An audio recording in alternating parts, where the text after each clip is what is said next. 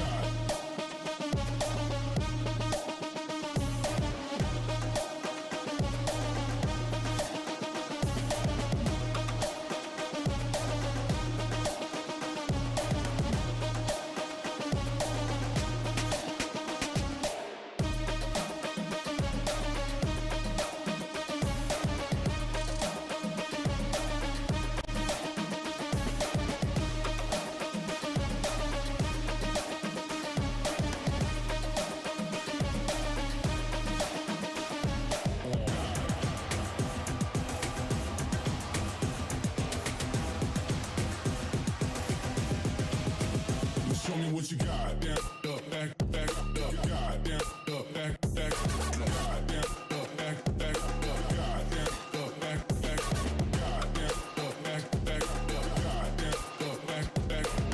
down, up, back, up, got. Ain't no reason to back.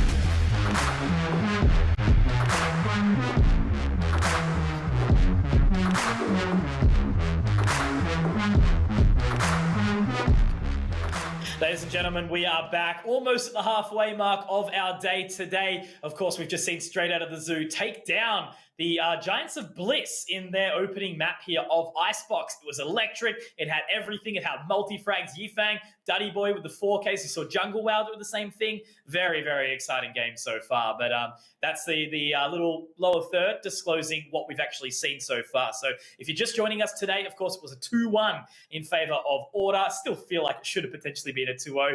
Wildcard are actually going to be versing the winner of this matchup shortly. So Straight Out of the Zoo versus Team Bliss. Bliss knocked out Paradox earlier on today.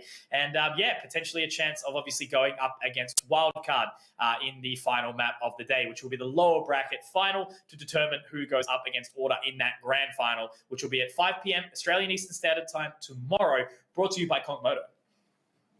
Indeed, we will be back. I've got a lot going on this week, don't we? But we are getting into the tail end of it. Yifang, he did everything that he needed to do in that game as well, as you said it, multi-frags and Yifang. But it wasn't just the Yifang show in this time that sometimes we do see. We had a shake-up of the agents, of course, for Straight Out of the Zoo. Kalashnikov, the super sub coming in through hot for them, absolutely did what he needed to do. But Duddy Boy, right? Really sensational in being able to get out all of those frags, find those good positionings. But I think...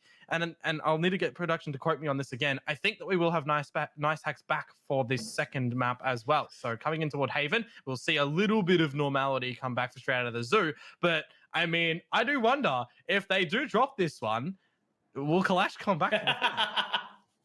Man, it's just so funny to think about. Hey, so of course, nice hacks. We're likely going to have him back onto the jet, which means that Yifang is going to go to his Sova, which I guess Sova sort of suits him much more on a map like Haven anyway. Very, very important. So many lineups with the shock darts and the recon bolts, and obviously, just thinking back to that round where we did see him pull that success through. I think it was actually on Haven to clutch it out in overtime against Mindfreak, where he did manage to utilize the recon bolt to flush them out of long.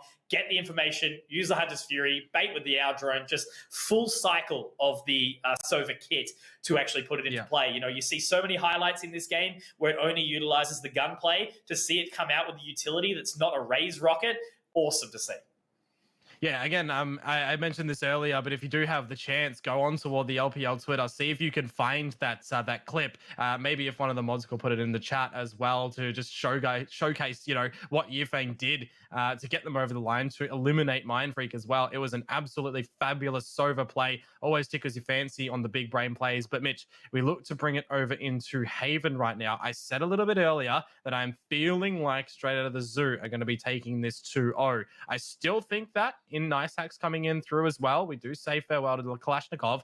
It might be the thing that, rejuvenates them to be able to take this cleaner, but it also might give a bit of a chance for Bliss to capitalize on Nice Hacks if he is cold. Yeah, that's the thing. What we need to see from Bliss is that team synergy, that team dynamic. I guess it's more of an opportunity now on a map like Haven to see Ronsky and Major sort of take those risks, take those positional advantages that they are allowed to on a map like Haven. Because if you don't sort of try and take a little bit of defensive side of control, sometimes you can be overwhelmed. It is very, very hard, especially when you're not playing heavy Sentinel based, to leave one member towards the site and then maybe double stacking on C and B, for example. It makes it really, really challenging. It means there's much more room for the attackers to sort of overwhelm, which is why this map is still to this date a little bit 50-50 in the meta as it stands right now. It's very hard to determine how the pacing of the map is going to be, and very much on the team to play proactively in how they're sort of feeling on the day. So that's definitely what we need to see from Bliss right now. Ronsky and Major need to have the comfort from the rest of their teammates that they aren't the ones that just need to go out and find all these frags, because Easy, Fleshes, Jungle Wow, they're fantastic. We're likely going to be seeing the Astra come out for Jungle, so it's an opportunity for them to really bring themselves back. I think they'll be pretty hurt if they don't manage to find this one. Straight Out of the Zoo, it's going to give them really good seeding into the next stage of the competition, and a bit of a statement to make. No, exactly right on that. And it's one of the funny things with Straight Out of the Zoo, right? Because again, they don't put in that proper practice going into it. They kind of rock up on the day, see what they can do, and coming out with performances like this, knocking out some favorites in the competition and the region as a whole as well, is actually pretty sensational. So I do wonder if they are going to, I wouldn't say maybe wake up to the fact, but if they do want to take it a little bit more seriously and put in that proper proceedings and structure to deepen their pool and everything, it could be really cool. But for right now, while we are rambling on, we are waiting on Mike to connect on in from Straight Out of the Zoo. We will be able to update you guys on that, of course. But maybe we do have Kalash to come on back and replace him instead of Masak this time. It's just the funniest thing when you say maybe they need to wake up, and that's obviously what we've had just coming out from Niceack. Still well-rested man. It will be interesting to see how he actually does slot into this game as it picks on up. But that's probably part of the fact of why Straight Out of the Zoo have been so good. There's no pressure. Who cares? If we win, whatever. We lose, doesn't matter. We come back next time because we're still having fun and enjoying ourselves. And that was the greatest thing that we managed to see from the VT content that we saw come out of Yifeng on the opening night of this. It was 4 best of ones. We got to see all the teams contest each other. It was an electric night, and I think the only really close game we had was Mindfreak up against Paradox. It went down to 13 to 11, the absolute wire on Bind. So yeah, that's obviously what brings in some excitement. The game that we thought should have been probably the most one-sided affair of the night was actually the closest, and all the rest was stopped. So that is Valorant for you in a nutshell. So again, massive shout. I do actually just wanted to say, that's right, whilst we're waiting for everyone to get in, one thing that we do forget on during the course of the day is the admins and stuff like that as well. Easy Kill, Rozo, they've been doing fantastic. Obviously, not only moderating the chat, but keeping the Twitter up to date as well. I get to see all the highlights pop up after each game and remind me on how it's gone. And obviously, a big shout out to Fraser and Toby in the studio for getting the obs and production well. I think some of these earlier competitions, especially as Valorant was developing, me, or mainly yourself, Dion, having to sort of carry the weight a little bit on the production side. So it makes for a really, really great show. But midway through, Dion, Haven, we're bringing it in now. Once again, guys, everyone, this is the Valorant Oceanic Tour, Stage 2, obviously closed qualifier number 1. We go into Haven. Straight Out of the Zoo were dominant on the opening map of Icebox. They certainly stunned Bliss, and it's Bliss's time to try and claw back in on Straight Out of the Zoo's map pick of Haven. Definitely have to bring this one back to send us into the third one in Ascent as well, which would mean that our 2 starting series would go the distance, Mitch, and then we'd get into our third one, which, I don't know, from what we've seen right now from Straight Out of the Zoo and Bliss, it's been a little bit close on that first map there. It could be maybe an affair, or maybe a one-sided affair for Wildcard if it gets to that, but then again, we also got seen, Wildcard got absolutely slapped on Ascent 13-2. So anything can happen going into the next series after this one, but whether or not we will be forced onto the third map, that is what these guys are going to tell us. And actually looking at it right now as well, there is the Astra that you did mention, and off the get-go, already that utility being used. Straight out of the zoom, or like straight out of into the mid location. Rolling on up, and immediately we see Nice Hacks trying to clear out those angles. Just the one member of Fweshis trying to hold that line. And we do still have a little bit of a lurk, waiting to see if anyone does rotate around to the opposing position of A. But there is the alarm bot, does get the information. The stars to go down, and now the paint shell's out from Major. Should be able to find Duddy Boy here, but he's actually spotted out by the recon bolt. Punter to find the opener. Yeah, and looking to establish the plant now as well, straight out of the zoo. The B side is like kind of the one that you usually start to see on the pistol round. That was a destructive shot from Mike, though. Major is able to get the trade to come on through. Can't quite get another one. 4 alive still straight out of the zoo. They've spotted out where easy is, and Duddy Boy will find it. One of the things that I was trying to mention in amongst that bit is the B side is kind of where you see the pistol rounds start to happen very, very fast these days. We see it come out from order. We see it come out across the board as well. So it's like really interesting. But it works out. That's why. I got enough time to go into the astral form. There you go. So straight out of the zoo with the opening round, only a single frag to come out for Major as well. So it is a pretty clean move into the bonus here. Punda is going to just hold on to that frenzy. I think that's actually out of the hands of Duddy Boy. They swapped over, so he's just got... Oh, no, never mind. He's got a Bulldog. So full investment in. Nothing from Bliss. They're just going to wait patiently. Allow whatever comes into this next round to happen. Hope for some extra damage. Ronsky not spotted out by that cam. He's going to try and destroy it. Does get the information now. And I think that was actually a dink shot onto Duddy Boy. One of the biggest things as well, you know, there is those healers available in Sage and Sky. This map, you could definitely see a Sky be brought out as well, but for these two teams not opting to do so. Now Fweshis is just hiding, does get his head taken on out. Nice hacks to push on forward as well. So that's another trade to come on through. More shots. Oh, caught up in the smokes. It looks like they're from Duddy Boy. But in the end, the Slack is picked up. So the Zoo gather the second round here, Mitch, and we do move over into their bonus. Nice and clean. Bonus time. The famed round where we do see Bliss take the full setup of the Vandals, just Major with the Phantom. And then obviously on the opposing side, a gentle investment from Punda, as he does have the Phantom in hand. Nice hacks. Does he just choose to maybe try and contest for the orb, or... Never mind. Placing swarm grenade. Little while away. Recalling my bot. So just picking up the Spectre. And it is going to be moving on in with what they do have in hand. 2k apiece, allowing themselves to get that secondary buy as well. So the bonus round is growing on me slightly, Dion. The biggest thing right now in this as well, when you've got a Phoenix and your ultimates are 6 ticks to get it, you know, entry frag galore, you can farm up those ult points over at the C site. You can drop the smoke from the Omen very deep or very close to be able to pick it on up and hope that there's no bullets that go over to your location, or use the Blaze Wall. And that's exactly what Punda has just done right then. To be able to get this runner back, it really does assist straight out of the Zoo on this bonus to be able to have that sort of 6th player in the round to go at it again, get information, get kills, hopefully, and steer something over towards your favorable direction. For right now, Duddy Boy, he has to steer over toward the rest of his team at A as he is tagged up. But look at the forces at A, Mitch. No one's there for Bliss. They're playing passive retake. Yep, completely allowing the side of straight out of the Zoo some real estate. And they will get that spike planted nice and easily. The paint shells over the top. The main thing is Major does have the showstopper.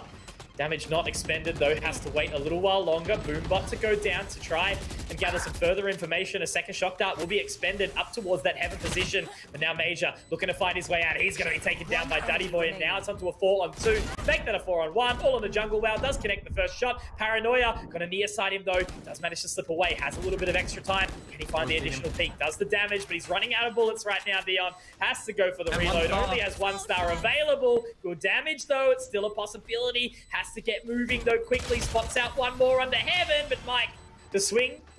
And it is a nice critical strike. Straight out of the Zoo, pick up their third. Pick up the bonus, and that's the big thing as well. The first buy for Bliss to try and establish a round on the board does get shut down pretty nicely as well. You could see that they utilize the run it back for Punda there after getting the orb over at the C site. They translate back over towards A. Duddy does get tagged in towards mid, but he falls back and doesn't really see any damage. He even goes so far to elevate himself on those brick stacks over at A long to pick up the frag over towards heaven as well. So straight out of the Zoo, their foundations on this map so far on this attacker's side are flawless, and they might be able to navigate themselves into a 4 go off one as well. But for Fweshus now, I don't think that's where the smoke was intended to come out from Nice Hacks. I think he wanted to do it like this. Yep, provide a little bit of a one-way. Tickle the feet. Fweshus, as I was gonna say, needs to be very careful here because he could get overwhelmed, and he is the first casualty. Quickly paced, though, by Major. At least able to find a trade back. Taken very, very low, however. Still has the showstopper available, but it's an awkward one, right? You know, 22 points of HP. You can't really tank or soak up any damage whilst you do try to get that ultimate out. Daddy Boy is going to be held at bay by the Nebula for just a second. That's the interesting thing, though. You know, again, a team like Straight Out of the Zoo, who haven't really invested a whole lot of time into the game. What's Ponder doing? Don't know. Lurking. I think he's throwing a weapon out of the map, maybe. Yeah, Being potentially. very proactive to not give that Vandal or Phantom, whichever it was that they lost earlier, over towards Bliss. I think that's what he was doing.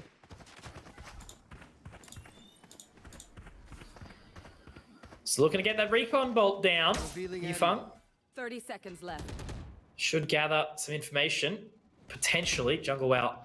Oh, he's in a spot to do work. There is a great use of the gravity well. One.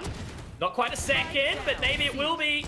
Just has to shoulder it. That is the showstopper to go out, but it doesn't quite connect. And this is looking to be an excellent round at the end for Bliss. Dion. Yeah, exactly right, my friend. Jungle Wow to find it. Easy to deny.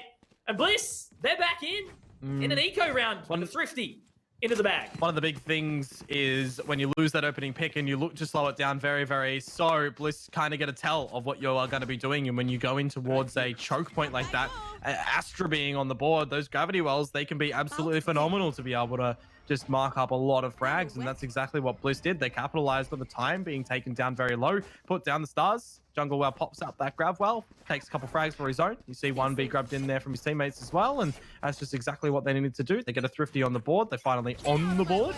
Straight out of the Zoo, though, we know they have enough money to be able to rethrow at this new round, and they are definitely going to be looking to do so. Blades out already. I think the updraft was there, as I did hear them kind of all miss, and yeah, there's only one blade left.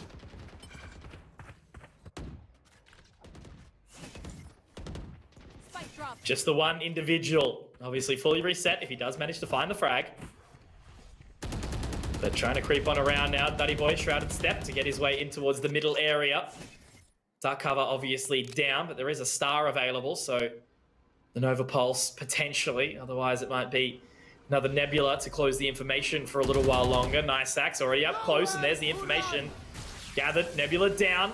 And will he be tagged up by the Hunter's Fury? Just a little bit. That's actually Yifeng getting the damage out on the opposing side. A very heavy contest, but look at Major. Absolute dominance. Standing up, saying, mate, let's go big here. And Daddy Boy being very, very low. He actually could be rewarded with it, but there's two members. He does spot away. And Nice Hacks, he's rewarded. Yeah, might be giving up the bad here with that aggression right now for Bliss. They are one player at a disadvantage, although Jungle manages to equalize. You've also got Duddy Boy, who is relatively low in the HP scenario right now. Nice Hacks.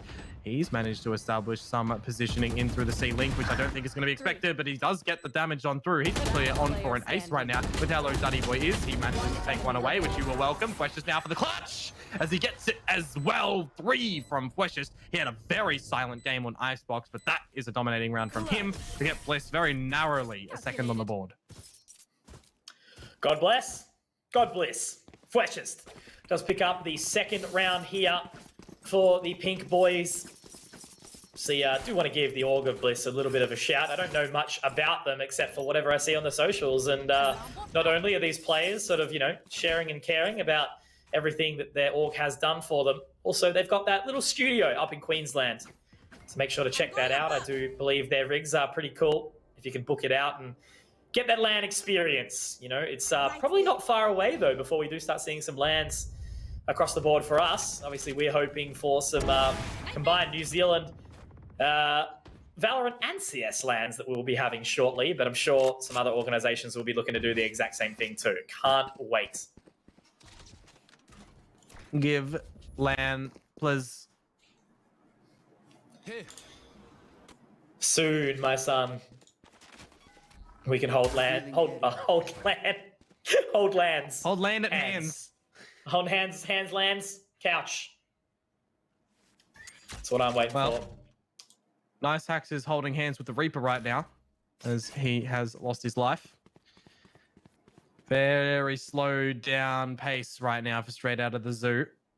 A situation like this, I would find it very funny, but also welcoming if they just call this around, let it equalize, and go again with 4 surviving. Just re-get that other rifle. We'll see what they can do. Clearing over towards the A site. Bit passive from Bliss here. Do have the information still from the recon bolt, and I think the hour drone for Easy. No, he's already used that one. Left. On the Odin, though. Oh, what is he going to look to spam with this one over at this site? 20 seconds. It's going to be a big round for Bliss. Big retake. Good use of the Hunter's Fury. Doesn't quite find anything just yet. Actually do manage to sleuth away. So they do still have the advantage, but it's going to be a tough one regardless. Recon Bolt over the top should gather some extra information, but just waiting for the rest of the team to get to their location. Lockdown thrown in. Recon Bolt does spot onto Duddy Boy. A lot of damage being expended, but he should be able to get out of there. From the shadows, engaged. Don't know, might actually not. There is actually a detainee as well though, Dion. So if they get moving, Jungle Wow is going to spot out Duddy Boy, so they were truly aware of it. The stick onto the plant, and that's very, very nicely done. Panda almost though. Just shot onto the wrong player, but that's a good round found by Bliss. Bit chaotic in the end there as well. I actually thought that the from the shadows from Duddy Boy would have been cancelled for him to plant back his feet at Hell and maybe assist. You saw that Bliss had already gotten in amongst the site. They used the Cosmic Divide as well to it's a great prevail. Big shot from Ronski, actually just sliding himself through that as well to pick up the player over at short in Mike. It was very well played out and well thought out from Bliss, the combination of all of their ultimates as well. A bit expensive in that though, because now they don't really have any to play with and they don't have any close as well. On that flip side, Neural Theft for Mike, Punda on the runner back as well. Whilst we are equal, Straight of the Zoo are definitely going to see what they can do here, and just from that peppering through the wall, Mike's already down to the low HP now. He's sitting at about 20 to 30.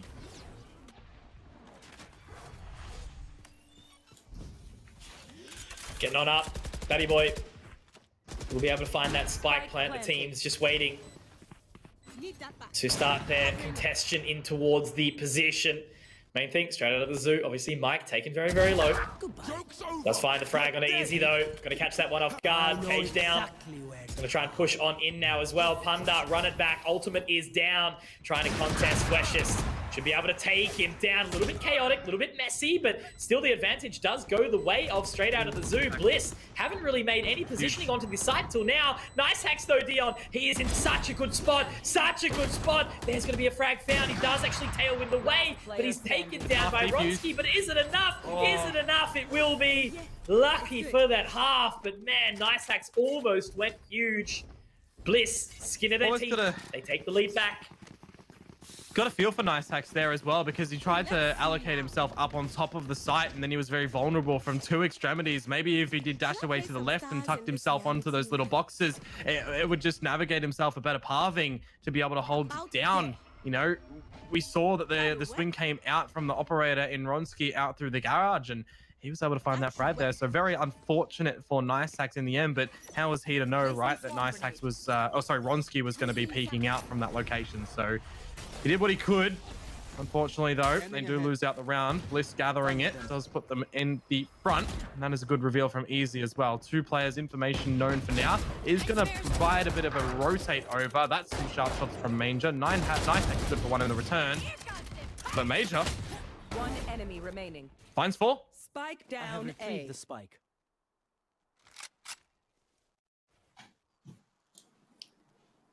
How does Mike play this? Lots and lots of work to do. Double up towards the A-long position. Camera destroyed. They have the information. Stars to be thrown down. The gravity well might actually pull him off his perch. He's trying his best. See, but Ronski getting so aggressive. I mean, is it even necessary? I guess in the position he's in now, Mike cannot get out. So at least that's a good spot. And they are doubled up nicely, Jungle Wow, to support him. But yeah, this is a great angle from Ronski. Doesn't need to do anything right now. Mike, second he crosses, unless he hits a nasty shot, he will be taken. Good work there. Ronski picks up a 5th round for Bliss, and man, the momentum is behind them right now, Dion. despite getting taken down, it seems that they've all at least fired up a little bit. Yeah, Ronsky is able to end it for that round for Bliss, but that was all Major, right? On the back of Easy's information, Major pushing on through, able to find a great amount of frags. Of course, the showstopper used as well. Now it goes back to the proper purchase of straight out of the zoo to see what they can do. Their economical state as well is kind of broken, so if they lose this, it's going to be very unfortunate. Punda, he's going to farm up this ult orb. No one can see over that wall, of course. Maybe a pot shot of the op through Ronsky.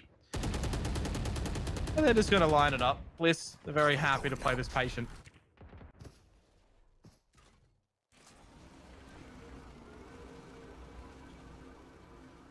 Cruising on in again. Information gathered. Alarm bot taken down. Gravity well. Ooh, he dashes out though. Puts himself into a little bit of a predicament. However, he does manage to sleuth his way out towards this C site. Ronsky just on the opposing side. Where does he position himself? Great shot. Daddy Boy also out, but caught up in the gravity well once more. This Astra utility is making things difficult, but that's a good frag. However, it's not going to matter. C site isn't exactly on the menu. On the agenda. Straight out of the zoo right now. Cruising on up towards A. They will be allowed to get in as well. Easy. Doesn't have his Hunter's Fury to be able to work with, but he does have some denial of the plant available if he chooses to do so. They've got no smokes up towards heaven. This is very vulnerable, but they're going to be allowed to. 3 versus 5, favoring Bliss, clearing of the corner as well. Punda looking to take a bit of the challenge himself. Darts to be lined up. Now going to miss Punda's location, of course. This is actually where it could get tricky for Bliss if they can't get in and navigate their own crossfires properly. Mike, though, in a bit of a difficult situation if he isn't able to find maybe 2. He does that, however, but look how quickly Bliss do bite back. It's all on the back of Yifeng now to see what he's going to be able to do. Big reveal. 1 shock dart left. He's going to get pressured here as well. And the Nanostorm to keep him at bay. Missed shots from the Vandal. He gets 1. He can't quite get the second, though, however. And the defuse will come through for Bliss to get 6 now on that scoreboard.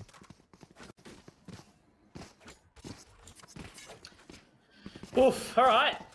It's just cool to see Bliss not being shaken by that first map. You know, one of their best in Icebox. Taken down. 1 second, people. Easy, having a little bit of a rough start, but at this point in time, it doesn't really matter, right? You know, he's done what he needs to do. Getting the utility down as that Sova. Regardless of frags, Sova's impact is massive. And yeah, it's just been Jungle Wow, who I've been really impressed with. You know, obviously he has been the player for this roster of Bliss. It does pick up the flex options.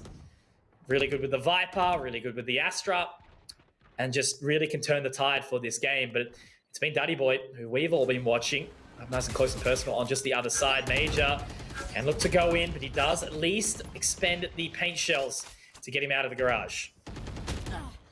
Yeah, Major is going to re-challenge this line as well. Needs to be very careful, however, because, I mean, with how split this map is, right? Attacker's side can definitely catch off the defenders in their gaps, but... Oh, he's legged him. I was waiting for that. But he has to fall on back, but as I was saying, for Australia Zoo, they really need to try and chase up toward the 6. If they make it a 5-7, that'll be quite respectable. Punda, creeping up the way. The Llama bot is going to be triggered here for nice hacks. He doesn't get vulnerable by it, but both of those nanos being popped, they can get into the site. The only thing now, Lockdown and Hunter's Fury for Bliss, they have a lot of denial here around this site. Spike planted.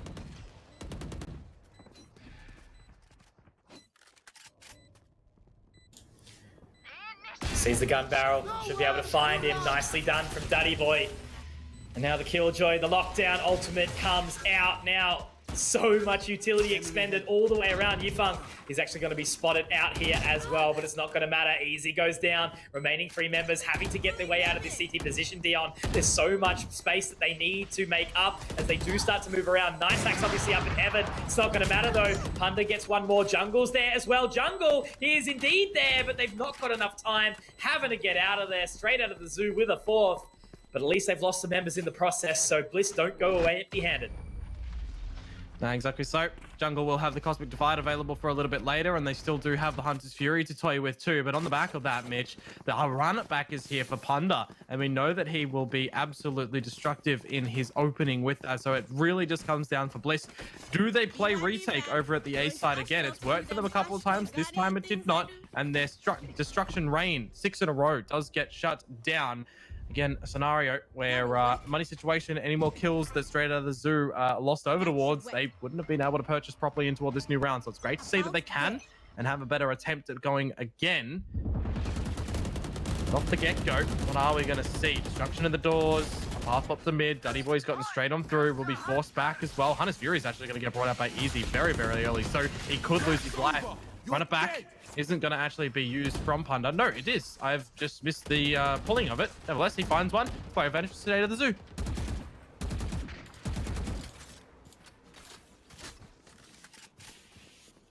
How do they play the rest of this one? Slight disadvantage. Not really anything gathered for what they've lost. Easy is up towards that site.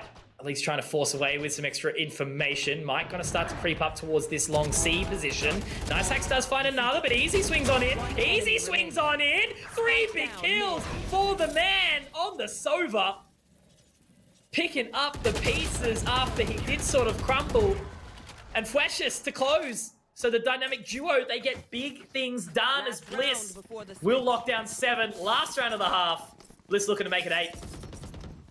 That really is all on the back of Easy. They're finding those crucial kills in mid. He'd only had 1 up on top of his tally, and in that round, he's just quadrupled it. On towards 4 now at transfer as well, working wonders for him in the end. That's got to be a kicker for straight out of the zoo. As I said, though, Mitch, they will be, chasing that 5th round on the board if possible, make things a bit more even going into the exchange, as we know that they'll want to be able to gather the pistol as well to see how they're going to be able to do so.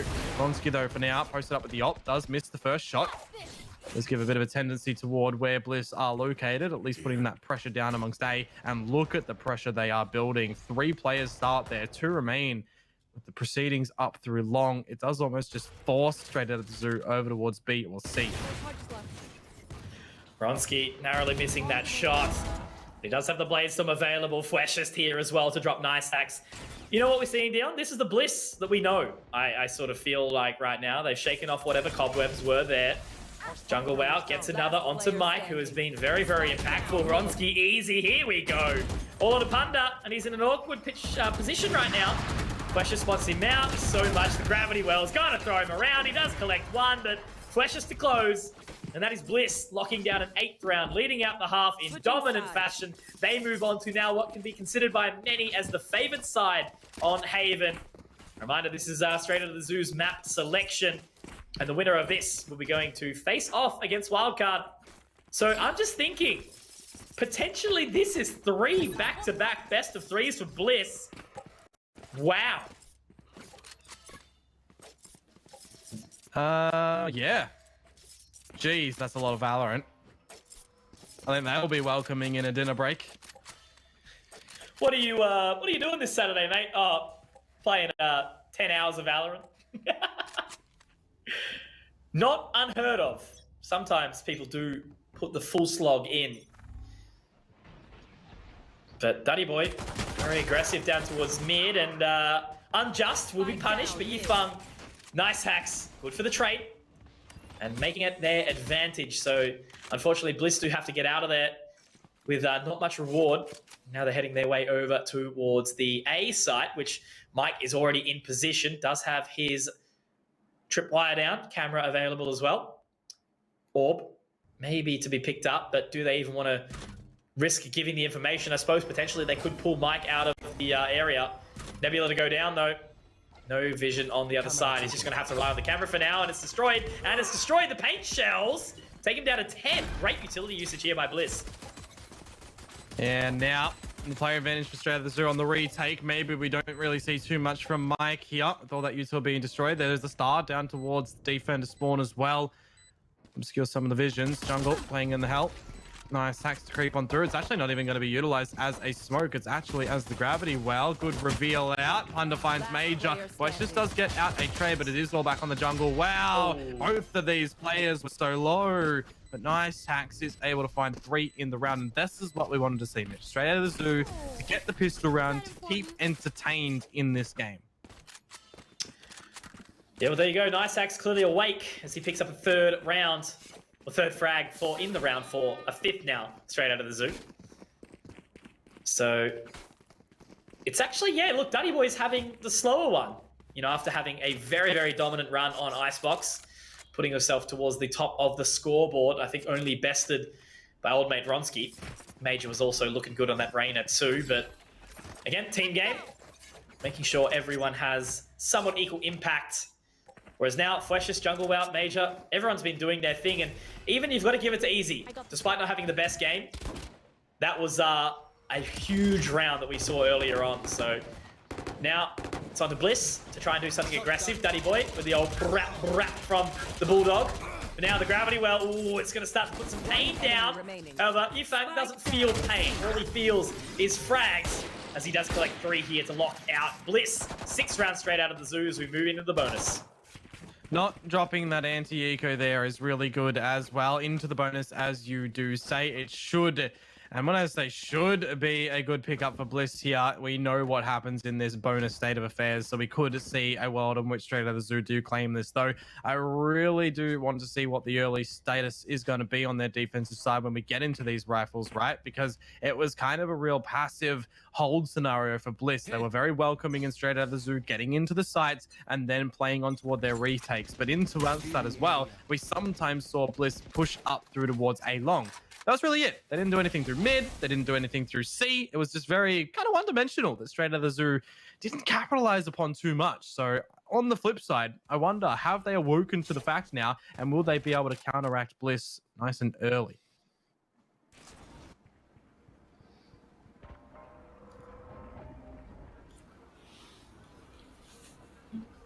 Aldrone, will it spot out Duddy Boy? Potentially, yep. There's the info gathered.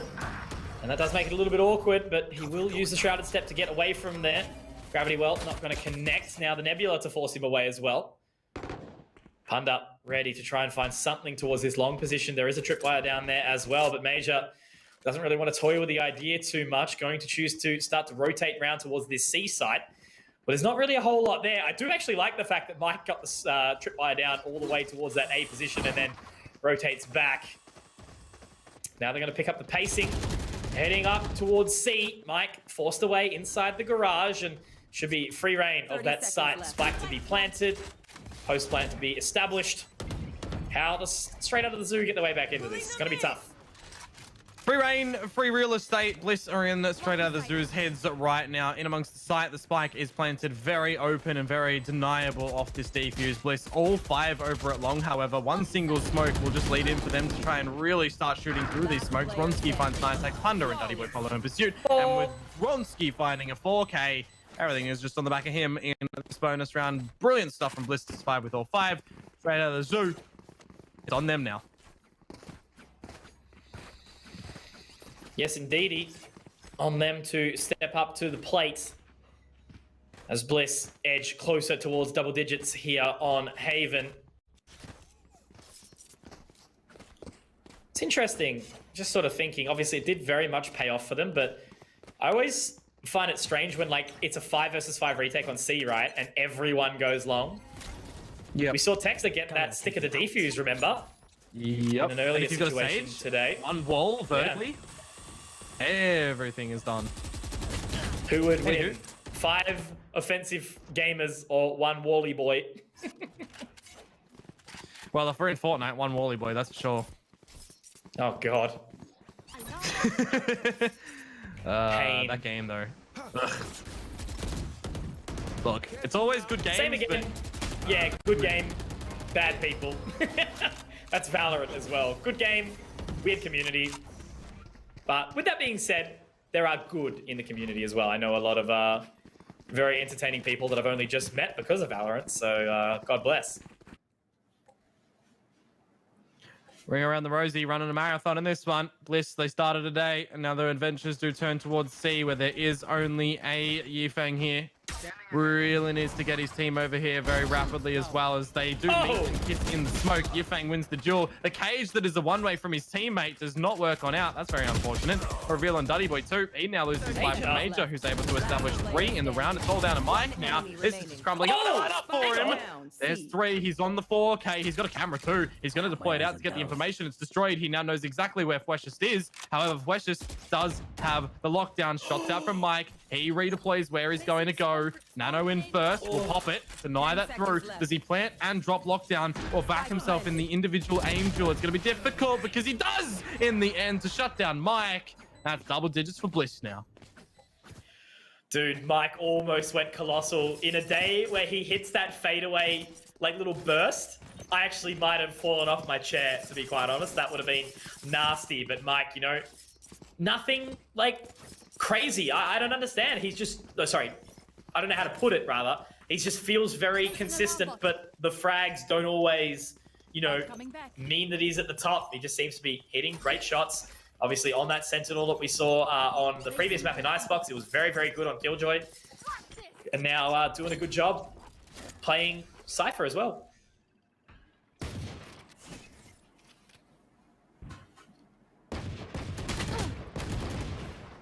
Alrighty.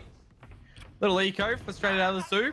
Honda gets easy out. Mike is a bit of a trade of sorts. And with Nice Hack's blades already being taken down to 50 HP, gets a little bit interesting of where things are going to translate to from here. Bliss, they're going to path over towards A.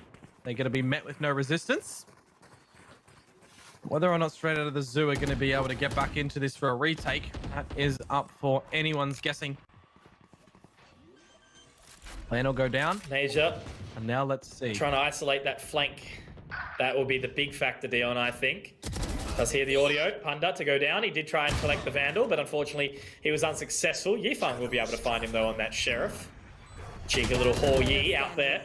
Daddy Boy, though, has been done in. I think his smoke did go into the ground, though, which is a little bit unfortunate. You'd think a Mastermind Omen wouldn't be making those mistakes here, but it does occur. Shrouded Step. Punished. And now Yifeng, 1 versus 3. No shield at all. Creeping on out. Turret will spot him. Great utility usage. And he should go down inside this Cloudburst in just a second, but it's not going to matter. They run away. The Radiant Knight is about to release itself. So Yifeng just should be able to save the Vandal.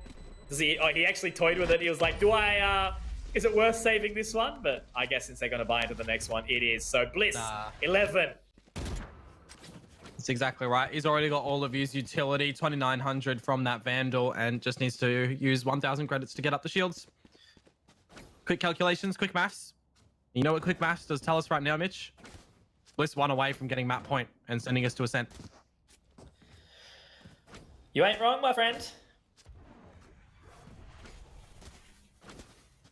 Very, very close. But Bliss seem to have made their way out. Looking good.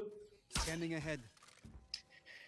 Clearly have had a little bit of a chat after the previous map. Trying to work out what the go is. Ronsky punished for his aggression onto the other side of the dark cover, but Major, at least there for the trade. He was taken down very, very low in the process. No heals available in this composition of agents. And now Nice Hack's looking to go for the swing. 1. Tailwind away. That's going to be Yifeng trying to do some extra damage with the Hunter's Fury. Nothing, though, to be found. Back to a 3-on-4. Big dart from Yifeng. Huge dart. Turns from a 3 versus 4 scenario from Bliss that they could really, I'd say easily, but easier be able to win against a situation. Turned into a big one now for a 1v4 to Fweshist. So whilst he has the spike on his back, only got 30 HP. And shots coming out. He was revealing himself as well. So straight out of the zoo. They've done well here to stop some aggressive forces of Bliss nice and early on. Just keeping them down in the funnelings of this long area. They just need to make sure they don't give him opportunities for some quick headshots too. Punda is definitely dancing with the idea. But Fwesh's still come on up. And there is a bit of a crossfire of sorts. Look at this. Look at this. How you doing? Good day. And a firm hello to you, sir, from Nice Hacks as he does close out the round for Straight Out of the Zoo. Still in it to win it, 4 rounds the difference. Bliss have another buy in the back pocket, however, we should see a drop over from Ronski. He's actually going to go for the judge. Fair enough, understandable, have a nice day. And then drop over that weapon for Jungle Wow. They're also playing a bit of a bonus. They should have an investment into the next round regardless. Same should be said for Straight Out of the Zoo, but the loss bonus, if they're unsuccessful, might not be as high, so it could be weakened slightly off the back of the fact that Nice Hacks and Yifang don't have that much in the back pocket. Not saving their pennies, kind of similar to myself, just make big extravagant purchase. It's funny how we both bought cards similar times. That was perfect timing to come through from the recon bolt there as well, allowing Ronski's blades to be able to establish the first opener. However, Straight Out of the Zoo, they are falling on this. Bliss relishing in the fact that they've got control around this site. However, Yifang, not unless he has something to say about it. He gets a sharp shot on the major now as well. He needs Duddy to assist him, but Yifang is doing it all. He's out of bullets for the last one. As we turn into a 1 versus 1, Duddy Boy could use from the shadows to get information, at least. Because remember, Omen direction of that smoke, it doesn't actually show where it comes from. Easy. Will he overcomplicate things here in his thoughts? Sands have been heard from Duddy. So Easy's position known, shouldered out and Straight Out of the Zoo. They bring it back. Yifang though, Mitch. Monster around the side of A. Griefang out in full succession. Definitely wanting to deny Bliss from a victory here as they make it 8 now. There's the reinvestment that we spoke about. Ronski does not have the blades available, so he will surely be needing to look for a little purchase into here. Jungle Wow has had to take a dip to just the light shield. On the side of Straight Out of the Zoo, everyone's got everything that they need, despite it going down to that one-on-one. But again, Yifang, my God, this guy is just so good. Very impressive player, to say the least. Now Daddy Boy holding on to that position, does get the first. Major punished for trying to go for that cross, and again, that means they're at the disadvantage so early on. Daddy Boy is going to get the teleport away. Does get spotted, however, by the Aldrone. And oh, they're going to go for the swing. Ronski takes it and gets out. So his aggressive play is punished. So it's a late trade in the round 4 and 4. Big thing as well is we're in Supreme Ultimate Domain right now. Both Hunter's Furies available. You got Lockdown, you got Neural Theft, Cosmic Divide, and Run It Back. So it really comes down to who's going to do what and how chaotic is it going to be. 50 seconds to go to get that spike planted down and Straight Out of the Zoo. They got no one on A. That's where the stars are starting to go down from Bliss. Might reveal their hand early. Where do they actually want to go with this? B site would be a very interesting state of affairs if they do navigate path there. They'd have to destroy the Cypher Trap first. You got Nice Hack still lurking about here. He hasn't rotated off just yet. It's going to be down to this initial duel, and they're going to double swing on him. Oh, that's bad timing for Nice Hacks. Easy, Ronski pick up a couple more, now leaving it all onto just Panda and Yifang. Panda obviously still currently inside that ultimate. Oh, does actually manage to find it as well. Good use of the run it back now, taking it down to just a 2-on-3, but 2-on-2 rather, in the end, Fleshist. The strike at the right time, Panda now with a big task ahead, the hot hands. Will it even put him into an awkward situation? He might be able to cross around. Yes, he does, but look at him. He's shaken at the moment, and I don't think the Bliss boys will be stirred. Trying to get their way around now. Panda taps onto the defuse, but I think he could, Dion. They're so far away from it. They have to create some space. Oh, but no. Panda can't quite find the shots. Jungle Wow will find it. And that's Bliss. Map point. Looking to take it to 1-1. I'll say just stick it in the end there, but we do know that the stars do get put onto all the spike to pull them off on that defuse as well. You know, one of the recent updates that we do see for the Astra being brought on through. And I think that's one of the selling factors of her now, right? You can actually, on her kit, deny the spike from being defused, not in the damaging department in terms of like a snake bite, nano storm, or shock darts, but just pulling them properly off and making them engage in a fight or bringing them more out into the open that your rifle will be able to finish them off in the end. So it's a welcome change, but some people do think it makes her a little bit too powerful now, especially with that the gravity well. You don't really see the Nova Pulse used too much, but a lot of smoking ability. That's one of the big things, and the fake smokes as well, those dissipates really get utilized too much. I guess it is a free crossover on this map though. Hey, like usually you'd see a cloudburst or one of those cages go over towards A main, or A long rather, but just use a dissipate, get it back.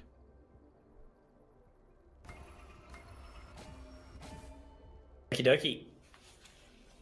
What do they do here in their final round?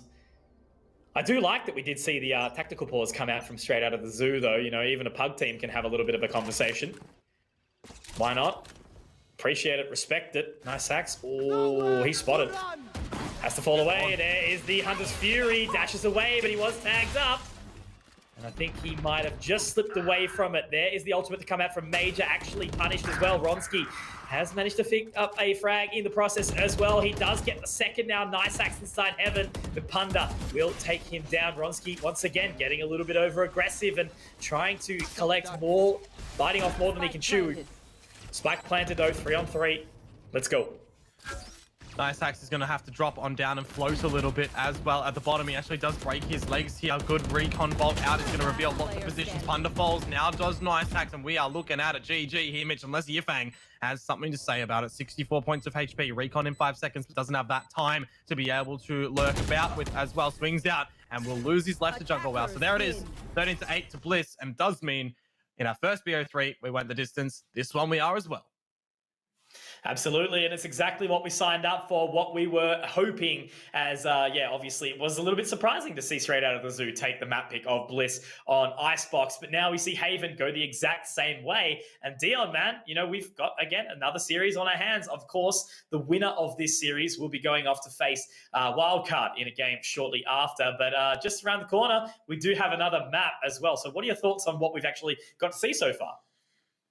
I think it was really good resilience from Bliss in that one, and it kind of feels like straight out of the zoo, whilst they were still trying to get everything established, you know, they didn't really get the reads early on enough in that situation, and they were just limping before going in toward those attempted retakes as well. You know, Ronski on that aggression as well was pretty stellar in the end, and it kind of felt like toward those later stages there, we were really just relying upon Yifang to do everything. You know, Duddy, it wasn't really getting too much happening. It was getting really punished. So well propped up towards Bliss on that one. And I kind of look at them to be able to take this one now. Yeah, absolutely. So let's see what can happen around the corner. Guys, we do have one more map between this best of three for Bliss and straight out of the zoo. We're going to take a very, very short break as usual. Once again, a massive shout to Let's Play Live and Riot for allowing this competition to happen. Seeding stages for the stage 2 competition. Let's rock and roll. We'll be back very soon.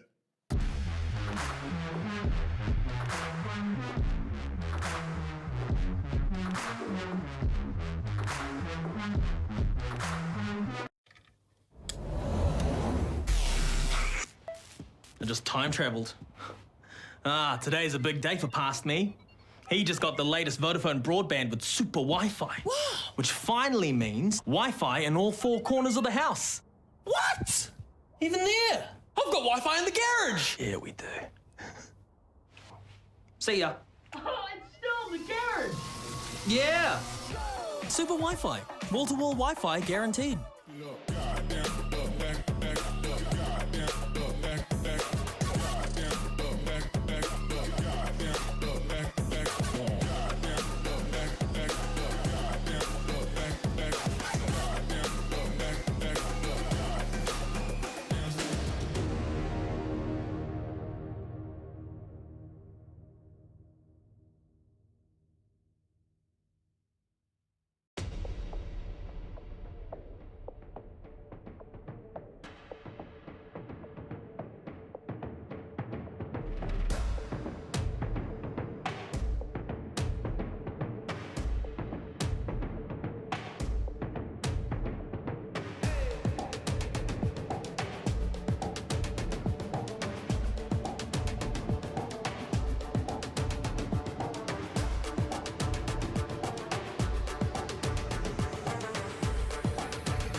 Ladies and gentlemen, we have returned, and I do want to have a little bit of a disclaimer. Maybe our production is biased towards Straight Out of the Zoo, because it isn't Straight Out of the Zoo versus Wildcard just yet. It may very well be either Bliss or Straight Out of the Zoo. But look, you know, it is a long day. Who cares? We are going to get to it eventually. So appreciate you all for sticking through with us today. It's been a fantastic day so far. Almost sort of at the 2/3 check mark. We're getting there, and still somehow the energy is high. I'm still feeling pretty goddamn good right now, Dion. How are you, my friend?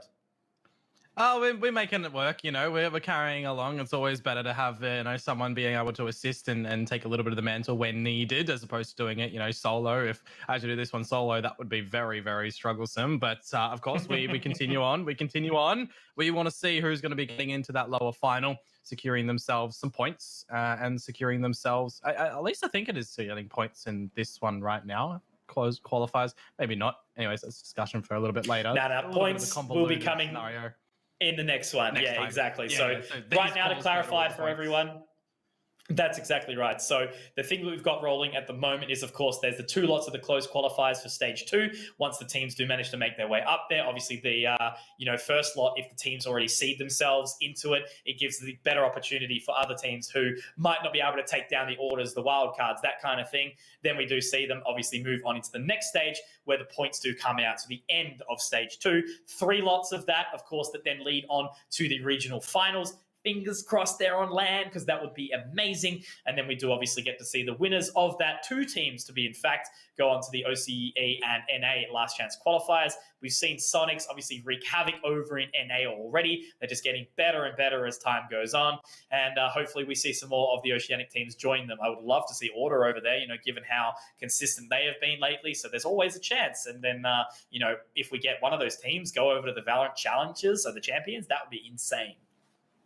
Yeah, most definitely. Of course, we are a little bit away from that, though. For now, we've still got a multitude of games to be witnessed, to be casted, to be played. So for the time being, all our focus is going to be on who is going to go play against Wildcard next, right? Is it going to be Bliss, or is it going to be Straight Out of the Zoo? It's one of those things where Ascent is more kind of balanced over as opposed to Icebox and Haven. So it can still kind of go either way. Of course, we've had some subs come in and come on out through this one as well, but we should have our proper teams for the last one here on Ascent. And, you know, kind of looking at what we've seen so far, who do you think this is going to go towards?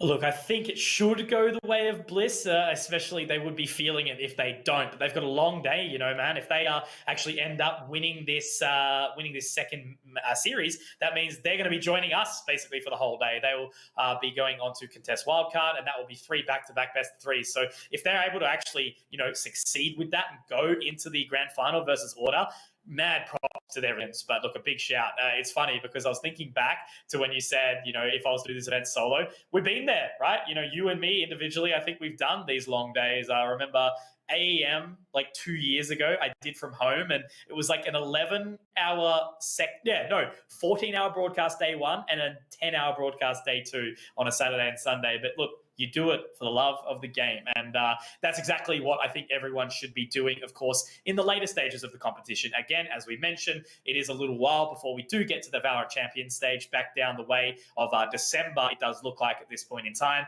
We do have a Reykjavik event coming up at the end of May, which is going to be fantastic. Seeing teams on land for the first time, international competition. So in the interim, whilst we can't do it, get into these competitions, guys. Run the open qualifiers. 13th of May, obviously, will be the next one for this stage 2 run. But in the interim, in the meantime, Dion, let's get away from my face for the time being. We're going into Ascent. Map number 3 between Bliss and Straight Out of the Zoo. Bring me in, baby. I don't know who's gonna be able to win this one. I guess we would have seen a little bit of the Puggy style favor Straight Out of the Zoo on Haven there, but the more structured plays do work out for Bliss in the end, and it is going to be sending us here into Ascent. The gimmick on this one is, of course, the doors. We had the 3 sites. The previous one, we started off with the Icebox, which has 2 sets of ropes, vertically and horizontally. And I think I was just doing a little bit of the searches on Twitter, Mitch, and I've seen now what the gimmick actually is over on that new map. There is a player chute, which from mid spits you out. You could just go down it and plop. It's interesting. In It's Project really A, interesting. there will not be abilities impacting the game. It will be focused on gun skill. No, I won't be an idiot. It's funny, like, you know, at the start, when we first started playing this game, it's like teleporters, ropes, but many things do make it entertaining. For the time being, though, Nice Hack is going to be a part of the entertainment. Finding the first. Major does get tagged up by that shock dart, so it's going to be a little bit awkward for Bliss early on. Look at the damage, and Duddy Boy, you know he loves a good flank, and he actually does choose to retreat as well now. Watching the line, this is the shock onto Major, but is good for the second. And Bliss looking a little bit disconnected right now in this 2 versus 5.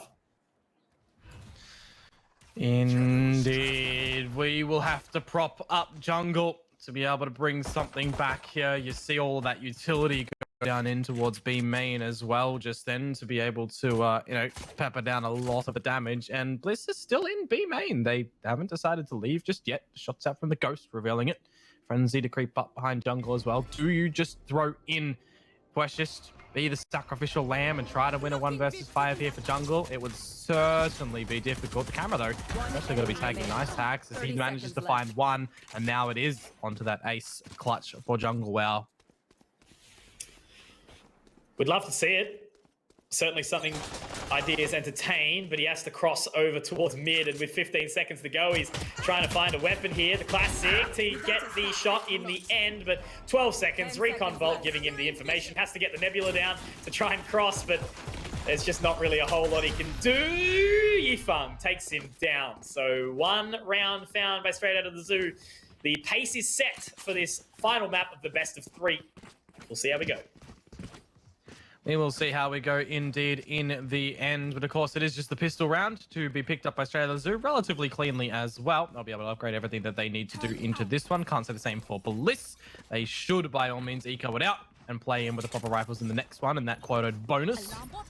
Just looking upon the agent lineups as well right now, Kongi. The Breach and the Sova over the side for Straight Out of the Zoo. Only the single duelist, but on the flip side, Bliss, they're rocking in the 2 duelists. Revealing area.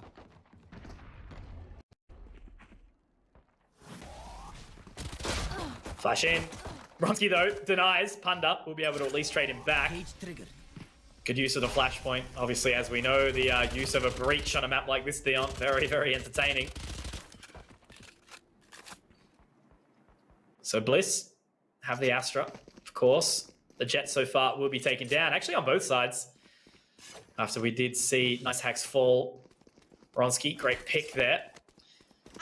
But now moving back, Spike back into the hands of the Cypher, which is going to be Fleshist, slowly making his way towards B. So it looks like we're going to see a little bit of additional presence thrown towards A, easy to get the recon bolt out. And they start to pick up the pace here. So maybe it's just, yeah, going to be the full fake and try to go for the plant towards B. Go to plant towards the B site. Looks to do so relatively cleanly as Major is actually going to be taken on down. Yifeng doing everything he needs to in this round, and Fleshist is caught with his knife out over at the other side of the map. Spike, Hunter not falling for any shenanigans here. Tactical crouching in the end as well. Bliss now. Yes, tactical crouching, tactical crouching. Well, I just remember, I throw it back to when our boys Upmind and Sully, you know, the first international teabag and international knife and everything for the Sonic game. Yeah. That was fun. Oh, that storyline was so good, bro. I can't believe I didn't think that that game was going to be streamed. Like, of course it was going to be streamed. And we do get to see it. Like, I still am so proud of those guys, man. Like, obviously, you know, nothing's perfect over in Camp Sonics. They definitely have things that they need to work on, but they're aware of that, and we get to see it. And, you know, when you've got someone like Pocket Psych supporting them in a sports psych position, it's awesome. Big shouts to her too, by the way. Like, what? I think she'd probably be the first full-time employed sports psych in, like, Valorant at least to think about.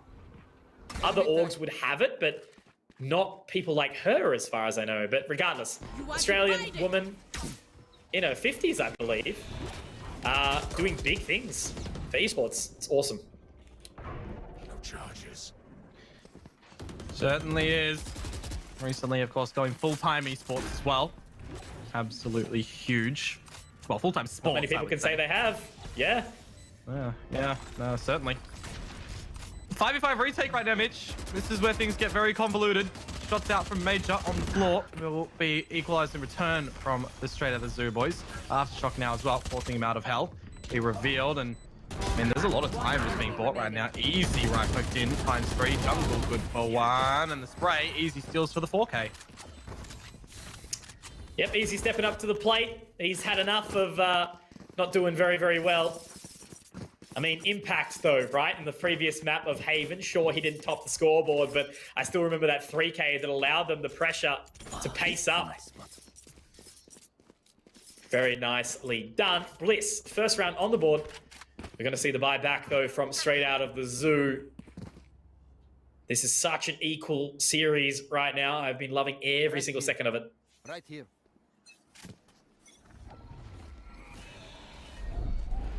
Cover going out.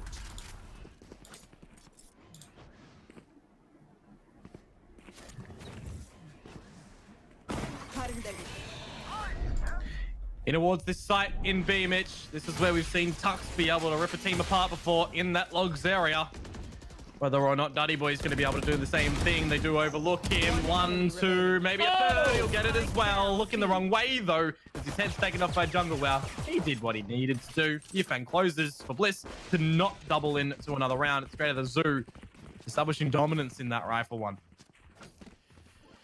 Man, Duddy Boy, call him the king of impact. I feel like the shrouded man, the Omen, been doing fantastic things during the course of this series. Pretty much every single game I cast straight out of the zoo, I feel like I'm saying similar things, you know? You think to Yifeng, Duddy Boy, even, yeah, just all of them have had their moments. You know, Nice Hacks, I suppose, not someone that I'm always talking about, but he's still super sharp on the jet, does what he needs to do. Mike has been really impressive as well from consistency. Yeah, what's up? We'll go back to it in 1 second as the Chaos does look to maybe slow down, maybe not. Pundo escapes with 1. I just want to throw it in that our boy, Avril, just got verified on Twitter. Hey, king stuff. God, he's handsome. He's a big inspiration of mine, man. I tell you what, I still remember me and Ducky went and saw Sangi for a burger a little while ago, and Avril came up in conversation. And since I've never watched Overwatch, I actually knew nothing about him prior to the... I knew who he was, but I've never heard his stuff. And moving into the Valorant reign, he did such good work. And then, you know, to be our first international caster for Valorant, Mac joining him soon. You know, we've obviously got a little bit of a chance to do some Nerd Street stuff soon. So things happening for Oceanic Valorant. And Avril is at the helm, so congratulations, man. Well done. 30 seconds left. Through the nebula. Punda does get taken down. Looking for the plant here for Bliss in a player advantage. Who have the Sovas still alive, however, although maybe not for much longer. Look at how low over on the side of Bliss Easy is right now. It has to be towards 1 HP. Doesn't matter. He gets the kill on Yifang in the end.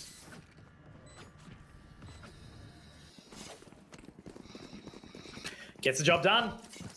Major. Maybe didn't need to pop the Empress there, but it was just done for good measure. Able to get 3 in the round. His first 3 on the board as Bliss do secure their second.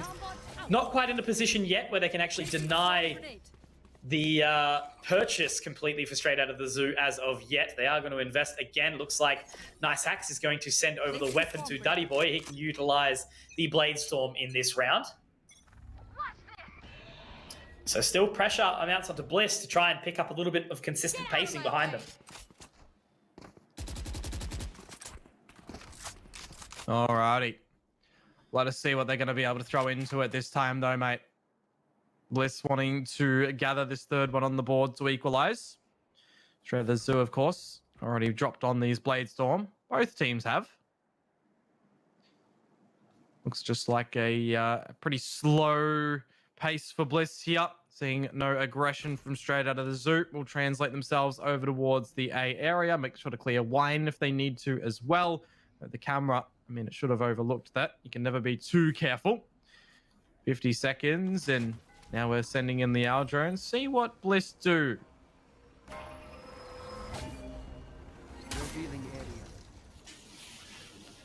We can bolt out. Nothing spotted, however. They are still sitting inside that dark cover. The aftershock to come out won't hit anything either, but now they have to try get up towards this contest onto Yifeng. Look at where Ronski is. Oh, Yifeng does get one, but he's going to be taken down. And now Ronski puts him into the position, but Nice Hacks gets the slap back. And now it's a 3-on-3. Looks like the spike will be planted. Jungle Wow getting that one down, hearing the footsteps up in towards heaven. But still a long way to go. Cosmic Divide is going to split them up a little bit. Panda gets the flash out. That is great. Spots out Major. Not going to be able to quite find him yet now. Duddy Boy's picking up the pace beyond 3-on-3. What do they do?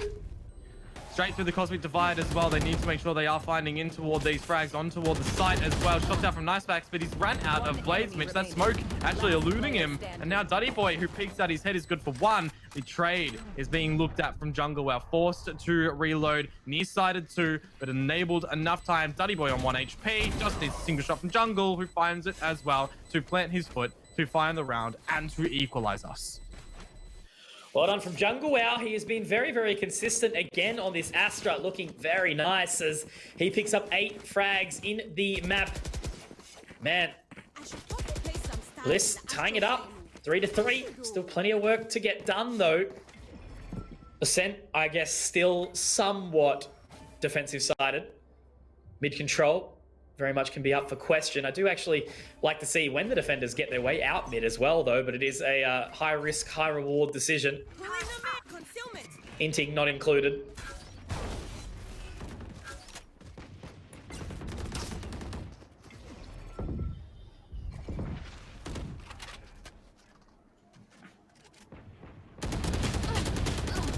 Opportunity, but it is squandered. Nice hacks, missing some shots out on that Sheriff. And now, as Duddy Boy pushes out, he's also laid to rest. It should be, by all means, clean proceedings here for Bliss in a round such as this. Not feeling too much of the pressure. Remember, Mitch, we had some close ones in our first 2 maps in the first series, and the third one was just very, very fastly done, 13-2. This one, at least providing one more better round than that, but you have a feeling it'll be back and forth. Down to the last man in Mike. Look at the damage that's been expended onto Bliss as well. 3 members extremely low, but that's the judge, right? You know, you might be able to get the headshot, but when it's not close enough, it sometimes does not do what you need it to. And I think Mike is just sort of happy to wait, see if there's anyone moving his way out. Camera was on the location though. So he will have to remove that dart, but it doesn't look like anyone is super keen in giving him a frag at this point in time. Ronski to hold the line. Captain Levi getting the job done for Bliss, 4-3, taking the lead, and hopefully putting that momentum in their back pocket to continue their way towards the lower bracket grand final. Definitely are going to be looking to see how quick they can run this one in, I would say. But of course, in doing the back-to-back grand finals and not grand finals, sorry, the back-to-back matches and everything, to try and get in toward the grand final, does lead into a huge day, as we have already touched upon. So Keep up. we'll have to just wait and see if they do in fact win it out. Of course, straight out of the zoo, they're going to be likewise running a little bit of it today. Now, Ronski opening up onto Nice Axe. Hunter's Furion from Bliss as well. Caught in a big rotation over, and easy finding Yifeng does make things a little bit easier for Bliss.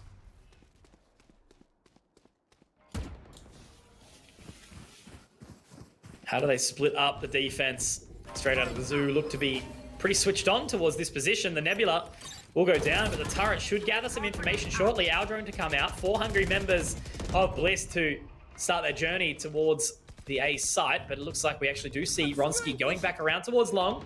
Very, very wise, not looking to funnel all the players towards the same location. One thing Panda does have though, Dion, is that Rolling Thunder. Whether or not he wants to use it, Duddy Boy and Panda, they open up here. There it's going to be 2 remaining members of Bliss, and they're all going to be sort of split up a little bit, but Jungle Wow does collect 2. Now it's all just on to Mike. Very, very awkward here as he does try to get his way around. Ronski's going to be joining Jungle on towards the site. And it looks like Mike tries to fire a couple of warning shots, does some good damage, but now Ronski just has to be patient, waiting to see if they can pull him away from this. Spike ticks, defusal starting to come through. Mike does find one. Turret now to be put down on the other side. Can stick onto this, Dion. They have to create the spacing. He has to move quickly, and it will be Jungle Wow to find it. A 3K again. Mr. Consistent taking 5 for Bliss. That was a big miss line to come through from that Rolling Thunder from Punda as well. You see that none of the players on straight out of the zoo, Bliss, who were alive there, got hit by it. So they weren't concussed, they weren't vulnerable or anything like that. Not the actual in-game vulnerable, but they weren't, able to just be overwhelmed. They had the normal rate of fire and everything, and you could see that they just got the frags where needed. And in the end, Mike, the last alive again, is really only good for one. Had to go the gamble choice. The fight or the defuse, and that objective already being on the plant, he had to go to try and defuse it. It's quite unfortunate. As Bliss do gather that 5th round on the board, they are now lining themselves up to try to get the 6th, at least equal us at the half. And on this attacker's side, going over to that defensive side, it is in very good fashion for them.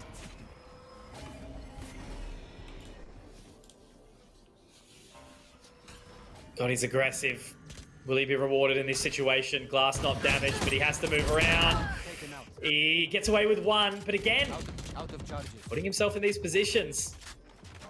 One and done spots, and you want to be able to rely onto your jet, but at least the best thing is he's going in and creating space and allowing the rest of the team members of Bliss to find what they can. Now Fleshes has to get onto the opposing side, finds one. Yifan good for the trade. Same with Nice Axe Punda as well, leaving it all on to Jungle Wow. He's going to need back-to-back 3Ks to be able to lock this one down. No stars available, sitting inside that dark cover. They get onto the defuse. He taps away, but inside the Cloudburst finds another. Jungle Wow, he's done it again. He's brought it down to the one-on-one situation, but Nice Axe onto the defuse. Can he find the shots? He cannot.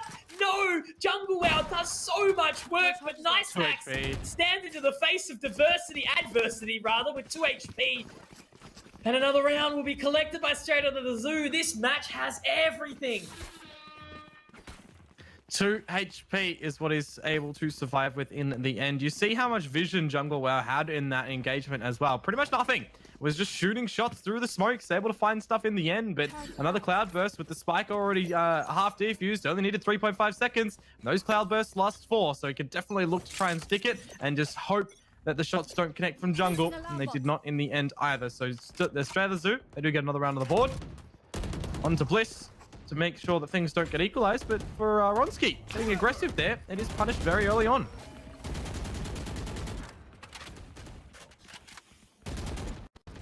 How many times are we saying that, Dion? But look, again, I'm just the caster. All we do is observe. Yifang, great picks there, double up. Dropping down Fleshes as well as Major. Now it's Jungle Wow again in a situation, but look, it seems like at this point in time, if there's any man you want to try and clutch out your matches, it's him. Punda, a little bit low, gives the opportunity up though. Spike still down short, somewhat collectible. Trying to make no sound as he does walk his way down into short. Might even be able to get the Nebula down to allow him some extra space. 40 seconds. Needs to pick up the pace slightly. But they are locking it down. Very, very good positions. Creeping on around now. 30 seconds Getting left. towards market. Oh, he spots out one. He spots him out. No way, Dion. 1 versus 2. And potentially put the gravity well down as well. Yes, spots out the information as well. Look where the spike is. They should be running. I know, they should be. They should be getting away, but... Oh, man, I suppose that's the only thing. Time is always a factor, and Jungle out. Good effort, but it's not enough. Good effort in the end there as well. If he managed to get the snap on towards who I think was Mike sitting in the little cubby there, it might have been able to win it against Dotty Boy. You know, they were going for the aggressive plays. They were looking to hold on. Spike down on towards short. Technically could have seen one of them just run away as soon as Jungle Wow revealed where he was fighting from. But nevertheless, Straight Out of the Zoo, they do gather that one for their second in a row. 2 rounds to go in this half. Full buy across the board. Blades are going to be brought out by Nice Axe. Wonder if we're going to have any early ults utilized here. Doesn't look to be. No Hunter's Fury to deny a lockdown for Straight Out of the Zoo either. So Nice Axe has to be really careful on what he is going to be doing here with this Blade Storm. He's allowed them to get over towards Wine. The reveal has actually come on through there. So they know somebody is stuck in amongst Wine. But as that data's destroyed, Nice Axe still lurking in amongst this dark cover. Now a little bit vulnerable. Waiting patiently, just on the other side of that Cloudburst. Ronski to fade away. Does get a rogue headshot though. Nice hacks, Major. Good pickup as they do start to rotate around. Look at this positioning as to where Easy is, Dion. Already finds his way all the way into mid. Now the Cosmic Divide does go down. Daddy Boy might get caught off guard here. Easy, great frag. And they've even on to Mike. Let's check out what this man is going to do. He's going to have 4, make it 5 hungry members come on down here at the start. Not going to find anything. And unfortunately, ooh, he does get away with 1 here. Not quite the second, though. 2 on 4. Probably not enough in this situation, as well as Yifeng is good for 1 here, but he's lost his other teammate that he would have looked to be able to challenge with, and there you do have it. Bliss, the overwhelming forces, the good pick from Easy earlier on, as well as the first opener onto Nice Hacks over at that ace site from the bullets that Major was just throwing on through as he was falling back. Makes a treat for Bliss, as they at least tie up the half now, but I mean, straight out of the Zoop, they want to tie it. For Bliss, they want that lead. Placing swarm grenade. Placing alarm bot. All right, straight out of the Zoop. Last round in the half there. Full investment. Time to get moving. Bit of a wriggle on. Taking that back. Need that back. Stars recovered for Jungle Well. Doesn't want to send them down just yet. They took a little bit of some time to be reusable. But just again, mid-contested. Does look like they are going to be sent away, though, Bliss. Not allowed to head out that area. So, creeping on around.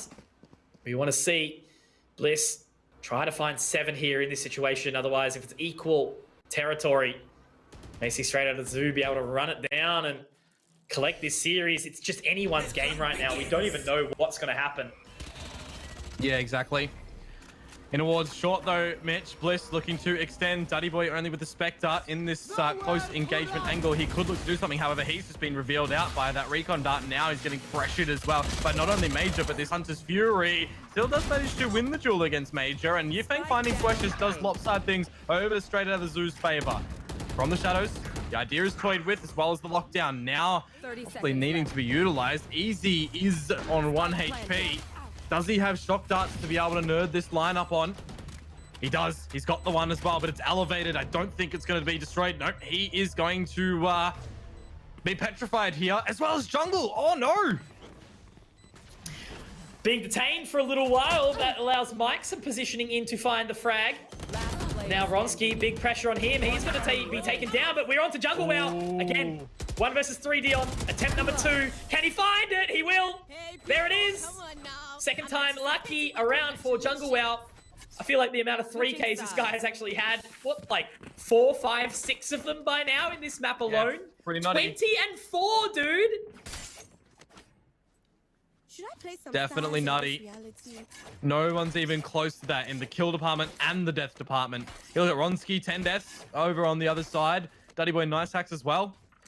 Closest kill department, Yifeng, 12. But nah, this is Jungle Wow absolutely having a baller of a game. That is for sure. We do exchange the halves now as well. It is 2 in lead for Bliss. If we see the pistol straight out of the Zoo, though, they will try to equalize this, as they will hopefully be able to follow that in pursuit with that anti-eco accumulation, and then we look into the bonus. But still, man, anyone's game. I mean, for Bliss, things might turn around as well, because you can't rely on one person on this defensive side that you can kind of more so get away with on the attacker side.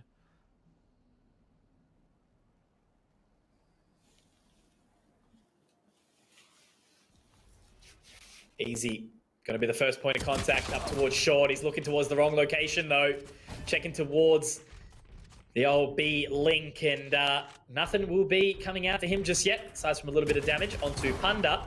Nice hacks. Oh, he gets Gravity Weld. Certainly throws him away. And that's what I mean. Even just, like, not even on the fragging side. Jungle Wow with his utility has been so good as well. So, absolute star of the server right now. However, they've left the B site open for free. Jungle Wow does get into a good position. Can he find anything, though? Has to look into the face of adversity with that recon bolt. Does find one. No utility available on the other side of those stars, though, so they're going to have to go for the 4-on-4 retake, and Duddy Boy's there to close the cross out as well. But he's taken down by Major, Dion. Yeah, this pistol round going swimmingly for Bliss right now. It's only 2 players more that they need to find, one of which is Mike, who has been put 6 feet under, and Punda will follow in quick pursuit as well. Bliss, they do manage to get the pistol where if I'm just kind of thinking about it right now, straight out of the zoo, I think they've gathered more pistols here. I know it was 1-to-1 over on Icebox, but on Haven, it was straight out of the zoo getting both of them. So for Bliss here, in gathering that one, it definitely does assist them. This should do.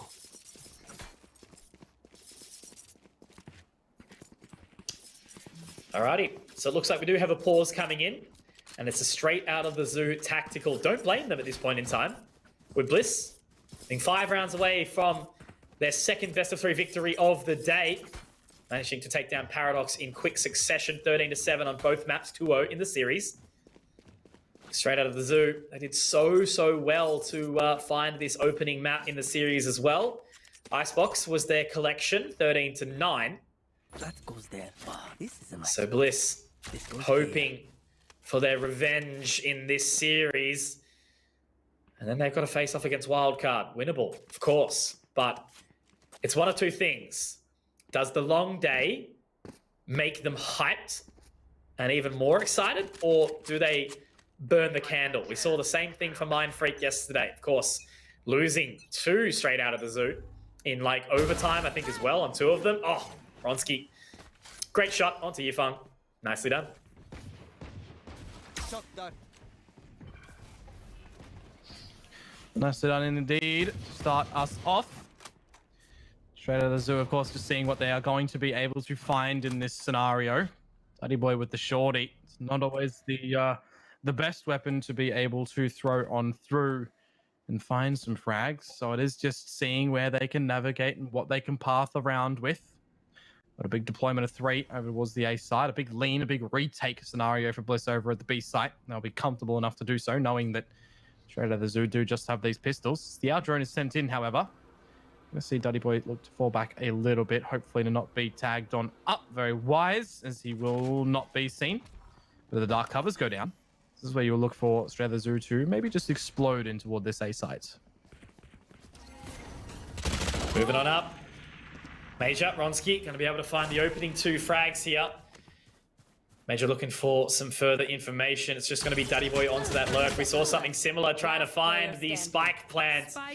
But no, it's going to be Fleshist, who is there waiting. Daddy Boy does actually manage to take down Major. Make that a second onto Jungle Wow. Okay.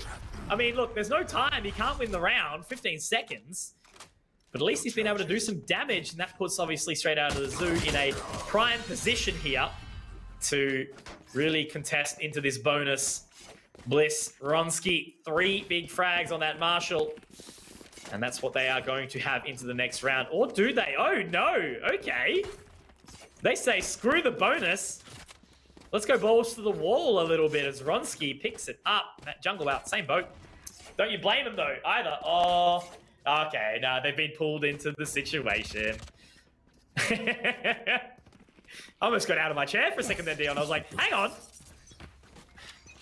No bonus? What? The occurrence. It's very rare that we don't see a bonus because it means that there was a lot of damage done in that second round. But Bliss, is this where they look to run it through? Is this where they look to just close it down very cleanly? What's a util to keep them at bay for now? Recon Bolt doing its absolute work. Spot info, but Major might actually give something up here and give an opportunity over. Nice Hex is able to find that first opener, and it's a bit of a free gimmied one. Yeah, Nice Hex has taken a lot of damage inside that position, but Bliss weakened. Ronsky, though, I suppose, still alive with his operator, the impact player. Now, Daddy Boy, surely going to be spotting out easy in just a second. It's going to be all a matter of timing. They are moving towards this B site. Easy does have the line with the Marshall, but it's going to be a tough shot to hit. Straight onto the headshot line. It depends on who shoulders it at the right time. Panda ripping his head off straight away. And that should be free reign into this B site. Spike will go down for straight out of the zoo. And Nice Hex is there to catch off the rotate as well. Jungle Wow won't be clearing this one. Inside the pizza, he looks like a pie. He will be taken down. Could go up high right now as Nice Axe punished by Fleshes, though the fault line will force him out. Stop talking about food. Dude, I'm just screaming at on my our housemate to hands let here, me. man. He won't even send me like what we're ordering for lunch. Can't stand him. What's the point in having a housemate right here? 4 p.m. in your neck of the woods and it's lunchtime. I mean, it's 6 p.m. right now for me and it's breakfast time. Of course, woke up and just pretty much jumped straight on toward it. The things we do. It's a free round here for Straight Out of the Zoo, essentially, though, in this bonus. Precious is able to get out with a Vandal. So at least they take something out of it, as Bliss do not gather out this round. Straight Out of the Zoo. He will win out that bonus, but now is the big old test. And they tackle up against Bliss's big purchase with all of the rifles there, and also Ronsky on the operator. One pick, and the blades can back it up as well.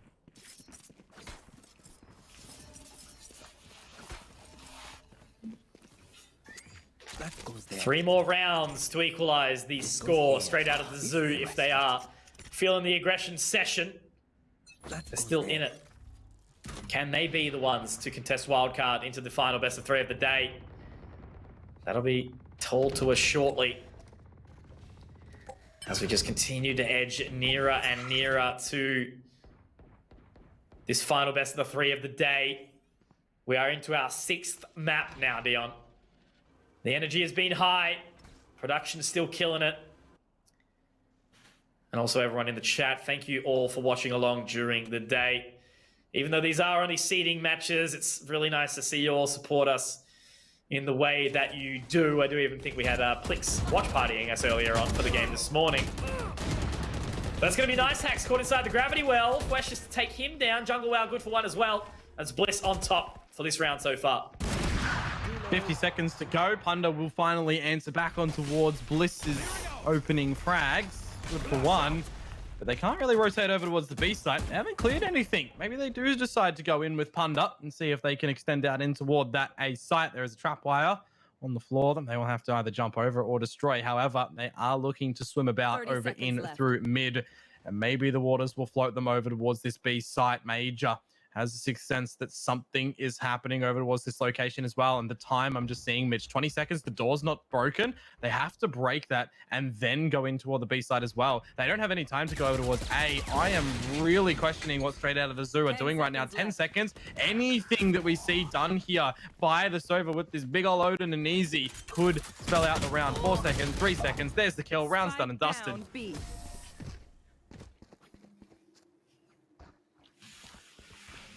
Okay. Interesting one at that. I need a drop. Tuck, tuck. Very, very interesting one.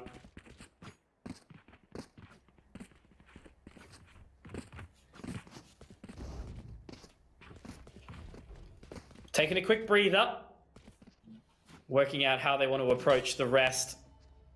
Again, we do see Vronsky with that operator in hand. Easy's had to drop to the light shield. Nice axe.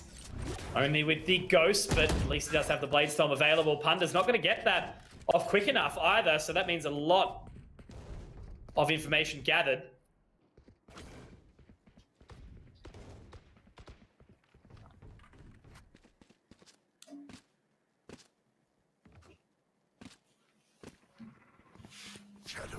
It's a floaty round, really. Straight Out of the Zoo, just taking their time, seeing if anyone of Bliss does overextend, which Major is definitely doing so. He just needs to make sure he doesn't dismiss away and then get traded out, which he will not do so, but he will still get traded out. Getting some extra damage onto Nice Hacks, 8 HP here.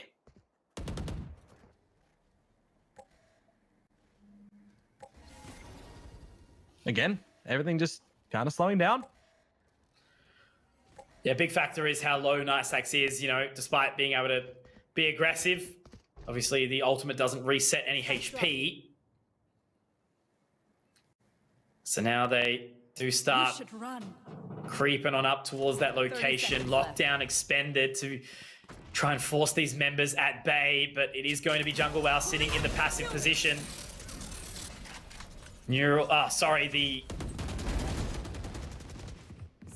Down A. I just completely lost my brain just then. The nano swarm. Lockdown goes That's down. actually It doing does the damage, expire yeah. out. And they're looking for the plant again, but Bliss, they are just looking to deny it from going down, and they've done it. They've bought all the time they needed to once more. The objective, the time match, it's just taking down too low. That's Threat of the Zoo. When they get in toward the site, any sort of shake up of the pot from Bliss, it just spoils the meal. Dude, I'm actually just laughing so hard right now. My brain just froze, and I tried to talk, but no words came out. I was like frozen there. But it's okay. As it stands, we are here. This goes here. 24 and 6 for Jungle Wow. This guy has been absolutely crushing it now as Bliss only need 2 more to close out this series. 2 more to send them into the lower final against Wildcard. Winner of that will take their ticket in toward the grand final with a 1-map disadvantage, though, going up against Order tomorrow. Shot through the smoke and through the legs. He's nutmegged him. Maybe he tagged him. Can't quite see up there. Dirty Boy is low. Potentially did so. Player advantage for Bliss. A couple of picks already in the mix. Cosmic Divide. There's Fury for Bliss still lurking about. Dirty Boy from the shadows available, but really, man, will he want to use it in this current circumstance? That trap is very elevated. I do wonder, can you crouch under that one? Placing swarm grenade. Swarm grenade out. Dunno.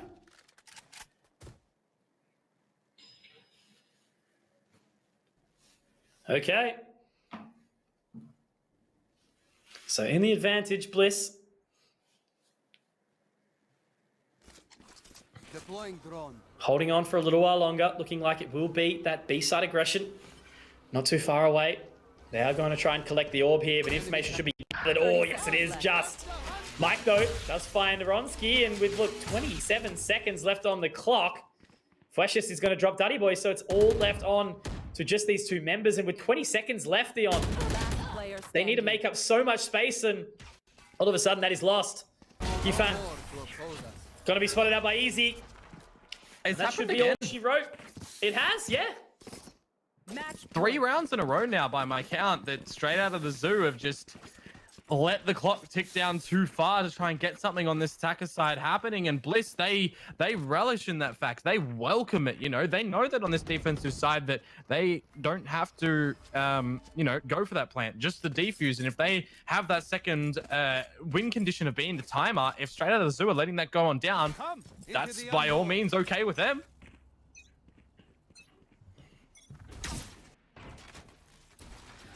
So the last-ditch effort for straight out of the zoo. They need 6 rounds to really start to bring it back. Of course, we did see a decent effort from Bliss to try and take Icebox back, but it didn't quite happen for them. Once again, Ronsky holding that midline with the operator. It is going to be Duddy Boy trying to contest with it in just a second, but he's not looking to overwhelm it either just yet. He's actually going to teleport up towards short, using that Shrouded Step to his advantage. Dark cover to lock off short. And now that's the full utility swing, Dion. Jungle Wow, impact position. Uh-oh. And unfortunately, Nice Axe is not the one he shoots for.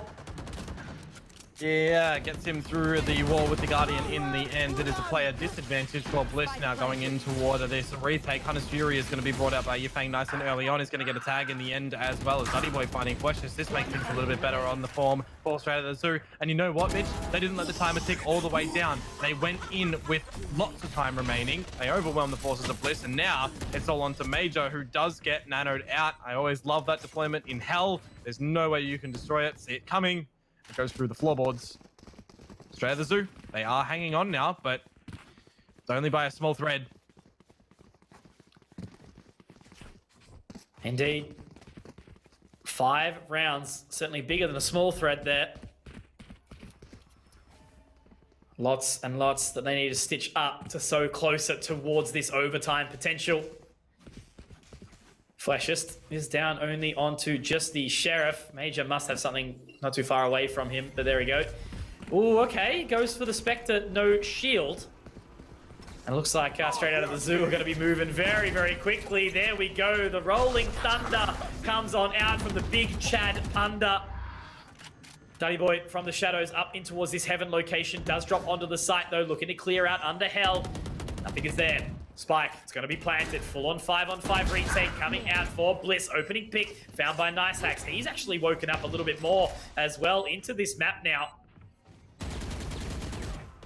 Have to try and get their way back into this in a disadvantage of Bliss. But 4-on-4 now, Dion. Well, 3-on-3, quick turn of events. This is where things do become chaotic. If Bliss have a little bit of an inch, they might be able to use the Cosmic Divide. They get it deployed in the end as well. But Yifang finding Precious does make it one-dimensional for Bliss's approach on toward the retake. Nano Swarms to buy a bunch of time, and it's going to tick away. I think there's another one that they can throw on out as well. No, easy snaps onto Mike's head. Does eat through the fault line, and as Jungle Well loses his life, it's all onto easy. Can't quite get it done again. Try the Zoo, they gather another round on the board. And I just have to say, you know, it is a very stark comparison. Australia Zoo, they go fast, they win the rounds. They go slow, they don't.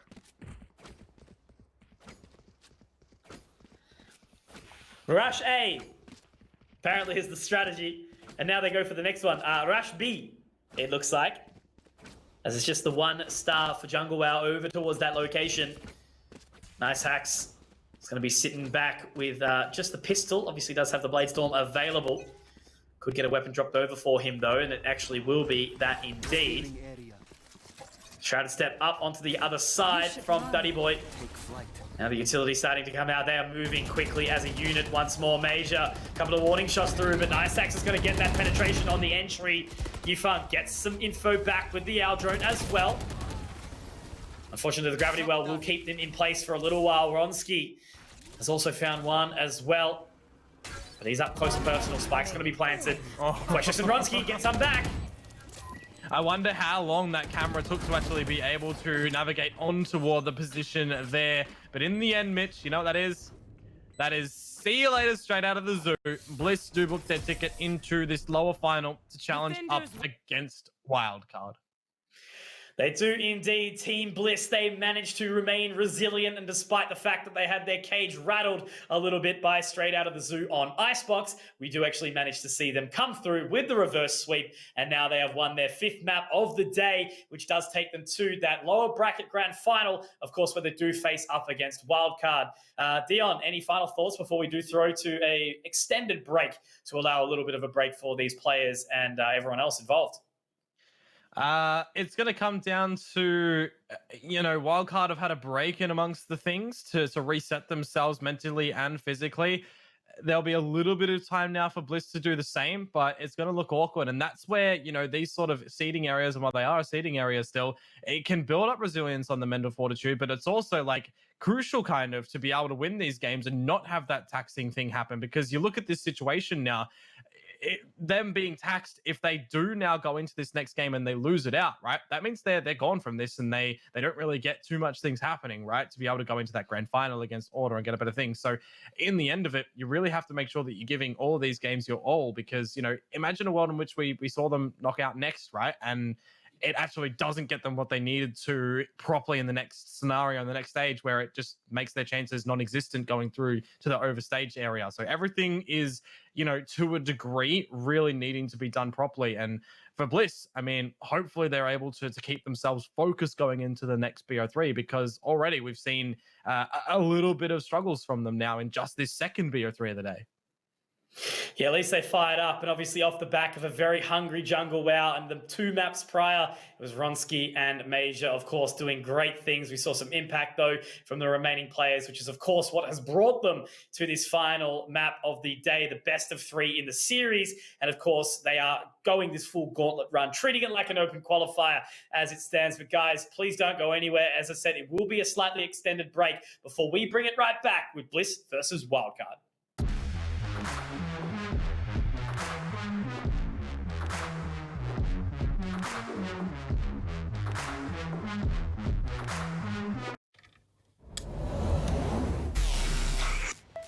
I just time traveled.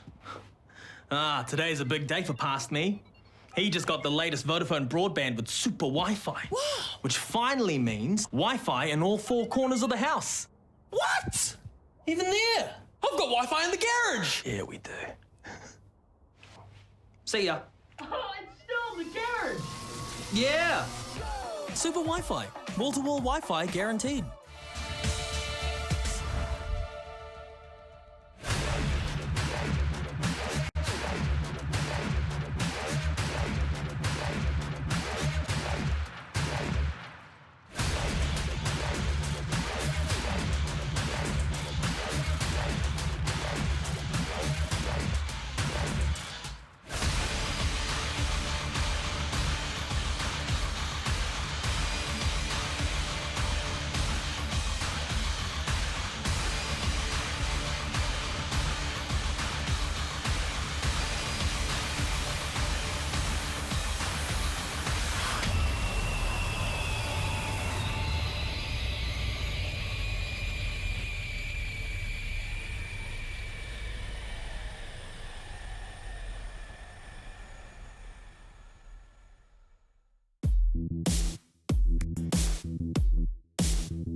We are back again for what will be the final best of 3 of the day. It is the 2021 Valorant Oceania Tour. Of course, this is stage 2, close qualifier number 1. We've just had a bit of a saga today so far. We've seen Order best wildcard in a 2-1 fashion, and in the exact same light, we did have Bliss 2-1, of course, straight out of the zoo. Now we move into what will be our final game of the day. As mentioned, Bliss versus wildcard. Dion, give us your thoughts on what we've seen so far in the day. What we've seen so far in the day. There's been a lot, I guess you'd look at it. Some really good things from players individually with the multi-fragging action as well. You look at Jungle Wow from that, previous one. Just then, popping up 20 kills in the first half and everything. Bliss to get over the line in the end. You also have, just looked at some really close games, but then of course Order, they were just absolutely dominating. They slapped Wildcard in the final map on Ascent there, 13-2, like in our first series and everything. We can always break it down so much, but I think the point in play going into this, Mitch, is what are we expecting of our final match here? Who is going to get into that grand final?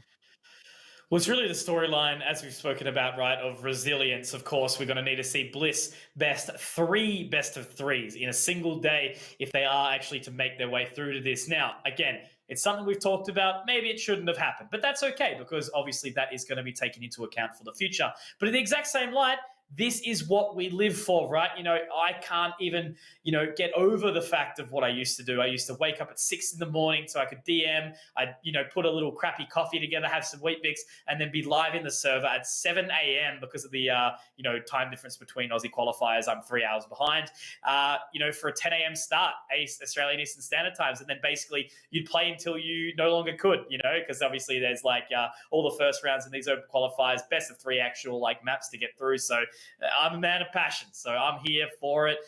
Again, obviously, it's going to be a long slog, so the credit will be to Bliss if they do manage to pull it all the way through to that victory. Wildcard have been looking a little bit shaky, a little bit up and down, I guess you could say.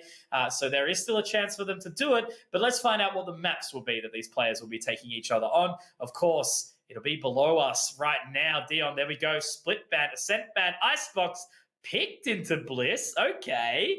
Haven picked up by Bliss and then Bind to close it out. What are your thoughts on this pool? Well, straight out of the zoo, did just beat, Bliss on Icebox. So I kind of, if we're looking at that formally, kind of understand that from a wildcard point of view. We also, I'm just trying to remember. Did we see wildcard play it against Order earlier today? It was banned out, instantly, right? Icebox was banned by wildcard, yep. It'll be Wildcard's first, installment of Icebox here, but it's not going to be but Bliss's. So Bliss already, knowing of the warmth on this map. When there is no warmth, it's a frozen, barren land. Anyways, Wildcard. I mean, look, I understand it. Looking at it, I always like Icebox. As we talk about. We saw it yesterday though to come through for Wildcard. And in picking up Noz, they decided to fall back onto what the rest of the team was already knowing, and it is going to be that 1-to-1 substitution from Noz onto Wizard. So he'll be back onto that Killjoy, which means we know that RDW is going to be bringing back into the Viper. So it's going to be really interesting to see how explosive he's going to be in the server on that one today. Yeah, no, very, very good. Very much looking forward to it, of course, to see what the agent selections are actually going to be as these guys do move into it. It should be a pretty tight one. Again, that's what I'm hoping for. It should go the full 3 maps. There's definitely the potential for it to happen. I would be disappointed, to be honest, between these 2 teams if it didn't. I think, Wildcard, given the fact that they have had that little refresher, they've been able to review and understand what the teams have been doing over the last, 3 hours that we've just witnessed. That does mean that maybe they've got an idea of how we are going to see Bliss be playing this. But again, Icebox is a comfort pick for both of these teams. Clearly, they both sort of know what they're doing. That's the factor that I think might be a turning point in that we do see, obviously, Noz in for Ralph, Wizard. His Killjoy on Icebox is stellar. So, we'll have to, determine what actually does come out. But regardless, again, massive credit to these teams for doing what they've done today. Wildcard, to be able to at least take a map off Order was also great to see. Yeah. All right. Looking into it, Mitch, hard prediction. What are your thoughts? It's a tough one, man. Again, casting me wants it to be 2-1 wildcard. Tired me wants it to be 2-0 wildcard. But at the same time, I do want. I actually look. What I want to see happen, like just from a timeline sort of thing, is Bliss to win. To be honest with you guys, like wildcard, obviously fantastic, but again, they haven't been as resilient during the course of the day. I don't know. I feel like they've sort of gotten away with a little bit. I think they still need a little bit more work on the roster. But by standards on paper, we look at it in front of us right now. It should very well be a maybe 2-0 or 2-1 in favor of wildcard. That's what we can sort of expect. I look at this and I'm seeing Wildcard has already lost to Order, so has Bliss, right? They've both lost to Order in this so far. That's why Order in the grand final slot with the map advantage. Wildcard took a map off of Order. Bliss did not, and Bliss got kind of slapped around. 13-7, wasn't it, on both of them or something? Or was that a different score? 13-7, 39, I believe it was. 37. No, 37-39, pretty sure. Yeah. There you go, 36. There we go. So, yeah, if we're looking at it, I think that Wildcard will provide a bit of a closer game against Order. I think also going into it, maybe we don't see that bind formation come through for Order. Maybe they do go back onto what is tried and tested for them. But, we've heard from them. It's like the seeding area, right? They can afford kind of to do whatever they want in their agent selection.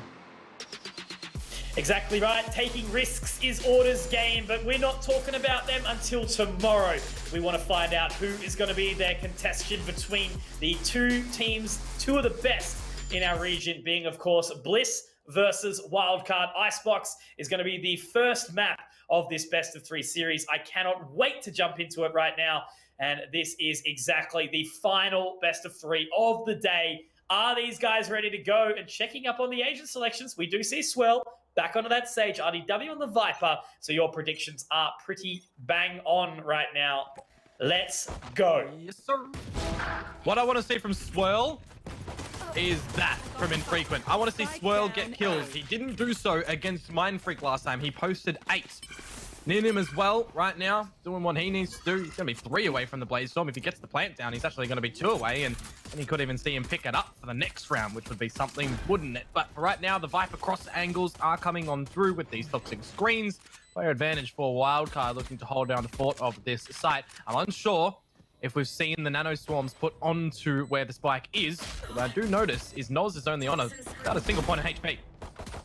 Player standing. Good damage, but RDW does bring it down into that 1-on-2 situation. Fleshes can start to tap onto this, but there we go. We're going to see it. Oh, it's going to take him very, very low. Does have the heal, but the Poison Cloud only going to hold him off for just a little second. Does jump straight back on into it, and maybe he can even find this Dion. Oh, he's going low! It's tight, but the round is found by Noz. Nicely done here as Wildcard get off on the right foot. The combinations that Wildcard are going to be able to throw out as well will be filthy in this matchup. You look at the Viper's Poison Cloud going on toward the spike, instant minus 50 on your HP. A Snake Bite, a second Snake Bite, even 2 Nano Swarms to be thrown on through, Bait Shells as well. You put a Slow Orb on the spike as well. You aren't getting off of the spike. It's absolutely just dominating in what you can deploy. You look at another scenario, right, where you've got if you bring out a Brimstone Molly, you can bring out Shock Darts as well. It's one of those things that we go right back towards one of the compositions we saw on Bind from one of the teams, right? They had the Brim, they had the Sova, they had the whatever it was. The deniability is what they had around it, playing for those post plants. And that was one of the things that I really liked about that composition. I can't quite remember who it was way back when, but point and play for this one for Wildcard, they definitely have the means to defend the spike when it is planted. Yeah, absolutely. And I think it's interesting to actually go back to how Brimstone fell out of the meta. He got a well-needed buff and, people were starting to play it again. I do remember seeing the Crunchy pick it up a fair bit and some other things sort of along that line. But now we're back straight into the Omen. I suppose the Astra coming in has really sort of started to deny that.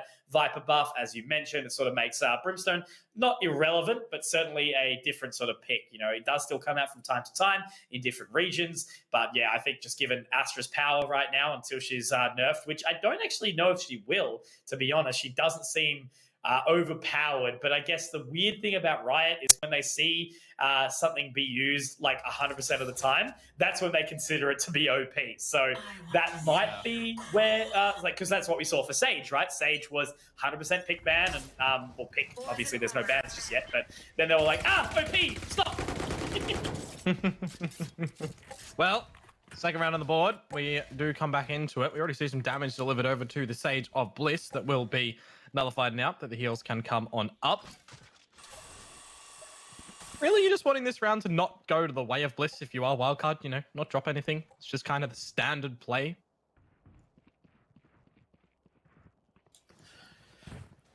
So creeping on out now. Jungle out. Up nice and close and personal. But again, given all that Wildcard have in hand right now, Swirl though, very, very nice opening pick here with that Sheriff. Not spotting anything over towards Snowman. They are sitting happily on the site. 50 seconds left on the clock, and it's going to be these guys trying to cross. Easy was, I believe, spotted as he does start to move towards that position. And I think there is going to be an interesting one, as in the sense that RDW is still being sneaky beaky-like, lurking back towards B. They've managed to call for the rotate. Look at them dance around. They're like puppets on strings right now. 30 seconds left. We saw what he was able to do earlier on in the day, of course, when he was playing the Cypher, you know, bringing out all those massive flanks. Right now, he might be able to decapitate Jungle Wow, depending on when he wants to peek on through. Jungle won't be able to get traded at the current time as well. There is a single burst shot to come on through. And Mitch, the team that I was thinking of before for that was Kanga. It was the Sova, Raze, Brim, Viper, and okay. Sky that they just kept throwing stuff up to deny the spike from being defused. At least I think it was that composition. Ninham B-hopping his way to success there. So Wildcard do get away with a pretty nice round in the end. Very good to see that Wildcard are feeling quite confident into this one. Again, on paper, we spoke, even Texter vouched for them, right? You know, and then we heard Watt talk about it earlier on in an interview, I believe, on Thursday, just explaining about how Wildcard do really have that solid potential to be, you know, one of the best teams in the region, you know, really contesting order and pushing them as hard as they can. That's what Mindfreak sort of said, you know, they've got a real capacity to be very, very scary, and I understand it. They've got fundamentally awesome players. Great opening shot here from Ninham. Ronsky is up close and personal, but he's not going to find it. Ninham! This is what we know and love him for, Dion. He's already up, very, very aggressive onto the other side of the toxic screen. But will he spot that other member who is being a little bit of pain? Easy. Picks up another. Nos is going to drop him, though. Oh, no! Ninham! I was going to say, if Jungle Wow won that, Ninham would be kicking himself, but at least RDW is there to collect. Right click at that point in time, fella. He's close enough. But missing out on those, it doesn't really matter in the end for Wildcard to be picking up that round. And you know what that was as well, Mitch? That was the bonus. So Wildcard on the way to be able to find this fourth one. But as I do say that, you know, last time we saw the situation in our previous one, there was a bonus like played, and then it was the eco afterwards, right? So the one out that thrifty. So we'll have to wait and see what is going to happen in this round. Sheriffs can certainly get some damage delivered. But for Wildcard, I mean, starting off on this offensive side of Icebox, they are well and truly on their way to try to get back against order and to start off in this fresh round. Already got him free clip besting Major. And Wildcard looking very, very confident in this start. You know, they've moved into this one. No stress at all. RDW is going to drop easy, infrequent to find another on Fleshes. At least we do see a trade come out from Ronsky, but Ninham already up onto the CT position of A. It's not quite going to matter. Jungle Wow will try to contest with RDW, firing a couple of warning shots, but RDW is the superior Viper at this point in time. We will see another buy round come through in just a second, but it's 4 rounds in the bag for Wildcard, and they're putting the pressure well onto Bliss at this point in time. One thing I'm kind of expecting from Bliss over on that A site is aggression up on toward pipes. We saw it time and time again from Ronsky, remember? But with an operator in possession, maybe we don't seem that to see that right now. He's going to be posted up over on the A site line to potentially find anybody up at Belt nice and early on. But for right now, Wildcard, they are building up in their economy very nicely. They will have a buy in the next round regardless of what happens here. It is going to be the Viper defenses over at the side of B for Bliss. Again, you know, you've got the toxic screen up and the snake bite to go down, but Ronsky does manage to find the opening frag. This is on the second one, but infrequent opens up, doubles down, brings out the showstopper. It's Party Town right now. Oh, what? But dearie me, he's missed it. Just went a little bit too deep, apparently. And that means that we see a player advantage going the way of Bliss, but unfortunately all 3 of them are at the wrong location. There's going to be the Hunter's Fury to tag on and also to take down RDW. Ninum, Toby, bring us over to this good man, my friend. If anyone was to clutch out a 1v3 for me, I would be putting Ninum into this position, but they all do start to move around on the swing at the right time, and Major will get 3. Unfortunately, it took a little while for Bliss, but right now they are blooming like the flower in their logo. Hopefully this is the start of something good for them on this defensive side as well. You would hate to see the longevity of the day get to them in a situation like this. And just for this to run out of smoke, run out of steam, run out of gas, however you want to see it, just kind of be without substance in the game. So it is good to see they do get a round early-ish on the board. But as I did say earlier, Mitch, we know that there's going to be a purchase here for Wildcard. They've got 3 ultimates to be able to utilize.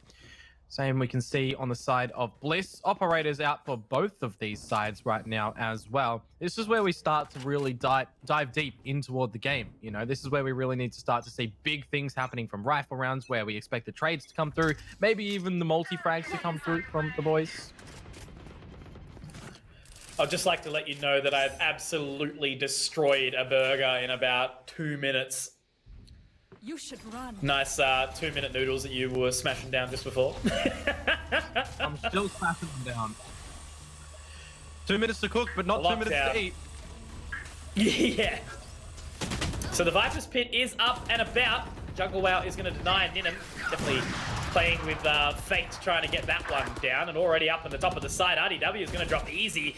And it's going to be, is it Viper Diff or is it not? It's going to put Jungle Wow into a really awkward situation. RDW has gone big here, but now Jungle inside that pit does find another. Noz at least able to equalize. But after the resurrection has been expended, there could be. Jungle, that's 3. And we've seen him do so much here. Infrequent down on 1 point of HP. Dion, this is getting a little bit crazy, a little bit wild. Where does Infrequent even go with this, with the operator? Of course there's 2 pits right now. Jungle Wow is still alive and RDW is not. He picks up a 4K. I thought that there was both of them frolicking about. There might have been. No, RDW didn't even deploy his, so it was just the one. But the thing I touched upon at the start of that round, right, Mitch?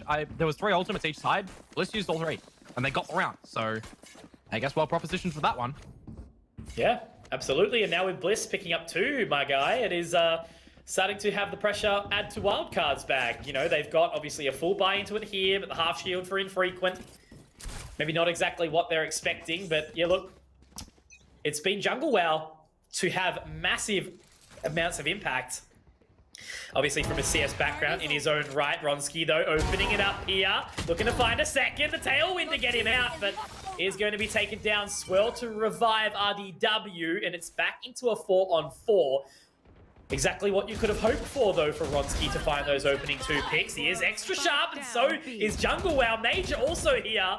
This game is not going to be the one-sided affair that we could have been seeing, Dion. It is going to be Bliss to step up to the plate. Now RDW has to try and lock it down in the middle. Major not caught out, though. It's all on to just Ninum. And he is in a 1 versus 4 here. All the way back, has the spike in hand. And it's going to be hoping that Bliss make a couple of mistakes here. Hoping so. We've seen him in a 1 versus 3 before. This is a little bit worse, though, in a 1 versus 4 scenario. Really needs to piece things together quite properly. Does have the full kit of the abilities behind him, but you know that they're just going to be split over. They know that he hasn't crossed over towards the A site just yet. Now that he's been seen, he finds 1, traded on out in the end. Bliss starting to find their footing on this defensive side. Absolutely, nicely traded. Despite Ninum finding the 1.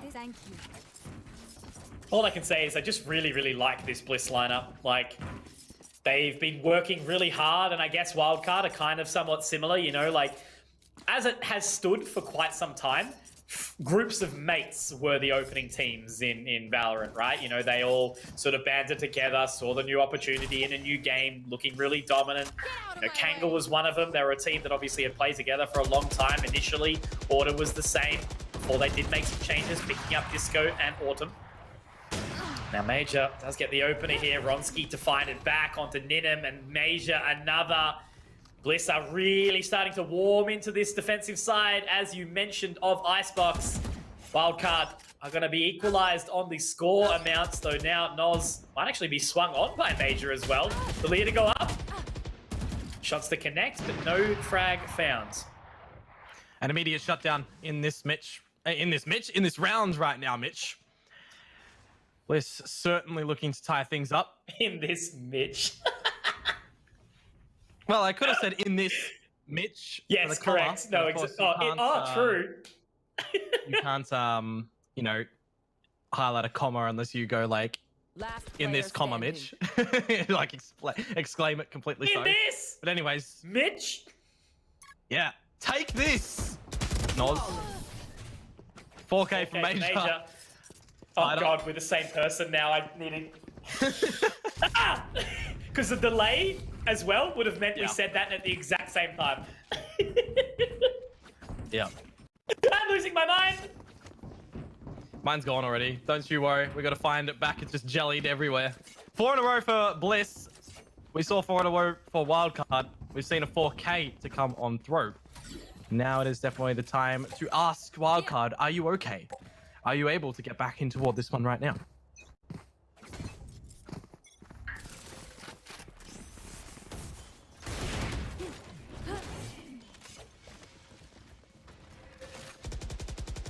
An escape for Bronski. Does manage to get away. Boosted onto the top. Freshest. At least able to heal himself to move back inside the kitchen. Still a 5-on-5. Empress popped and oh no! Major. The rogue bullet from the Phantom Spray didn't connect in the way that he wanted and the Empress is taken down. So a 1-for-1 trade that is good, but I'm interested to see if Easy's going to be able to find anything, but no, he will not. Spike making absolute beeline towards this A site. The toxic screen is going to be down. If they push through it, it will decay. They're going to be able to get up towards that site now. Spike planted. 3 versus 3 retake. No ultimates to expend, except for that showstopper in the hands of Infrequent, but it's going to be Ninum to drop Fleshest. And now Ronski has a lot of work to do alongside his good pal Jungle Wow. Do they even go for it? It looks like they will. Collecting the Phantom instead of the Operator. Movement now into the site. They definitely have money to reinvest in the next round in case they don't claim this one here. This toxic screen eventually is going to go down. Jungle Wow, he does put over a snake bite. Ronski dispatches 1. Ninum on for the 4K now as well. Ronski's been seen. Ninum finds 4K. We go from back-to-back ones. We see it on the flip side. Now it's on Wildcard's side as they do grab back the lead. Ninum, 4K. I feel like the multi-frags in this game, in this particular map, haven't been that exciting so far. They've just been, you know, well found, quite methodical, nothing super flashy or over the top. But yeah, Ninum, Major, they're starting off excellently, and this is exactly what we want to see in the final map of the day, you know, right? It's all the way towards the end of such a long haul, but something that's exciting, something that keeps the energy high. They have shouldered out very, very early on to see if the peak will come through from Ronski, but he's holding onto that line, and now will they go for the fake? There it is. The shot does connect. And now going for the second. Ronski finds another. He actually does tailwind away at the right time, but Ronski, you animal, finding 3 towards B long, and he does dash away to safety. Absolutely superb shots to come through from him. That's why we know how powerful he is on the Operator. Noz, though, will bring something back over to the Wildcard side.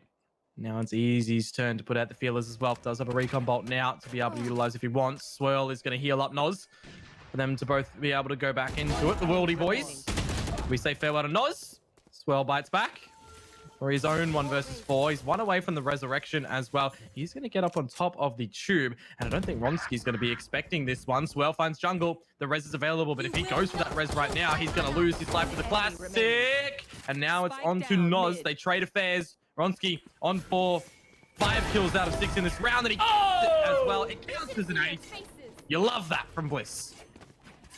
Well done from Ronski. I swore it got a little bit dicey though there. You know, they were in, what, a 2-on-5, and with a resurrection, at least it did bring them back, but then down to a 1-on-2. Certainly not what you want after 3 openers to come out from Ronski, but regardless, he's back in action. 11 frags. Has the Blade Storm available. This time going to change his position up over towards this A site instead, and they're going to leave Jungle Wow to try and lock down B. And it does look like they're going to pick up the pace very, very quickly. So Jungle will have to hope that the snake bite's enough to keep them at bay for a little while. Only the Sheriffs, though. And the Sheriffs, we'll see whether or not it's high noon for these boys. It's just past 7 p.m. here. It has to be 12 noon somewhere in the world. And if it's not, well... Get out of my way. Well, damn. Bet it will be. RDW, creeping it up. Here's the fallback after gathering that orb. And he is on for a detrimental flank. He's called for the boys to all rotate as well. He hasn't cleared his corners, but he's just hoping that everybody is over at this B site. I guess lockdown to try to solidify things for wildcard. Major loses his life to Linham over, though. They know the flank, or the rotates rather, coming from Bliss right now. It's on to RD, and he can't quite establish anything. So this is looking to be a post plant that Bliss, they've got the rifles for to be able to challenge. Ninham walks up to you in the bar and says, "Get out of my way! What you doing?" I know what I'd be doing, certainly abiding by the rules and regulations, because I would be scared of that Blade Storm that he continues to put out. Does find the opening pick here. Ronski, though, doing the exact same thing. Now Bliss at the advantage. Ronski getting real aggressive, but Ninham looks to be the superior jet. Unfortunately, he is only for one, and that's all in a nos, but that stick of the spike, it's a little bit too much for Nozzy, and that is going to be another round going the way of Bliss off the back of a re-entrance in from Ronski. Jungle Wow to deny, and now it is the final round of the half. Bliss with the advantage. This is living up to exactly what we'd hoped for in a best of 3 lower bracket grand final. Yes, sir. Close as it can get. They really do want to send us into all 9 maps tonight, don't they? It will be a world of Valorant that we will be witnessing. Last round of the half. I mean, why not? Use all the credits that you can. Thought maybe it would have been an operator, but I understand the Odin coming on through. If they do get up the wall, you know, you can just pepper so many bullets through and try to deny them in that circumstance. But for right now, RDW finds Major. Ronski will be looking to be able to bring it back into an equalization affair. However, Blister still have this resurrection that they probably really want to use now. Absolutely, especially at this point. It is the last round of the half, and, you know, Dion, talking about time, I could go another best of 3, to be honest. Give me another. I thought you were about to say 4? Go another burger. 5? No. I am a big boy. 105 of your finest. But I can deadlift 210, so that's okay. Spike planted. Moving on in. Resurrection goes the way of Easy. Gonna get him back into the server. Ninham is underneath this little cubby location. Crouching up and down as well. Certainly waiting. Let me at him. As they do start to creep on in. Ninham gets the swing, but he does miss the shot. But it is going to work out for him in the end. Brings Fleshist into a 1-on-2 situation. He is going to be able to get up and over. But there is denial as he does pick up, or get picked up rather, by Infrequent and tossed out of the half. As it is equal standings at the halftime mark. 6-6, Dion. Who is going to run it? Who is going to run it from here? Ninham leading out the charge on 16 so far. You kind of just see that the strategies are deployed in the very beginning for all of these guys, but when it gets into the mid-round, after all those kills do come out, it kind of is just all of these frags happening around the different sides of the map, and then eventually when that spike is planted, it funnels everybody into the decisioning to go in for that retake, and in the end, I mean, one of the teams do pick it up, but it kind of is feeling like a little bit of the rinse and repeat that we were getting toward the later stages of that half. And now I do wonder, are we going to see the same thing over on the flip side? Because we look toward this flip side, and Wildcard now, they are on this defensive side. They've got those Viper lineups. They've got the Killjoy available as well. And the single, no, sorry, they do have the double duelist with them. Both sides have that. But it's Raze compared to Reyna. And we know that the paint shells can buy time. Absolutely. Secondary snakebite to go down. There will be the Nano Swarm projected as well. Ronski, good opener, but Swirl finds one. Is eventually taken down. No, Swirl's still alive. Noz goes down. But it is a 3-on-3. Gonna be the toxic screens going up. The barrier wall should allow the plant. Easy does fake it though. Does push back on up. His teammate Fleshist is going to be dinked up. Does have the heal available, however, Dion. And now Ninham to pick up one. Fleshist to get the trade, however.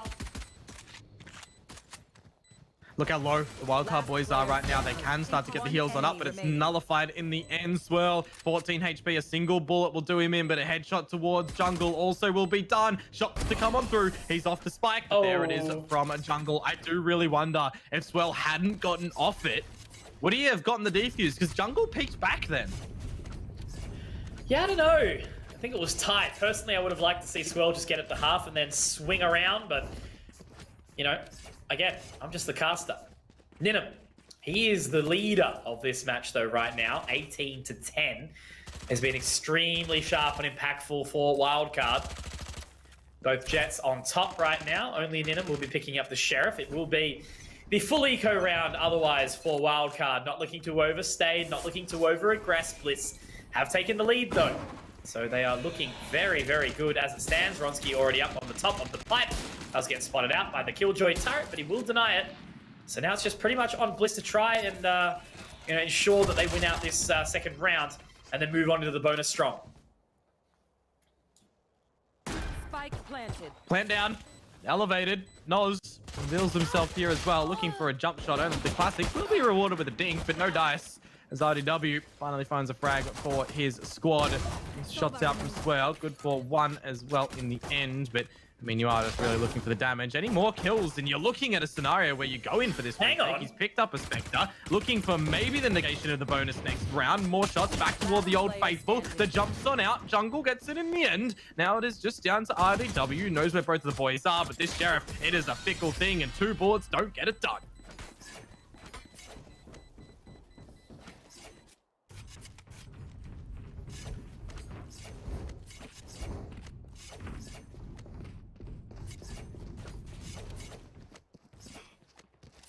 Okay. So an opportunity found. Swell certainly made it hard for them. That is definitely for sure. So we're going to see on the side of Ninum trying to contest that orb very, very early on. It does appear, so we can get the Blade Storm. They're going to be running for that straight away inside the dark cover. The Cloudburst, rather. There is no Omen in this one, but now you're spotted up. Cruise on around.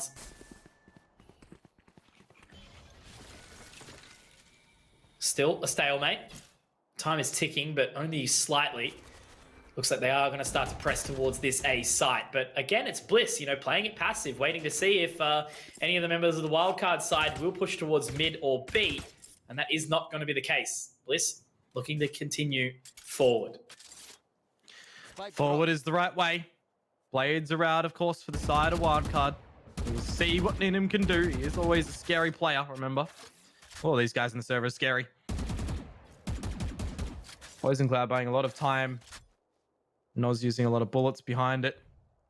Does have that alarm bot available to deploy, but that is about all right now. 40 seconds to go. Bliss now starting to navigate back through mid this time. Does more bullets get used from Noz? He's kind of wasted out that time. Delayed a little bit too long. Start getting those shots out. Clear through.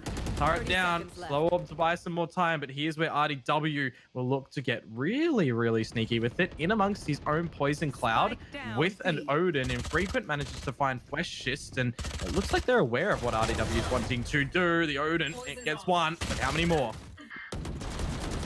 Cheeky boy.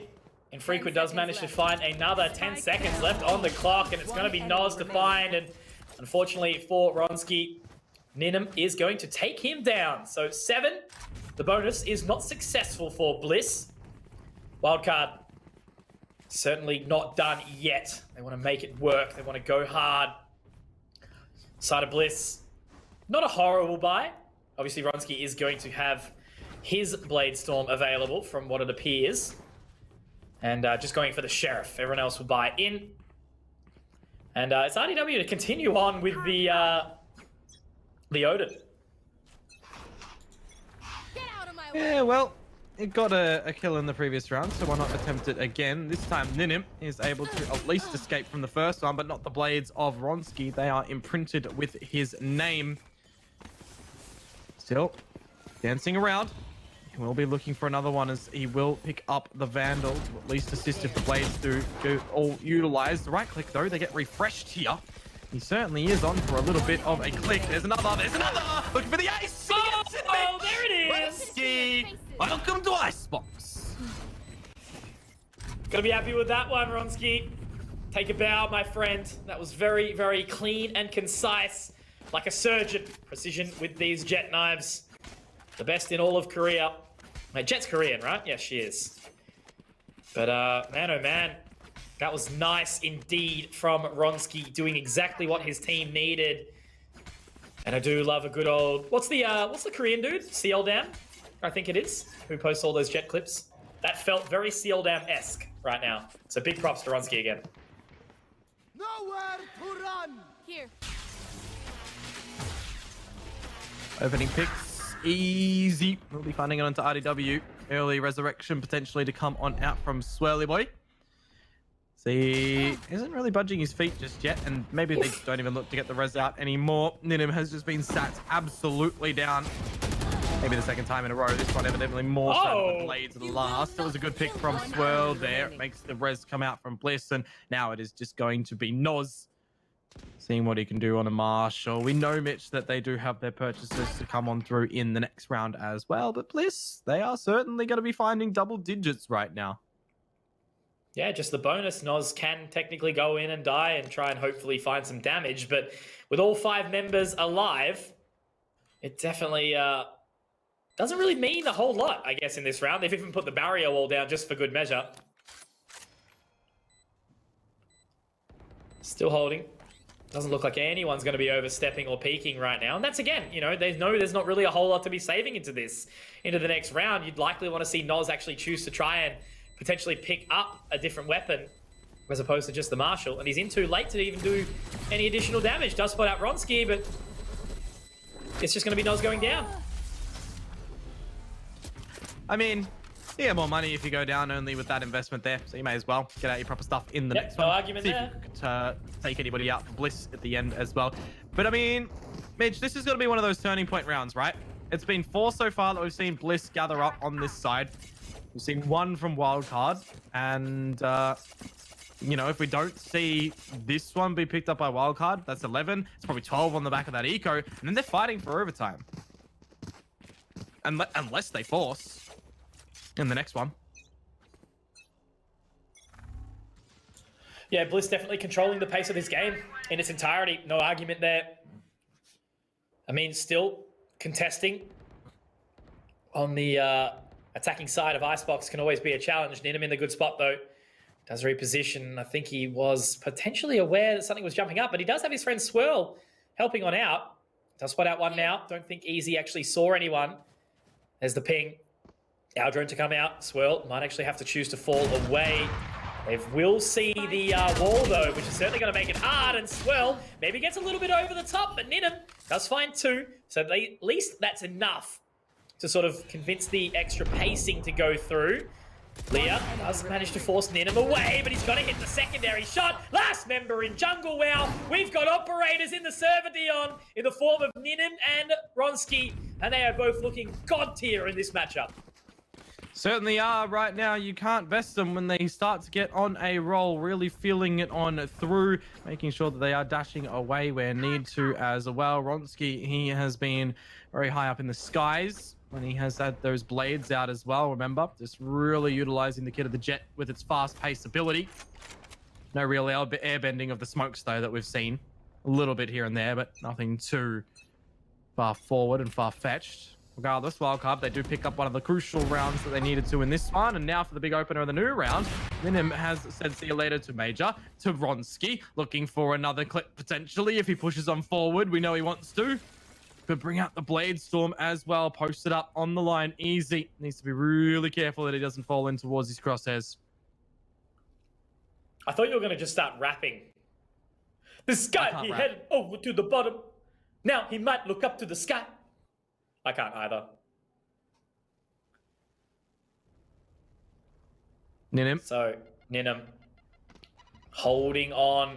Don't think he did spot out the gun barrel of jungle. You can't see him over towards that location, but still holding it very aggressively. Difference here is the mid lurk, and Easy picks up one for his troubles. Thought he was going to be punished there, but as the time does start to tick down, do they continue to head towards A? The wall of Sage is actually going to head down. So it's going to be on Easy to try and see if he can cut off any rotations here. But that position from Infrequent sitting just on the other side of Boiler. Means that he's not going to be over-aggressing just yet. There we go, easy to be taken down. Swirl gets the res onto Noz as well. That should be another for Ninum. Go back for the fourth, mate. You know you want it. Looking around, but it's going to be Jungle to take him down. But he does have to find the spike plant. Oh, infrequent. Gives him a little bit too much here. Jungle Wow in a 1 versus 5. Dion has already got the spike planted. And as he moves on to his own utility, he's got the Viper Spit available as well if he does choose to use it. How are they going to progress here? There's another one.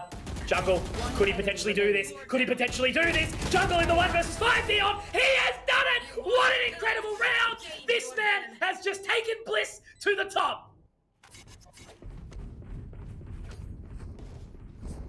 I'm pretty speechless on the back of that. Pretty speechless, not gonna lie. It takes a certain something special to be able to pull something out like that. And to be able to do so in, you know, your third best of 3 for the night, Mitch. Your third best of 3. Who cares, dude? Give him another one. Give him another one to play. He's hungry. He needs more. Ascent, 20 kills in 1 half wasn't enough. How is this game like? I don't know, man. This is just good. This is just good Valorant, dude.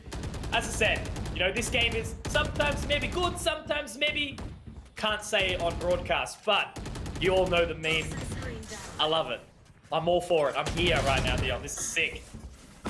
RDW ain't here anymore, as he is the first casualty. Ronski will follow in quick pursuit, however, by Ninum. Just can't help to feel for wildcard in that circumstance. 1 versus 5. God damn. Let you roll with that one. That's a clip for Jungle. That's a clip for Conky.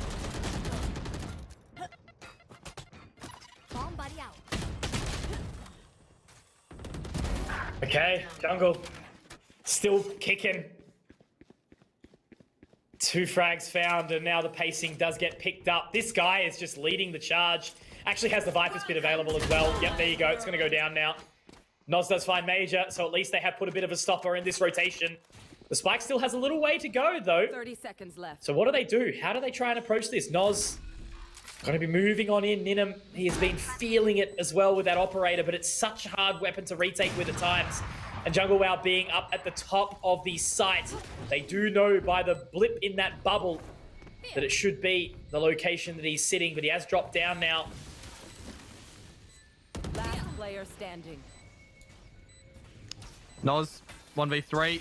That dart's going to force him to the floor and to his grave as well. Bliss, pretty smooth sailing.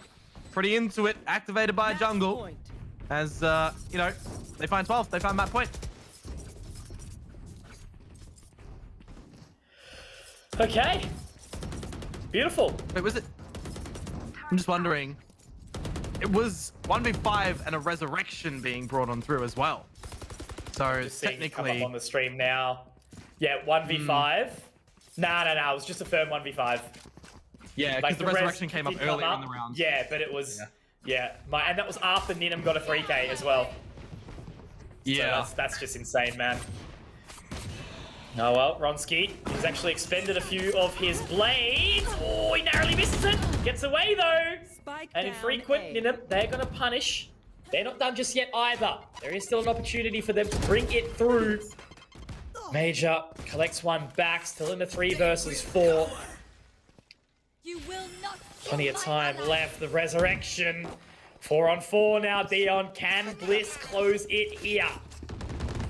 Well, that lockdown is going to try and funnel them into the crosshairs of RDW, and on this Ares, now they go through his smoke as well. He's going to be looking for more. It's not going to come on through, as it's just down to Fwesh just on about 10 points of HP. A right click will come out from Ninum at distance, and Wildcard will hang on. It's gotten to them a little bit, the fact that they've dropped the 1v5, however, as they are shaky, as we are shaky still from that 1v5, Wildcard, they do hang on. As we've spoken about it before, you know, when we see the chat starting to fire up, it's like, okay, they're there now. The delay's kicked in. Oh, man. 30 frags for Ninum, though. Imagine if he was to lose this one, you would feel so rough. But he's got the operator again. The Call of Duty 2 style weaponry. And he's getting aggressive over towards this B position. He is up close and personal. The Leah is there. The Owl Drone is there. And so is the Hunter's Fury. Will Easy take him down? No. The Tailwind is expended. That means he can't reaggress in towards this long position. So at least they've dealt with the aggression from Ninham. But sitting back over towards the site, still is plenty of work that he's able to do from this location. Straight on through. There he is up in heaven. There from Ninham, and Ronsky back onto it as well, in toward the Toxins of RDW. He's only going to establish in one, but Wildcards still do inch in front with the player advantage that they do sit themselves in. Jungle out, still alive, dancing about, does have his teammate as well in Fleshist. Heals available if they require. We know that the resurrection isn't available as well, not for a little bit. 40 seconds to go to try and get this plant on down. These walls as well to assist. The second one down.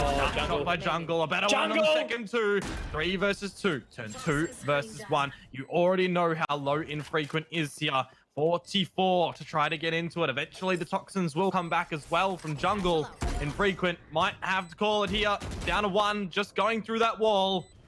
Will be hit up quite quickly, but there you have it. Mitch Fleshes to close it. And that map had so much. Just to recap, the 3Ks, the 4Ks, Ronsky's ace with that Blade Storm, Jungle Wow's 1 versus 5. That was phenomenal. Honest to God, I don't know how we've both managed to just get through that map. This is map number 7 on the day for you and me, Dion, for production, for Bliss, and to still have a round like that come out for Jungle Wow is incredible. Ninham did so much. He tried his hardest to get it rocking and rolling, but look, after such a big performance there, we will see, of course, the team in Bliss take Icebox 13-9. It was the wildcard selection, baby. Dion, we got another map, and it is going to, of course, be Bind, I do believe, Haven. next. We'll be back very, very soon. Haven.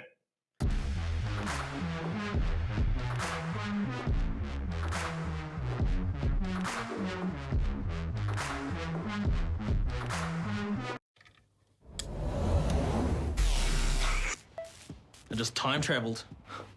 Ah, today's a big day for past me. He just got the latest Vodafone broadband with super Wi-Fi. Wow. Which finally means Wi-Fi in all 4 corners of the house. What? Even there? I've got Wi-Fi in the garage. Yeah, we do. See ya. Oh, it's still in the garage. Yeah. Super Wi-Fi. Wall-to-wall Wi-Fi guaranteed.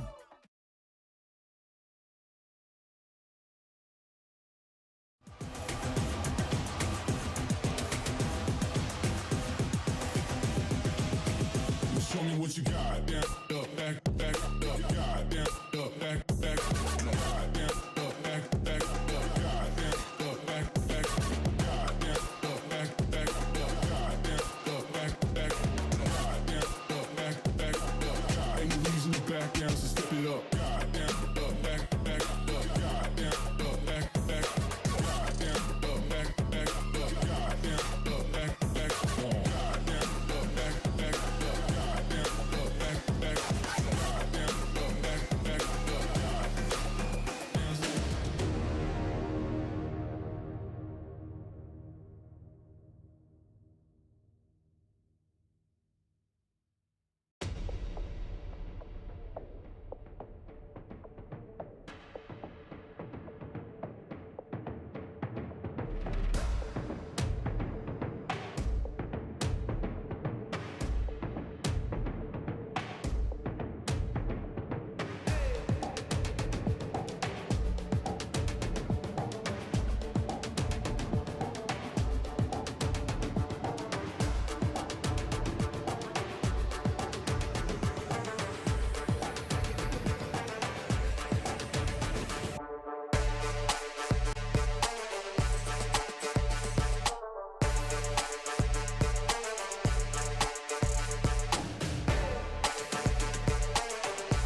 Ladies and gentlemen, we have returned, and right now I feel like a guy with ants in my pants. I can't sit still. This series has been absolutely smashing so far. The day is taking an absolute peak towards the bitter end. But look, it might not be a bitter end for Bliss by the way that they have been going today. Of course, they picked up map number 1 on Icebox, 30-9, and now we move obviously into their map selection of Haven, Dion. This is going to be electric. They've already had such big high energy plays. The ace from Ronsky, then, Nidham rather. Yeah, Ronsky had one. I don't even know, man. It's all crazy. And then Jungle Wow with that 1v5. Are you joking me? I've had enough. Yeah. Send me into the next map. You talk about Dizzy getting in our heads from the ace that he was able to throw out on Vines, over for Sonics with the Blade Storm. Ronsky pulls out a Blade Storm ace. Jungle Wow does that, man. OCE providing goods that I can't wait to see on the global stage. Imagine this with an audience. Oh my lord. But we're ready to get back into it. We're looking now towards our next map. We're looking at what you could argue is a potential upset here if Bliss do take a victory over Wildcard.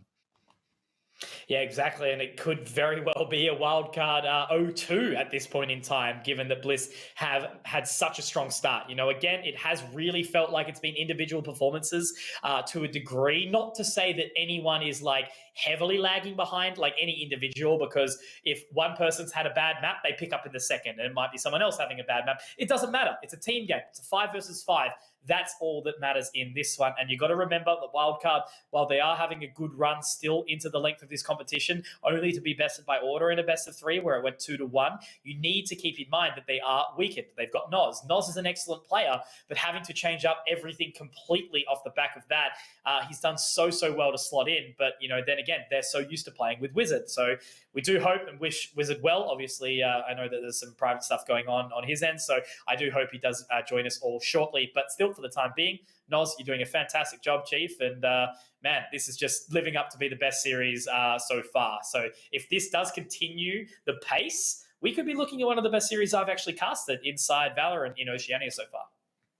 Definitely is shaping up to be a huge one. Of course, that is only up to the players to decide what is actually going to be happening in the server, in how they are mashing their keyboard buttons and their mouse buttons in the end of it as well. And those talk buttons that we know that during those rounds would have been absolutely just inaudible, I would say is the word, when you have an ace come out like that. But Mitch, Haven is where we do translate over to next. And yeah, I do really wonder, what are we going to see when we do come over towards this map? We do have the players picking their agents right now, so we'll get into it momentarily. But yeah, what do you think?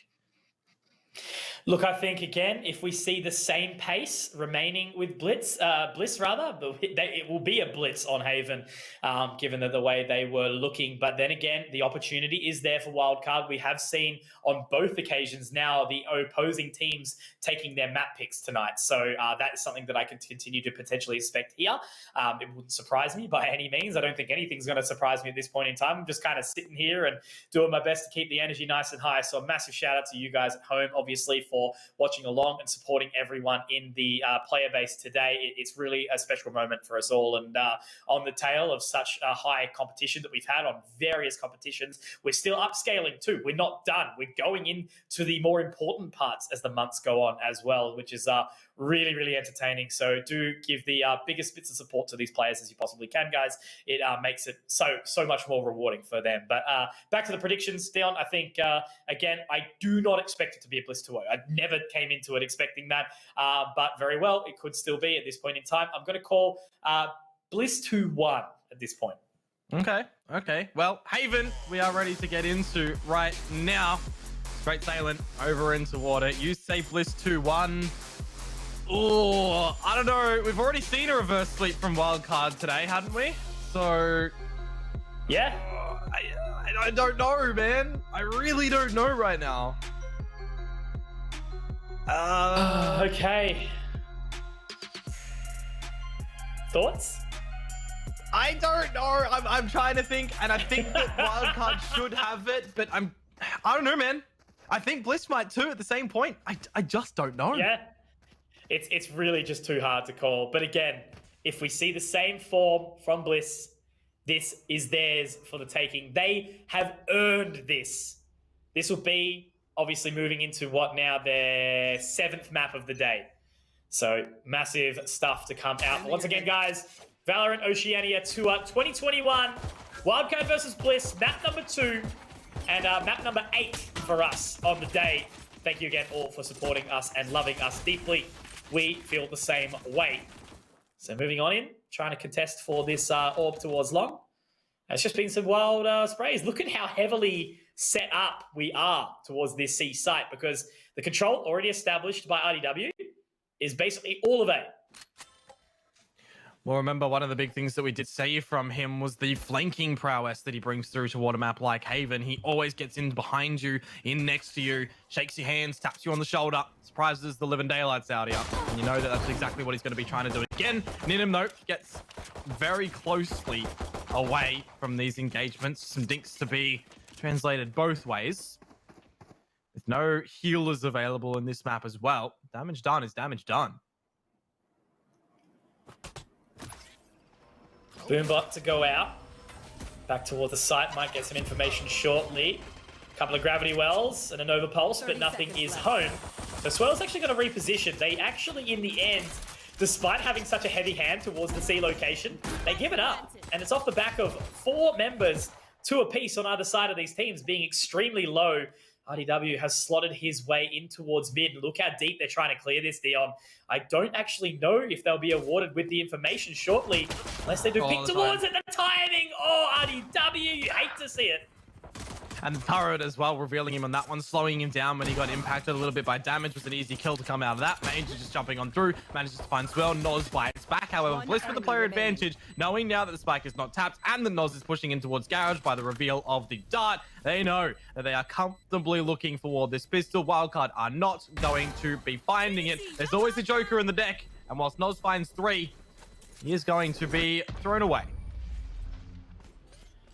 Unfortunately, not quite stacked enough is the deck of Wildcard as Bliss. With that round, Dion, they win the opener of this second map, which could potentially lead them to victory and facing off against Order in the grand final tomorrow. And it's almost been like a training arc, right? You know, going into the hyperbolic chamber, watching Bliss develop and progress.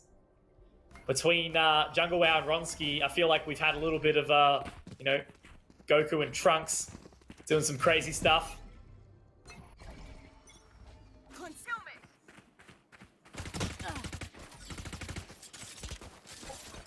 Just noticing, we have a mirror match bar Sentinel. Cypher Killjoy split. Yeah. Yep, that's the one. Be interesting to see how they choose to play it too, you know? I did see some commentary in the chat from the big dick himself, Mr. Stacy, or Richard, saying that, you know, Sentinel might not be 100% needed from time to time. Understandable, have a nice day. So, infrequent. Might be able to do some further damage. That's going to be Ronsky going down. Ooh. Further right click of the classic onto the head. As well, a Flashy Swirl able to actually find another one as well. Yeah. Free weapon. How much, Dion? Remind me again? Free. $0. Insane. It's only in your head as free real estate. Buy 10 of them. Well, they are going to upgrade. Easy is only with the Sheriff right now as well. With Ninim picking up the Judge, it actually gets kind of scary. And you might even see Bliss be able to not clutch out this round. There's no stars for on the spike at the moment. Shouldering through. Ninim finds Easy. This is what I'm talking about, that they don't know where Jungle is. And he's got HP, and with Ninim having the Sheriff, you know he has to go down to a different weapon right now. He's got the Spectre in possession. Pre-fire gets shouldered, and his head gets taken off. A costly Mitch in the round, but Bliss find it. And you know what that means with the 4 frags we see from Wildcard there? We might not have a bonus. We might actually be going into the full buy-up from them. I was saying boo earns. 1 second, peeps. I gotta what? Astral to play some stars. Oh, you don't know it, do you? Did you watch much Simpsons? No. Oh, everyone point and laugh at Dion. Actually, don't. That's bullying, and I don't condone that. I love him. Didn't really. We weren't allowed to really watch TV growing up as kids, to be honest with you. Yeah, like yeah, no, fair enough. Hey, Simpsons or South Park or Futurama, none of those. I think Mum and Dad just didn't get away with it because it was Channel 10, 6 o'clock. and it was like some sort of repeat of The Simpsons, and we were just, it was like the only thing we were basically allowed to watch, surprisingly enough. But it doesn't matter. RDW, he's allowed to watch well and truly more than that.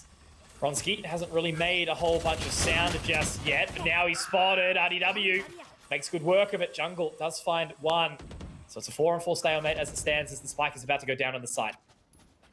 Looking to get that plant established at the back of the side as well. Sometimes this is where you see shock darts and paint shells really just be a nuisance. However, they are going to be able to escape it. You can actually couple that down with the gravity well, and it can be really damaging. But nevertheless, the plant is established here for Bliss. We are looking for Wildcard to go in for the retake, as Ronski is still able to escape with one before dying. Ninim dashing on through. They want to get onto this defuse very, very early on. You can see that the darts are being lined up, and the flank from Precious here could be paramount. Shots missing, however. A sideline over onto this Phantom that they might not actually expect him to have. Paint shell's too deep, and now it is just too infrequent. Peppered down through the box. That is a really critical round for Bliss, because that's Wildcard's first purchase, and they don't get it. I look away from the monitor for like half a second, and all of a sudden Bliss have just absolutely dismantled Wildcard. So maybe they are moving ahead with that momentum that was behind them. Jungle WoW just continuing to dominate 7-0. The reverse James Bond. Some kind of like, you know, dark, not like an evil version. I'm losing my mind, hey. I'm trying to make like references and memes, but I'm brain damage right now.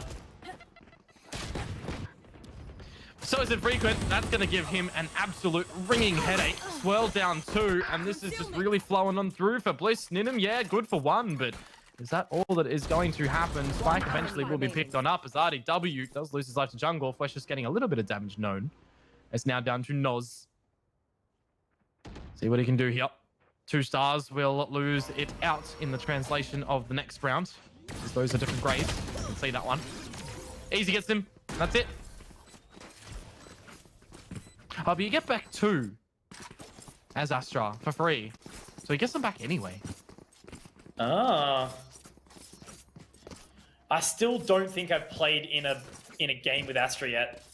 It's been that long. Yeah, and obviously everyone is Nah, look, I've played while she's been out, but everyone's like the only thing people play is Jet still. So True.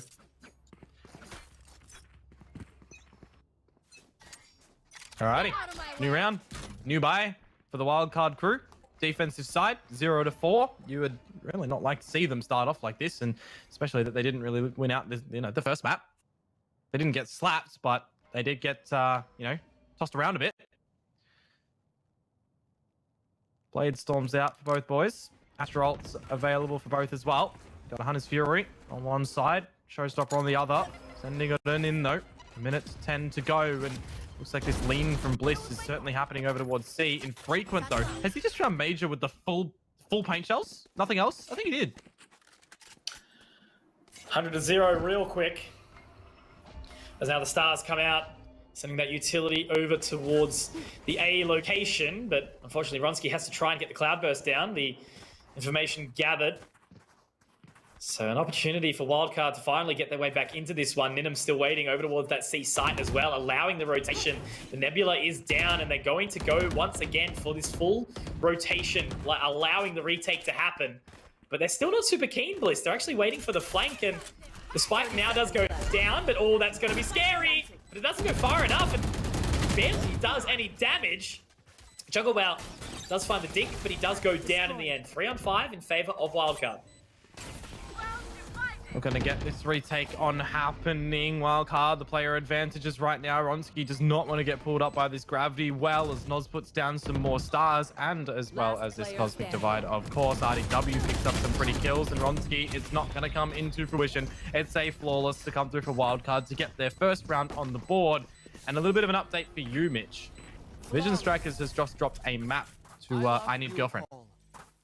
They go on the distance. Maybe they need girlfriends too. 2? I need Just one. thinking. I want one.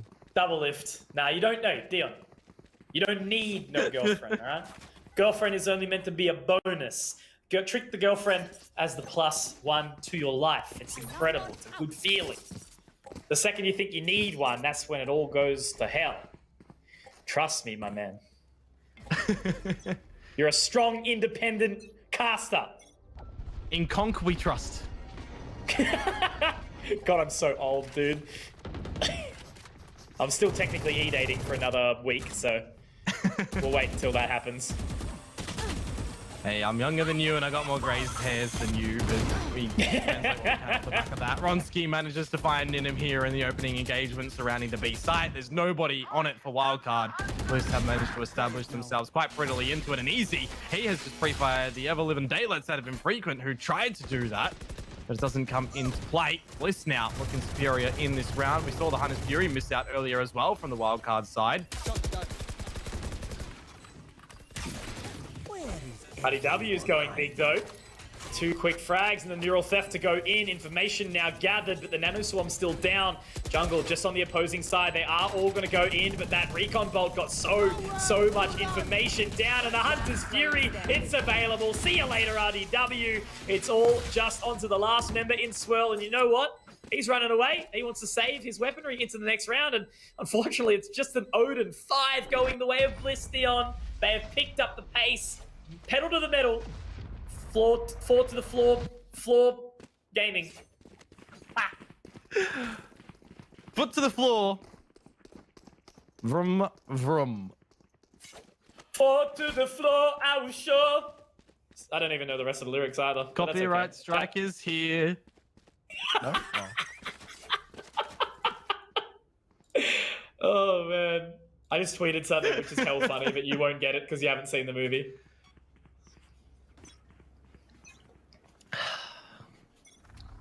Name the movie. We'll see. Test me. American Psycho. Okay, no. Very good movie. Recommend highly. This might actually be, Cast Curse Jinx prevailing, our first 2-0 of the day. If Bliss keep the run in from here. You should run. Picking up the pace now. Off the back of that lockdown, there is obviously a little bit of space up inside Heaven. Look at them all stacking up like sardines right now. Sitting in the corner, but that's going to be Major taking down Swirl, one of the key members of this wildcard roster. Now, of course, with the satchel going over, that is actually going to deny the spike plan for a little while longer. Infrequent will collect on 2 Fleshes, but he's taken very low in the process as well, down to 7 points of HP. And with Vronsky under Heaven, look at Jungle, he's so far away, but it doesn't even matter because he's managed to keep Ninim at bay for a long while. Ninim's He's aware of it so too. Focused. He is. Ninim's looking for it. And there's the Cosmic Divide. Yep. Oh, is he going to be rewarded? I actually don't know. RDW, though, he's found some crucial frags getting into it. The cage now as well. As Easy will push through here. He's going to get decapitated from Noz. The round's over. Noz ain't here. I mean, sorry. Flip side, Jungle ain't here. I think I did that thing again where I blinked and the round was over. That should have been a little bit Bliss's every day of the week, but apparently Wildcard's kind of nuts. RDW certainly starting to feel things in toward this matchup as well. Getting everything done on the Cypher, getting up the multi-frags as well. It's a little bit of a silver lining here for Wildcard as they do gather another round on the scoreboard. But for Bliss, I mean, 5 rounds on this attacker's side, any little slip-ups as well, and you start to look at the case where they can gather some more potentially. So you really want to see the cleanliness come through for Wildcard. Get 7-5, get established on the attacker's side to try to send us into Ascent. Should be the last one. Ninim now on the operator, lines him up, finds one, does get traded by the judge. Stupid weapon. Bad judge. All right, we're losing our mind a little bit, Dion. I think we need to stay focused. Shock dart. Throws Easy off the plant. Vronsky has to hope something will assist him nice and close. The Owl drone will force him out of position, but there is another one now. No further information gathered. Oh my god, he even gets another dink, and that allows Easy to find the frag. Jungle Owl's in position as well. Fleshes on the wrap, not quite going to take down Infrequent, as he did indeed make some sound, but Jungle Owl's going to get onto the other side. He's now down into a one-on-one. The information is gathered. Does he go in for this? The paint shells is going to force him into it. Oh, see you later, mate. Unfortunately, graffiti is illegal, my friend. And that is going to be a 3rd round for Wildcard. Third one by the skin of their teeth to carry over the operator into the next round as well. Give that one back over towards Ninim. He found a big opener for them as well, but it was a bit chaotic into it, you know.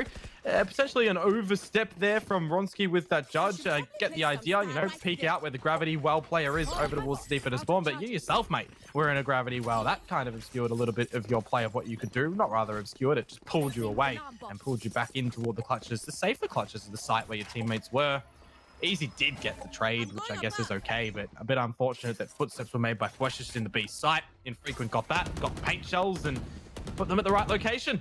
One out the round for wildcard for a third on the board, and now they're going to try and establish it into a fourth one, where we do, of course, again, have a purchase to come on through from Bliss in this round. We'll see what they are going to be able to find. Navigation up through mid. Hopefully they don't see any rocky waters. Right here. Gravity well down.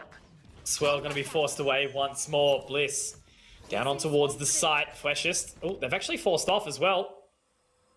It's going to be a gravity well, making it a little bit awkward, a little bit dicey. Jungle Wow will give it a second crack. Still, 3 members in towards that C-Link position. Yeah, exactly right. They've done well here. Major, though, holding on to a big sort of portion of the map. Inside that A-Link, he will have 2 members heading towards him in just a second. Over towards that C position. Swell will make quick work of him, though. So it is going to be the advantage going the way of Wildcard Dion as they go in for this retake, which they've been so well at doing. Ooh, a couple of frags left, right, and center, though, however, and the showstopper's brought out by Infrequent. I don't know if they've taken out the nano swarm that was actually on the spike. It hasn't been tickled yet on out. That was great timing from Infrequent with the rocket. Now it's down to Easy, and he's got too many bodies to try to navigate around, unfortunately. Defuse is here. 2.93 to spare wildcard. They do get another one on the board. Really well placed for them as they are one away from equalizing us up. And with the money scenario of Bliss, they are going to just play on the side of caution here and not go full balls to the wall. Or maybe they should. Just looking across, Blade Storm for Ronsky. They've got 2 players close toward the ultimates. They definitely could if they want to, but they would have to go in with a full strategy.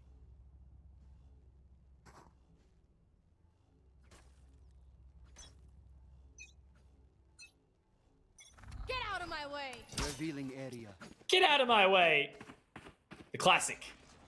It's going to be drilled into my skull after a little while. Moving on up towards that C-long position. Ronsky getting aggressive. He's already cleared out the site on his lonesome. Does he want to take it any further, though? Needing to get towards that CT position, but again, it's going to be a matter of not sending everyone down towards long, trying to take control of Garage, maybe, you know, holding that positioning up towards CT as well, because RDW, he's going to be pushing into position, trying to lock down that flank, hit him in the exact same light as well. Cosmic Divide, it's going to go down though, keeping him at bay for a little while. Nice. Easy, great shot onto RDW. Now he can reposition. No, don't push. Actually picks up the Phantom as well. No, exactly right, Dion. Don't go through it, my friend. He picked up the Phantom, should have that information in it. On the other side, narrowly misses the shot. Ronsky finds another. Infrequent's also good for one onto Major. Ninim's in a little bit of trouble right now. His fabled Ninim peak doesn't pay off. Ronsky to find Noz. It's all onto Infrequent inside a 1 versus 4. He's good for 2 though. Dion, this could be the ace if he pulls it off now. The paint shells to go in, but unfortunately he just doesn't have enough time. And Wildcard, they unfortunately get sent out of the server again as Bliss pick up a 6th. You can see that if there was a little bit of time, Infrequent, certainly a capable player to be able to do so. But you look at the Cosmic Divide that was dropped down in that round as well, and it kind of just worked out very favorably in the end for Bliss. You know, they see the pick that they're able to get over onto RDW first, and then Ninim as well. He couldn't quite get out that quick scope. Ninim's been punished quite a little bit in toward this map. We've seen one of the 4 operator picks, or one of the 4 picks rather, from the operator when he was over at this C site earlier on in the matchup, but really from then, it's been a little bit quiet on his front. So on the flip side, Bliss, they're certainly doing what they need to do. They've tied it up at least at the half exchange. They've got 6 now on the board. Hunter's Furies are available for both sides. RDW with the Neural Theft as well. But look at this Infrequent. He's pushing up. Easy. He's going to spot it out. He needs to get off this power drone. And he's actually bringing out the ult as well. He's got his teammate there to lock down the line. This is clinical plays coming through. Fweshist easiest kill. Now they're looking to overwhelm Ninim and potentially RDW2 here if they continue on to C. Rotating back out now. Happy with their reward of obviously taking down Infrequent. top fragger in the server right now. Again, someone you can pretty much always rely on. Watching him do work time and time again. Noz going to start to rotate away. It does look like they're going to pick up the pace towards that A site again. Whether or not Wildcard will be able to sniff this out, though. Taking the time.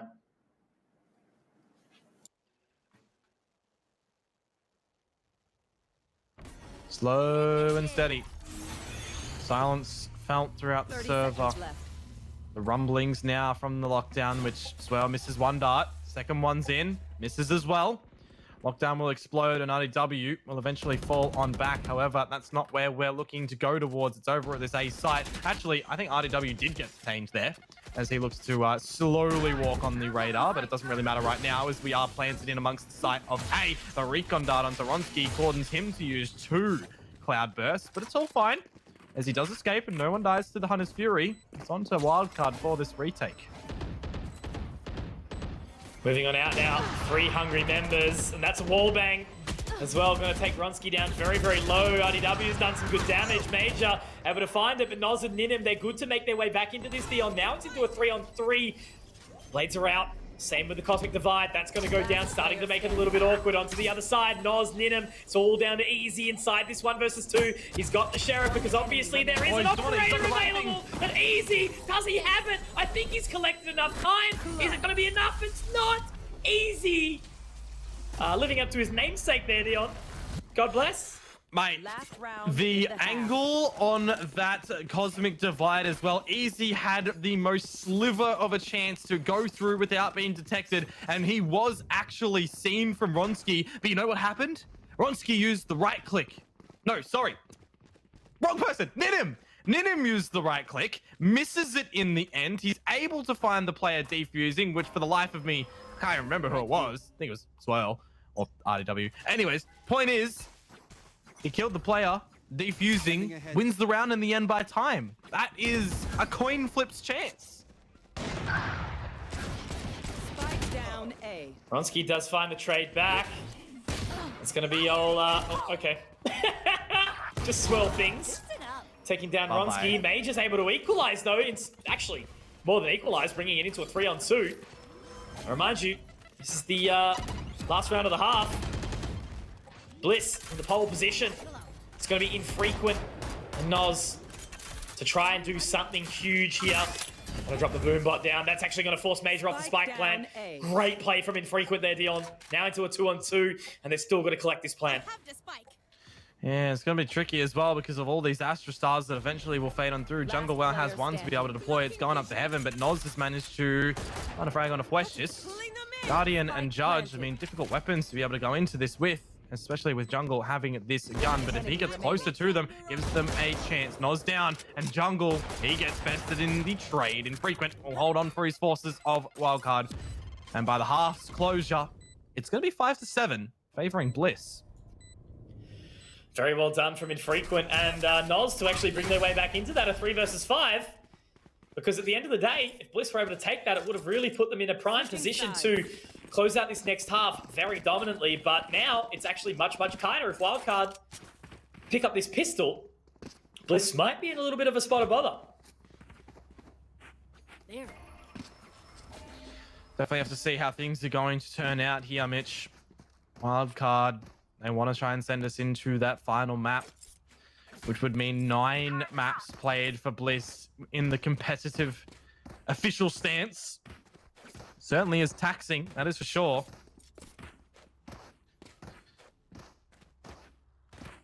Jungle. I'm just so impressed by Jungle today. The consistency that he's been able to showcase.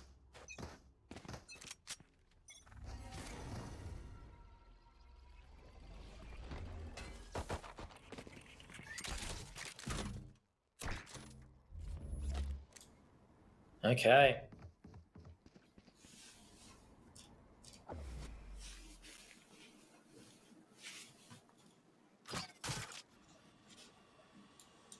There. Just looking over at the monitor, it looks like WA has been declared in a state of emergency, so that's kind of hot. God damn it. Oh, it's fine. One more week. I can work from home. It's easy. Ronsky up on top. Does manage to best RDW here. Gonna find his way around the other side of the Nebula. Nos is gonna push on up. I do think actually Ronsky did spot him. Finding another shot. Will be traded out by Infrequent. Now Fwesh's Nos also good for one. But everyone is going down left, right, and center. It's all on the easy. He is on the big flank right now. Spike yet to be planted. Has to try and find the right amount of timing, and you know he will. Nos and easy into a 1-on-1. 30 seconds left. Oh, he's tempting fate right now. Easy. He's got the element of distance with this Ghost. Nos has time to scurry over towards B. He's actually going for the long run as well. He will have enough time to plant over towards the defender spawn. Get a little bit deeper if he wants to as well. It's all up to where he wants to go and how open he wants to plant. It's going to be for long. Going to be safe as well in case Easy was running a marathon. He's got no stars, although there's one over at the... I'm looking at the radar at the front end of C. I don't even know if it's his, however. But we'll put a fork in it, though. Easy. Does have a recon dart. Nos has wrapped all the way around through the garage. Where does Easy think this one through? Does he even shoot a dart up to the wall to reveal it early? He's going to put it over towards the cubby. Get on the defuse. It's forcing Nos out. It's half ticked right now. He's seen the cape. He knows, but Easy takes the challenge, and Easy's winning it now with HP. Both opting for a reload. Easy look at a stick it. It draws out the frag, and Nos manages to find it as Wildcard pick up the pistol. It's tight, my friend. Bringing it all the way down to the wire. Nos able to clutch it out in the situation. Easy certainly gave it a good crack, but unfortunately it was not enough here. So Wildcard, they are only one away from tying this one up right now. They've been both so hotly contested. This is such a great series, living up to all of our expectations, even more, exceeding it in fact, as we said. So going to this round, full save. Ronsky has gone for the light shield, but everything else is just on. And Easy's actually put himself into a bad position. Now that should gather the info that they're all pushing down mid. See you later, Fwesh's. Enemies picked there, but Major, I think that was a bit easier on a swirl. I don't even know if he intended to find that frag and shooting out the drone. Wildcard, they do pick it up pretty easily in the end. Only dropping the 2 there. You know what this is, Mitch? This is a tied scoreline going into this bonus. We saw Bliss pick up that bonus round on the first half. Now, I do wonder, a Wildcard going to be able to answer the same in return?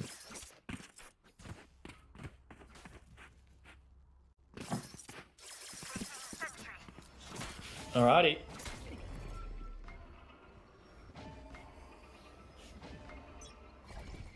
So many stars. Yeah. It's getting them all down.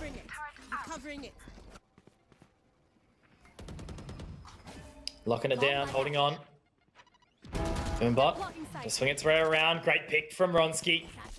Good start to this first purchase round. Infrequent. Hopping and skipping and jumping his way around. At least the bot can be destroyed. They want to look for that double peek, but I think Ronsky is in a good position here. Going to try and keep Infrequent there as long as possible, but with the Nebula to go down. Maybe they even faked to see that he rotated, but nah, Major's convinced. He is well and truly aware of this. They are going to double peek together. It was a little bit off, though. Ronsky actually rotated back to the site, though, so Wildcard will get away for a little while longer. Yeah, but Bliss, they've got the player advantage right now, and Easy's literally in their spawn. He will be able to catch off any rotations. However, Wildcard are going to all act up together, up through long on the back of this hour drone. Nebulas will be going on through.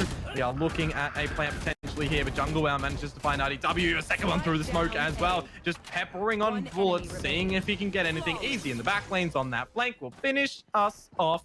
And Bliss, they will not drop this bonus round. They don't even drop a single player in it. Flawless to come out for Bliss, taking back the lead from Wildcard. It's only by 1, though. Wildcard well and truly still into this one. And by the way they're going, they want to make sure that they can do as much as possible. They do not want to get knocked out of this competition. You know, although just a seeding sort of competition right now, still important regardless. Not only for how the rest of the year sort of pans out, also for bragging rights at this point in time. And man, all I can just say is just Bliss have been looking damaging, dangerous. Makes it interesting with how the game against Order is going to go tomorrow, isn't it? Wildcard, they took a map off of them already. Bliss, they kind of got slapped silly a bit, but they've been able to at least find their footing here after such a strong, or a long day rather. So much Valorant action. We bring it in and we focus onto this one. We do see that the turret gets smoked on off. It's on its way just to do something here. The Blaze, how has he actually found a loose bullet onto Ninim? That is the biggest thing in this round. Trades to come on through. More looked after from Major. He wants to extend it. He's hungry for something here. Yeah, the Cosmic Divide placed down, but apparently it means nothing right now. They've left one member in RDW towards the long position. Obviously, the Cypher Cage still down. They're just going to be picking up the pace, heading over towards this A site now. Who's going to be peeking though forward? RDW very much happy to go for this lurk. Information gathered. That will actually pull the rotate though now. 30 seconds left. Other side of Wildcard still very, very happy to continue the charge up towards this A site. And unfortunately, they're going to be in for a rude awakening, RDW. This has been a clinical round from him. He won't quite find the fourth, but easy in a 1 versus 3. Already with one. Does have HP. It is available for him. And also does have the recon bar dart over the top. But still a lot of work to do. He's one away from the Hunter's Fury. Infrequent's one away from the Showstopper. Noz is going to peek on out. Clear that it's not being defused. And Easy's going to have to swing on him and pre-fire him almost in this corner. But he doesn't do it wide. And Noz is able to just find the 2 bullets necessary to end him in the end. Very nicely done. Very, very nicely done. So it's tied up once more. Weaponry, not exactly in a predicament. We'll see the full purchase obviously come out for the side of Wildcard. Again, Infrequent, RDW. Plenty of cash in the bank account. We're on the opposing side. Ronsky is going to be going for the Bladestorm once more. As is the El Clasico for a Jet player at this point in time. Allowing the rest of the team to purchase in, despite being at the disadvantage economy-wise. Still could have bought a weapon, but wanting to make sure he has enough. Major. Actually, oh, I like that. He breaks the camera with the satchel. But he does risk being taken down by Ninim. Not going to happen, though. 5 versus 5. Bit of a slow one for Wildcard. Still grouping up around this A area, using the R drone very early on as well to clear all the corners. They don't know if anybody for Bliss had crept up through long, so at least they will do their due diligence to make sure that's in order. Almost looks like Bliss are happy to go for a post plant as well and a retake over at the A site. Ninim here will just look to catch anybody rotating on over. Easy's going to send his own drone through. They're going to hear it. They're going to fall back to not be seen, give a false sense of information. Although, as I say that, he has caught a little bit of a foot of one of the players there. I think it was Swirl. So he has to be really careful now on what they're going to do. 45 seconds. And for Wildcard, I don't know if they're looking to completely rotate over. We see the spike starting to go. So we also see that they are just leaving in RDW by himself. So it ends up at B here. But do they clear back shield? No. Jungle well. Finds opener. 30 seconds left. Great opening pick there, but now the utility is going to force him out. Great use of the gravity well, but in the end, it's going to be Fleshes to pick up a couple more. Spike has been dropped. It's going to be no plant today. And RDW, once again, the lurk. Unfortunately, it's a little bit late. My name is RDW. I'm a beta. I'll see you at the bomb site a little bit later. 10 seconds That's left. not true, by the way, Riley. We love you. Finding one, but unfortunately, not enough time. Has to get out of there. Save. Bliss take the lead again. It's funny, right? Because we say stuff like that to him when we go see him over at the city here in Melbourne. Give him a little bit of fun, rile him up. That's always in good fun. Bliss though, Mitch, they take a lead here by 1. 4 ultimates to be able to depend upon a little bit. You can't seat the destruction yet because the Hunter's Fury isn't available from Swirl, although as I say that, he is technically 1 away. So if the lockdown does be placed out by Fleshist, he will be able to destroy it, provided he gathers the ult orb over here. We're actually going to be seeing the ult used very early by Easy as Ronsky finds first pick onto Swirl. He will be granted the Hunter's Fury, but not utilizable in this Ronsky round. with 2. For another one, traded on out, and in him now. Ooh. Uh-oh. Uh-oh. I wish it was as simple as me being able to destroy a lockdown, but I don't think that's going to be quite happening just yet. We'll be staying inside for a little while longer. However, Ninham actually does get away. Spike's going to be planted. Nova Pulse comes out, but Infrequent gets his ultimate through. He's actually going to dash back as well, trying to reposition. Infrequent, what the hell was that? What an animal! When did he throw paint shells? I don't even know, dude. That's what I'm wondering. Guy's goddamn foon. Okay. Well, that happens. I was actually wondering to myself, why does jungle only have a sheriff? But, what a strange round. Let's see now. Guess if you're breaking it down, operator shots from Ronski, pistols to explode over at the C site, plant looking to be established, players caught in utility, and Infrequent just, in your face.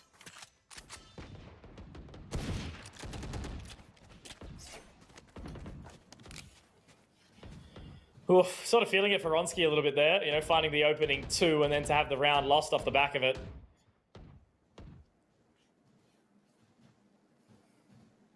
Easy. Trying to see what he can find. We'll spot each other out. That's the problem here though, right? You know, the economic situation of Bliss ain't good, but when Ronski's hitting shots like that, yeah, exactly. Nos has found Major though. It's a little bit unfortunate for the side of Bliss, but now they pick up the pace and Neural Theft goes down easy. He's not going to be happy with that one. Spot him out very, very quickly, and now they just try to scatter. They scramble. Trying to get away from where they can possibly. And then him on the prowl right now as well. Absolutely. Easy's found another though. Well, he should be bested here by all means. Swell is going to get him in the end. 3 versus 3 scenario. Locked out Bliss. Hunter's Fury to try and deny it. Ambitious from jungle to be dropping out there. Feels like he's tripped over his own feet. But Wildcard will fall back. They will play this post plant safely so. Wishes to be tagged up. That Hunter's Fury ain't coming into predicament play. You know that. Ronski though. Dispatches of Ninham. They're getting some great damage done in this round. Turn out. Still a winnable prospect. Clear down short. Looking to tap onto it. Hunter's Fury, though, comes out. That'll at least mean they know. It obviously is not one on here. Now, Ronski gets up, but it's not enough. Swirl able to find it somehow. I think both of them were a little bit shocked, sort of looked at each other under the rain. Too nervous to kiss. I think we've all been there. Maybe not. Wildcard take 10, but Bliss did good damage. Good damage in the end. Wildcard take the lead. I mean, can't put my finger on who's going to be able to take this game still, right? Because it's close, it's back and forward. The rounds that are happening, it's so chaotic, and we're getting some really weird ones with even just pistols that it looks doable right now. It's a pretty even duel in the end.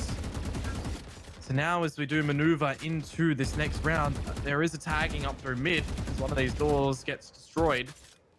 It is shootable through, wall bangable. From both sides we're looking to do so. A minute 20 on this clock, early scenes.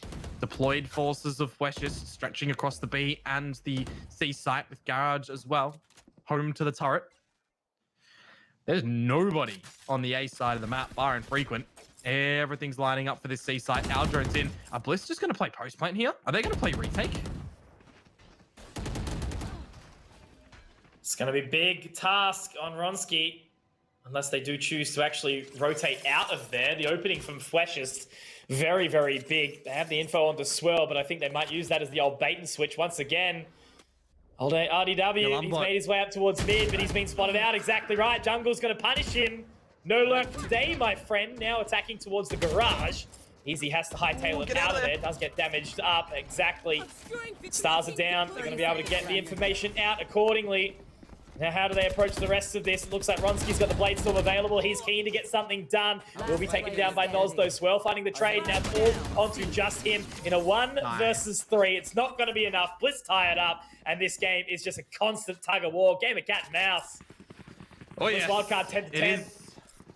Indeed. I kind of feel bad for Ronsky in that round almost. You see the massive group up of Wildcard coming down through C long, and as Flesh just peeks out, he finds the first pick. It kind of sends Wildcard packing. Ronsky could have been on for pretty much a round closer with the judge at that location, but nevertheless, he does drop down eventually, and then he feels the forces going through Garage. Bit unfortunate for RDW in that round, you know, trying to get the flank happening. He gets seen in through towards the garage with that alarmer bot. So Bliss's utility there really coming in clutch.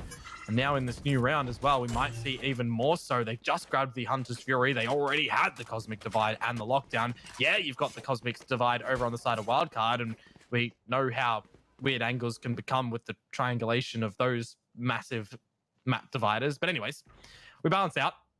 And the round here for Wildcard, everything from here on out is onto Wildcard because they're a map down, right? This is on them.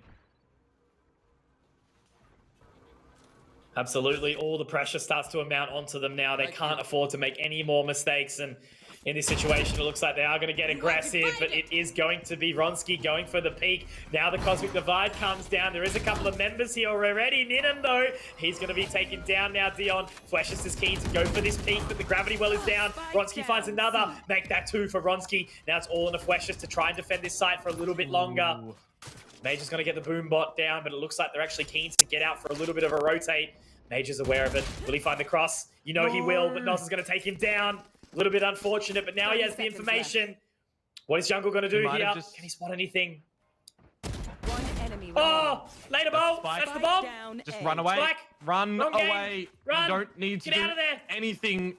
You don't need to do anything right now if you're Fleshes. You know you've dropped the spike. You play into the retake. You look to lock him in. He can't escape. He has to go back to the site. I'm surprised that Fleshes is actually alluding on toward a bit of a flanking maneuver right now, but Jungle, he knows that if he hides here, he's won the round. This is Bliss's fake out. No time now at all. He wins the frag. He didn't need to.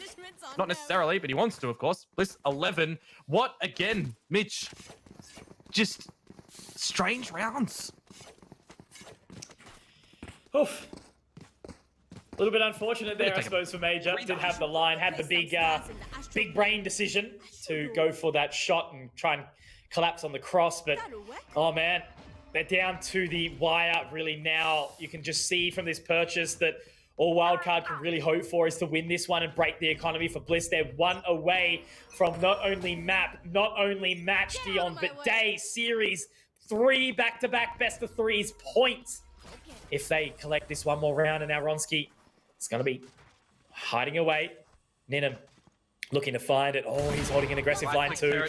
Gets the info. Exactly. Gets out though. Repositions. Going to watch short instead. But they slow down the pace. Look at the lean. Look at the lean from Bliss right now. 3 players on the side itself. 1 close proximity with the Hunter's Fury available, and 2 shocked outs to deny the spike from going down if they need to. They've got the lockdown. They've got the Cosmic Divide to get in for the retake as well. Ronsky's just now found the opener onto Infrequent, who has been stellar today. He's looking for another one. He can't tailwind out. He used that earlier on, but another frag will allow him to do so. Swell shooting out. Has to go for the reload. You know the push comes through for Ronsky. Swell knows that too. Opts to at least escape for now. And with 50 seconds, we could look to settle the pace. And that's exactly what Wildcard are looking to do. Look at the pull back immediately. Straight away rotations, man. Ninham even clearing out spawn. That's how aware everyone is right now with Major heading over towards that site. We still have the utility of Fleshist on this position. Again, Wildcard under-equipped, having to rely on Ninham and his Bladestorm. Rest of them do have some rifles available, but oh no, will they miss the shot? There we go! Major, he's denied, he's taken down Ninham, but Nos has found 2, bringing it into the 2-on-2 position now, despite the timing, despite it, they will find the spike plant. And now it is so much pressure on Jungle WoW and Ronsky. Okay, so they know the Cosmic Divide is available on the side of Bliss. There's no stars. They know for Wildcard they have to contain on the site itself. Do they go for a double peek out? Oh! Jungle! RDW gets absolutely clotheslined, and now it's on to Nos for the 4K, and Ronsky's looking nowhere! Holy, that flick! Oh my god! This game! This game! Watch Wildcard send us into map 3 from here. Oh, it's gonna happen, dude. It's gonna go to overtime or something, like 19 to 20, and then we'll have a third map. It's gonna go something ridiculous as well. Who cares? I got nothing better to do. Give me another series, dude. Fire me up. Yeah, you're locked down. I'm not. Oh, all right, a breather right now, as we just have a little bit of a pause to come on through. Man, I tell you what though, the Hunter's Fury in the lockdown for Bliss, they've held on to it for quite a while now, and the Cosmic Divide. You look at Noz, he's got another one. He used it like 3 rounds ago. My heart can't take this anymore, dude. It's bloody leaping out of me chest. It's actually Noz as well at the top. And can you blame him? He's clutched out like 2 key rounds now, one of them being that. And the fact is, it was a 4K as well in a one-on-one situation to clutch it out. And I just still can't get that flick from jungle out of my head. My God. And Ronski, like, someone so sharp, bumbling like a little baby boy in the end. Crazy. Yeah, just blinked maybe, looked at his radar. Someone called something else. Just feels like Noz was in the... staring at him for a while, like that now drone is. No. Linen finds Ronski, infrequent double rocketed. Yep, this is wildcard finding 12 here. Major! Hang on. Dude, there's a world where Flesh just 1v3s this. Cosmic Divide down. Has to move in. Exactly right. If he finds a pick, he can get the lockdown onto the other side of the site. As far as I'm aware, no more utility that can clear it out. Does check the line. They know, though. They have the information. Destroying the dart. They're stars. They're available. Yeah. Exactly. The turret is there. And now he does fall beneath the quicksand. It's going to take him off. No swings up. And there's infrequent. That's another big 3K multi-frag for infrequent. We've seen so many over the course of the day. And now it is wildcard taking it to map point here. Will Bliss take it to overtime, or will we see map number 3 on Bind come out? Wait, is it Bind or Ascent? I think I'm it's confused Bind. now. I thought it was Ascent, but now I'm remembering that it got banned, right? Yeah, it is Bind. Okay. I got something right for once. For once. Yeah. Wait, 5 ultimates for Bliss's side right now. They definitely want to be utilizing them. We're going to pause to come through with 2 seconds. Don't know how that's legal, but it is. Sure. Wildcard have called it as a bit of a tactical endeavor. Chat's just seen the Ronski.exe stop working. Yeah. Everyone seems to be a little bit confused by it, but yeah, that's what I mean. Like, you know, Ronski's that good. So very odd to see it at the time. But look, man, again, everyone watching along, understand the context, understand what it has been a day, not only for us, but for production and also for Bliss. It's currently, what, 10:20 p.m. in New Zealand, 8:20 in the East Coast, and 6:20 for myself. It has been a very, very long day. 8 hours since call time, almost 8.5 now. Yep.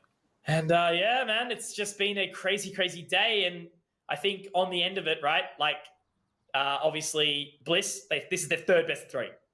This it's looking like it's going to go to the third map. So 9 maps back-to-back as a player is probably more taxing than a caster.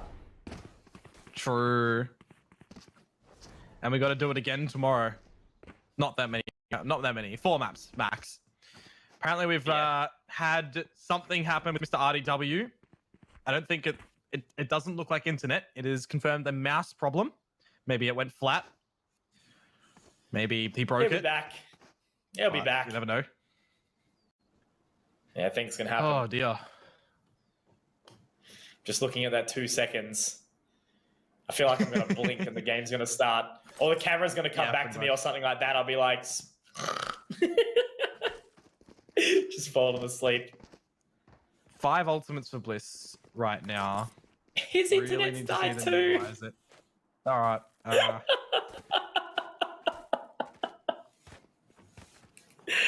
Oh, man.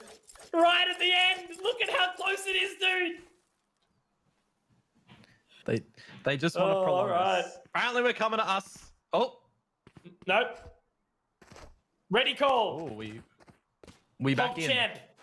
We in. 2-1, go. Okay. It's time. Discussions have been had. RDW's internet fixed. I think we are just waiting for a final confirmation from the captain of NOS. Conky, I'm asking you the penultimate question now. Overtime or map 3?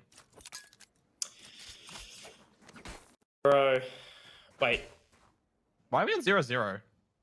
Oh, the game's bugged. Don't you dare tell me this. Oh, no, we're good. Oh, okay. Oh, God. Oh, okay. Hey, at least we can rebuild it. Map 3.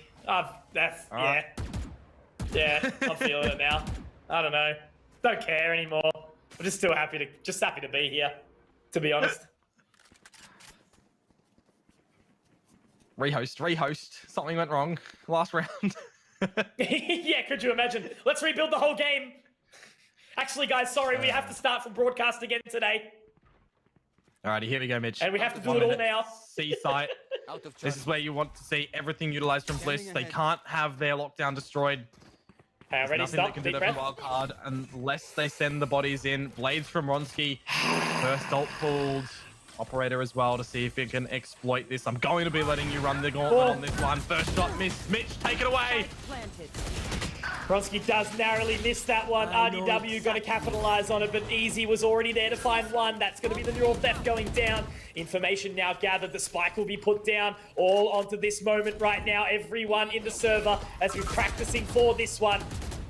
Lockdown to be expended. The utility is close. The time is ticking. They're going to have to wait for it. That's the Ninum to find another. So with RDW, Beja does actually go for the showstopper, but it's Ninum to rip the head off. And now it's all on the jungle wow. He's pulled off a 1v5 before, but I don't think he's going to have it. The timer is ticking. It is the man towards the back of the site who has been detained. He dashes away, and that should be jungle wow going down. We are going to map number 3, ladies and gentlemen. It is going the full 9 today. And man, it's definitely a half day, 9 holes instead of 18. But regardless, it's been a long one. And man, oh man, that was everything we could have hoped for on a map like Haven. Wildcard do pull through in the end. But Noz, man, my guy, what impact in that series you had. Mate, I just feel like that pause that came through at the end there maybe took all of the steam out of Bliss. They were trying to just run it on through, and at the end of it, you know, Wildcard got onto the 12 before they did when we were tied up 11-11, and they do get that last one in order as well. I kind of maybe feel like in that scenario as well, Bliss went in a little bit too prematurely. They didn't wait for the lockdown to be able to come on through and, you know, exploit the fact around the site together, but it is what it is. They went in with the plan. It didn't work out. Wildcard bested them. Absolutely. The stamina now, the endurance, the resilience, it all needs to come through. Bliss are going to have to dig deep, or will it be Wildcard going for the revenge match against their arch nemesis in Wildcard? We'll see it come through shortly, guys. Back for the final map in Bind. Don't go anywhere.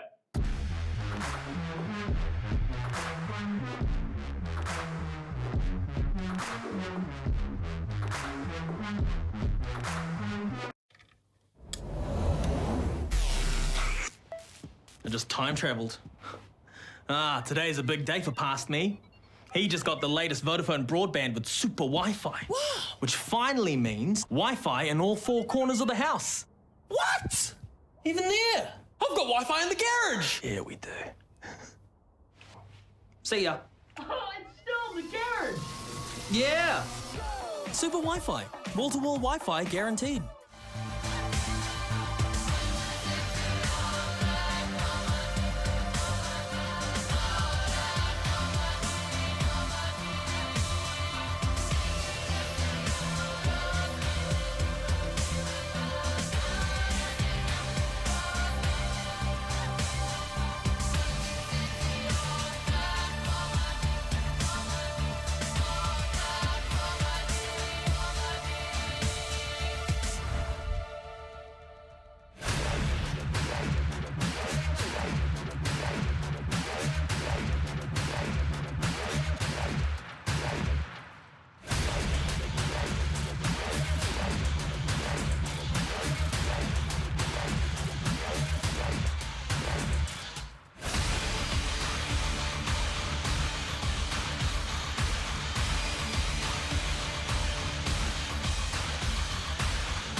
Ladies and gentlemen, we have returned to the end of the Gauntlet Run. Map number 9 of the day has come upon us right now, and it's going to be binds, of course, between Wildcard and Bliss. Wildcard, we saw earlier today, be bested by Order in a 2-1 fashion. And now, of course, as it does stand, and it was actually Wildcard that took bind away from Order, which is now the map we are going to be going into. Bliss, they have had a fantastic run today, a 2-0 against Paradox this morning, a 2-1, of course, just previously, and now moving on into this one as it's a 1-1 scoreline, a rejig of the maps below us, if you guys were unaware.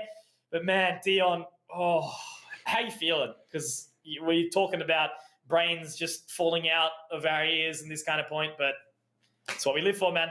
That's why we're here. We finished last night, and I had a few minutes to ponder afterwards, and I looked at today, and I was formulating in my head which way we'd be looking to go. I pretty much nailed which way the bracketing system was going to happen in my writings here, but I look at it and I go, what is the possibility that we're getting all 9 maps today? And I said, look, it can happen.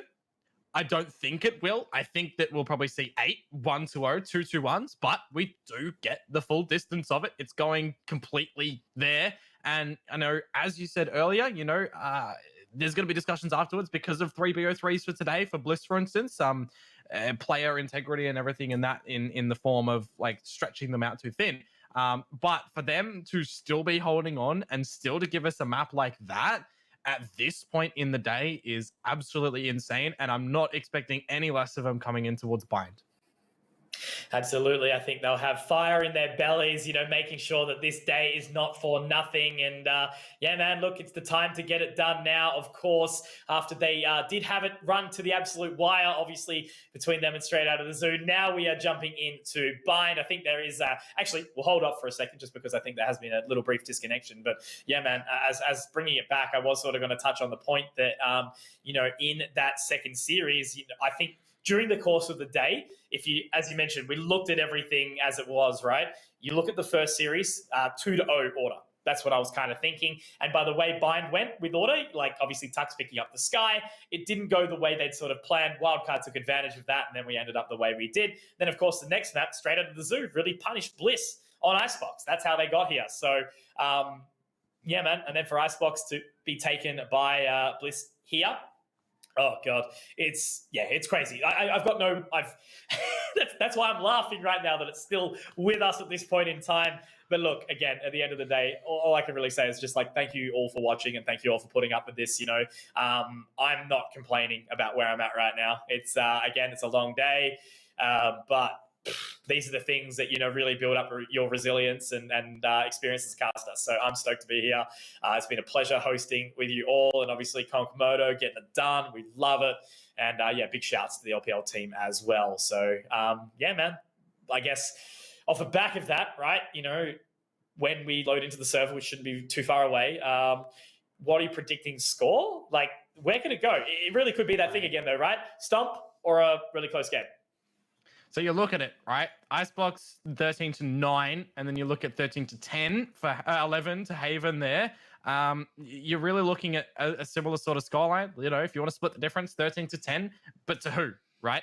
It's. I have a feeling that it should be close. Like, it really should be close again. Maybe even overtime if they really want to add insult to injury for this final one. But if I'm going to put my finger on it from what I've seen, I will agree with you from what you said earlier in a 2-1 Bliss. Ah, okay, alrighty.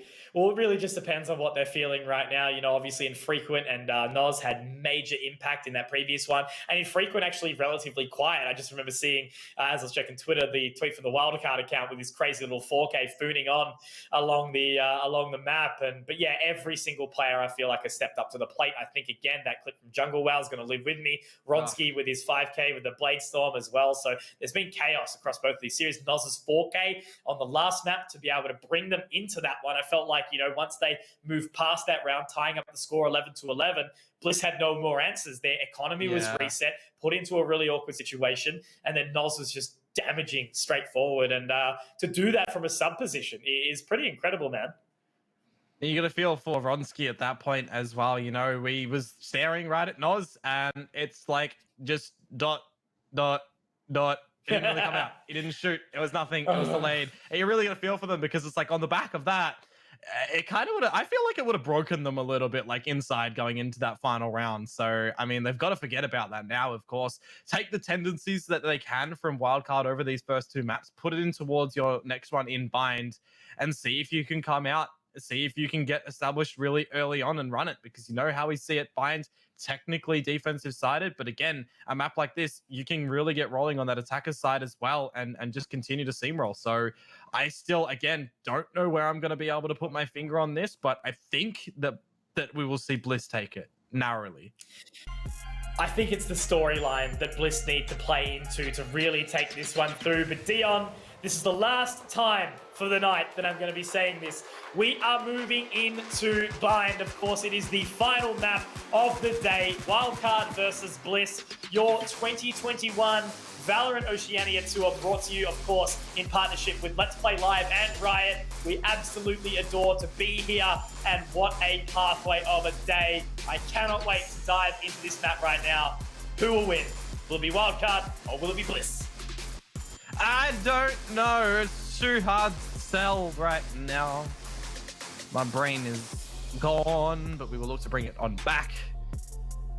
Whew. We settle on in to the realm of Bind. I would not be able to live on this map. It's like Dust 2. It's too sandy. Coming out from those interviews, obviously earlier on, I remember we saw something similar for the CS a couple of days back. Really do like the VT content that's being brought through, and I'm also just liking it across the board, though, right? You know, multiple tournament organizers now are abiding by player photos, player cams, all those kind of things. It just adds an extra, you know, so much more depth to the broadcast. So big shout for the TOs making it happen. But it's going to be Bliss starting off on the defensive side, Dion. That's one thing to pick up on. If they can build up the defensive wall early on, it could go their way. But Swell going to be tagged up, forced away. Just taking the shield down a little bit lower. Here we go. We're going straight in toward the site, Mitch. Ronsky is going to be able to establish dominance over Ninim. Looking for the plant right now from Wildcard as well. I hype myself up. They're looking for the plant. And Major is going to fall on back. Ronsky one in Friday. W and Frequent. What is happening in the U-Haul right now? It's all going to be down to Frequent. Teleport. Who does decide to teleport on through. Wish we had those in real life to be able to relocate very quickly. But he's bringing around the rosy right now. He's going back to A. And I mean, why not? A 1 versus 3. You do carry yourself over on this A site. You do have your Cypher deployment still over at B. So Bliss, they should be well placed for this round. 30 but seconds I mean, left. I still wouldn't put it past Infrequent. 1 kill or the plant, you know, paint shells are through again. And we know what he's capable of with those. See him just shaking his mouse, vibrating at that point. But it looks like Jungle Wow's aware of it. Finds him, spots him out. Does pick up the Ghost here. Has to push up onto the site, though. Doesn't quite find Major. Fakes the plant. Has to be forced into an awkward situation. The gravity well. Perfectly timed from Jungle Wow. And Bliss, they take the pistol round here on Bimes. They do take it, surviving with 3 in the end as well. We'll carry over a couple of those pistols into this second round, but you would expect the upgrades anyways. The Ego Ghost might look to come through from a couple of these guys. I mean, with how their aim has been tonight, why not go for it? Get yourself into the big guns in the next one if you do lose your life as well, to at least have a fighting chance maybe in toward that bonus round. But we will see what is going to happen. Biggest thing about Bind that I really like is farming up the orb over at this B site. You know, if you obscure the vision rapidly so, you can try to get it, but any aggression met by your attacking opponents can try to negate you from doing so, and that's exactly what Wildcard have done this round, as Infrequent will pick it up. Paintshell's out over towards the site. Nobody home, though. They are happily stacked up over towards that elbow position. Moving on around, however. Getting the stars down. Just using the Nebula. Gravity Well's going to force Ninim in, but he actually does get aggressive. Major to find the opener here. He is in an awkward spot, but he's able to at least find one more, and it's been very, very clean for Bliss. Flawless. Runsky with the overheal. But now as they find it, second round secured for Bliss. Exactly what they need to start off on this defensive side of Bind. If they can get 8, 9, 10, man, the Wildcard, you know, they're a team that we know can win this. And it's both these teams fighting for the grand final just after such a big day. Even both of these teams, you know, they've played a minimum of 2 best-of-3s each. All the maps involved as well. You know, it'll be Bliss playing a total of 7, Wildcard playing 6. That should work. Pulling them in. It's crazy times. No, sorry, 8. 8 for Bliss.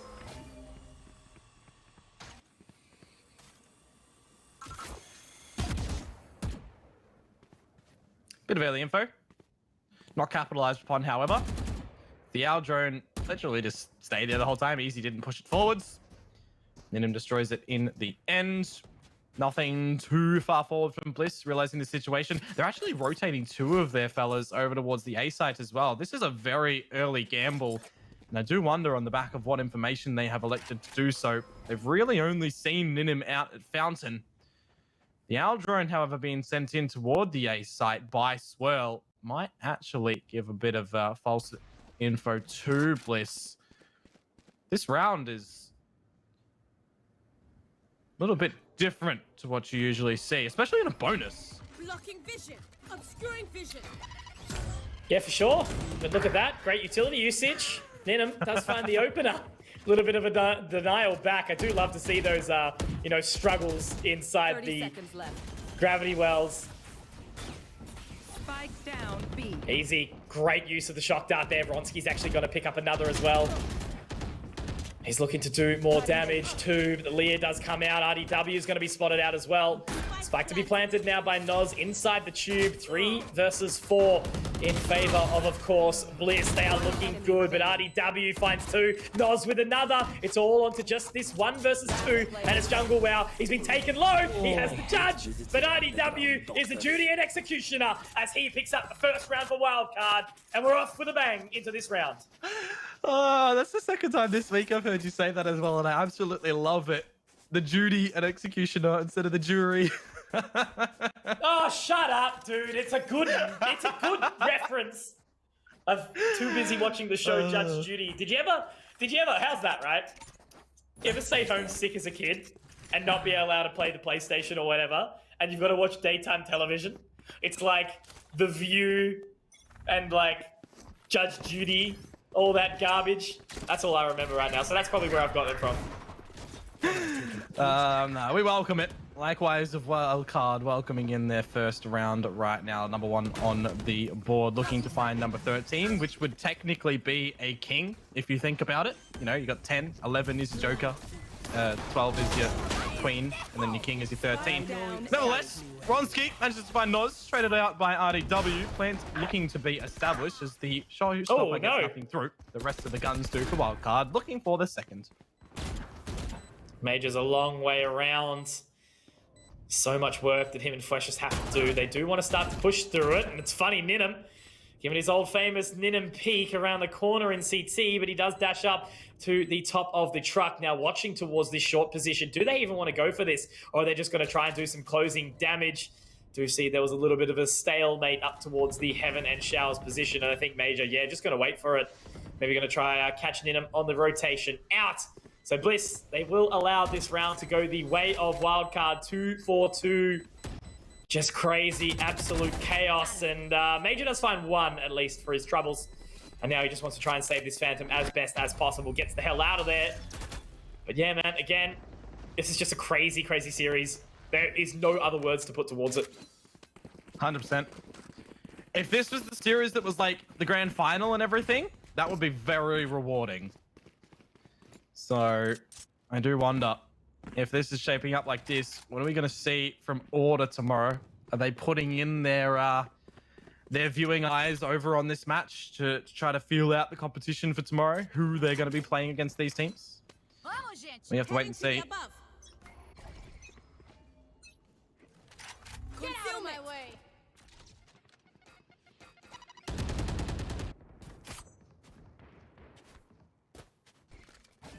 Ninum. Going for the cheeky shoulder. Nothing yet secured. Getting pushed on as well. Has to get rid of it all, and easy. Good swing. Finds the frag. That puts them to an advantage. Of course, now potentially a weapon that they can look to recover. Swell, great shot of the Ronski, though. Now 4-on-4, but a minute left on the clock. Hunter's Fury is available on the side of Bliss. The camera eventually for Fleshes there does get destroyed. Boombot sent in as well. Wildcard very well grouping around this A site where Bliss do have 3 players to be seated as well. Major got tagged up and revealed a little bit earlier, but they are looking for the plant. Actually, in the astral form, Jungle Well gets caught off guard by RDW. With the plant looking to go down, Fleshes is able to bring it back, able to find 2 sharp shots being tapped on out. A third one would be welcomed, and he gets it too. Easy on the Hunter's Fury, finds Noz, and that is a really good retake from Bliss. Yeah, that's effectively a save round. As well, you know, they managed to save those 2 weapons over from the previous. They didn't have a full buy, and it was a good denial of the wildcard movement. You know, they already found the 2 previous. But it is still going to be buy versus buy. Pressure's on now. Looking to see Bliss reset the economy of Wildcard. Wildcard aren't going to have the same situation just yet. And Ronski, yeah, he's getting up, toying with the idea of pushing through Hookah, but look at the stack. Look at the stack. Are they going to send 5A?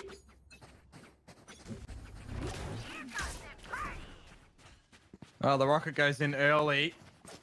There's no gun here as well for old mate Major, so he really wants a kill. He's only going to have a classic to be able to play with in this one. Ronski is going to have to fall back as the Cosmic Divide does get pulled on out. Major now in destroying of that their trap wire. Does cordon a bit of a double team out from Monsky there. RDW down. Looking in the kill feed. What colors are those? It's red. It's wildcard. 3-3. Noz has been so good, man. He's managed to bring it back a little bit here.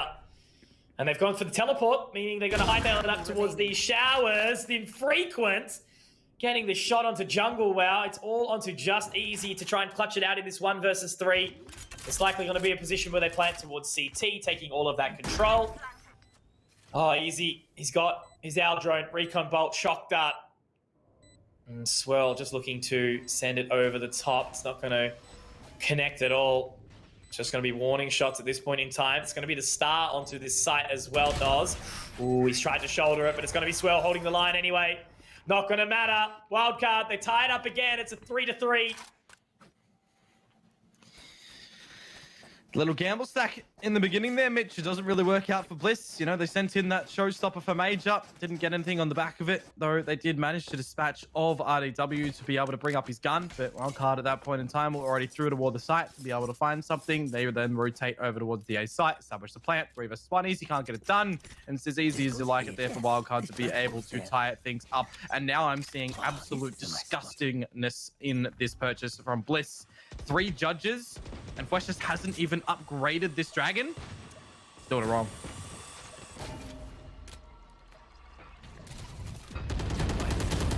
Ronsky put into an awkward situation. Fleshist.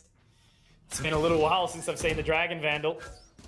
Ronsky does actually manage to get out of there as well. Very lucky. Dragon Judge in this one. Yeah. Disgusting. That's the one. That's the one. Just correct me if I say anything wrong now. I'm in this position. Ronsky, 1, not quite a second. It's going to be actually Fleshist with a distance there. Wildcard down to a 4-on-2. RDW, though. Great shot back. We've seen Wildcard pull these off many a time. RDW and Swirl, 2 very equipped players. Easy, getting the shock dart down. Don't think it actually does connect. Now Jungle veering around to try and find it here. Does get a shot onto Swirl, but now it's a 2. Oh my god! 2-on-2, make that a 2-on-1. Later, Skater, Easy. It's all on a Major. And there's the judge, cameras up. Hello. Cheeky little photograph.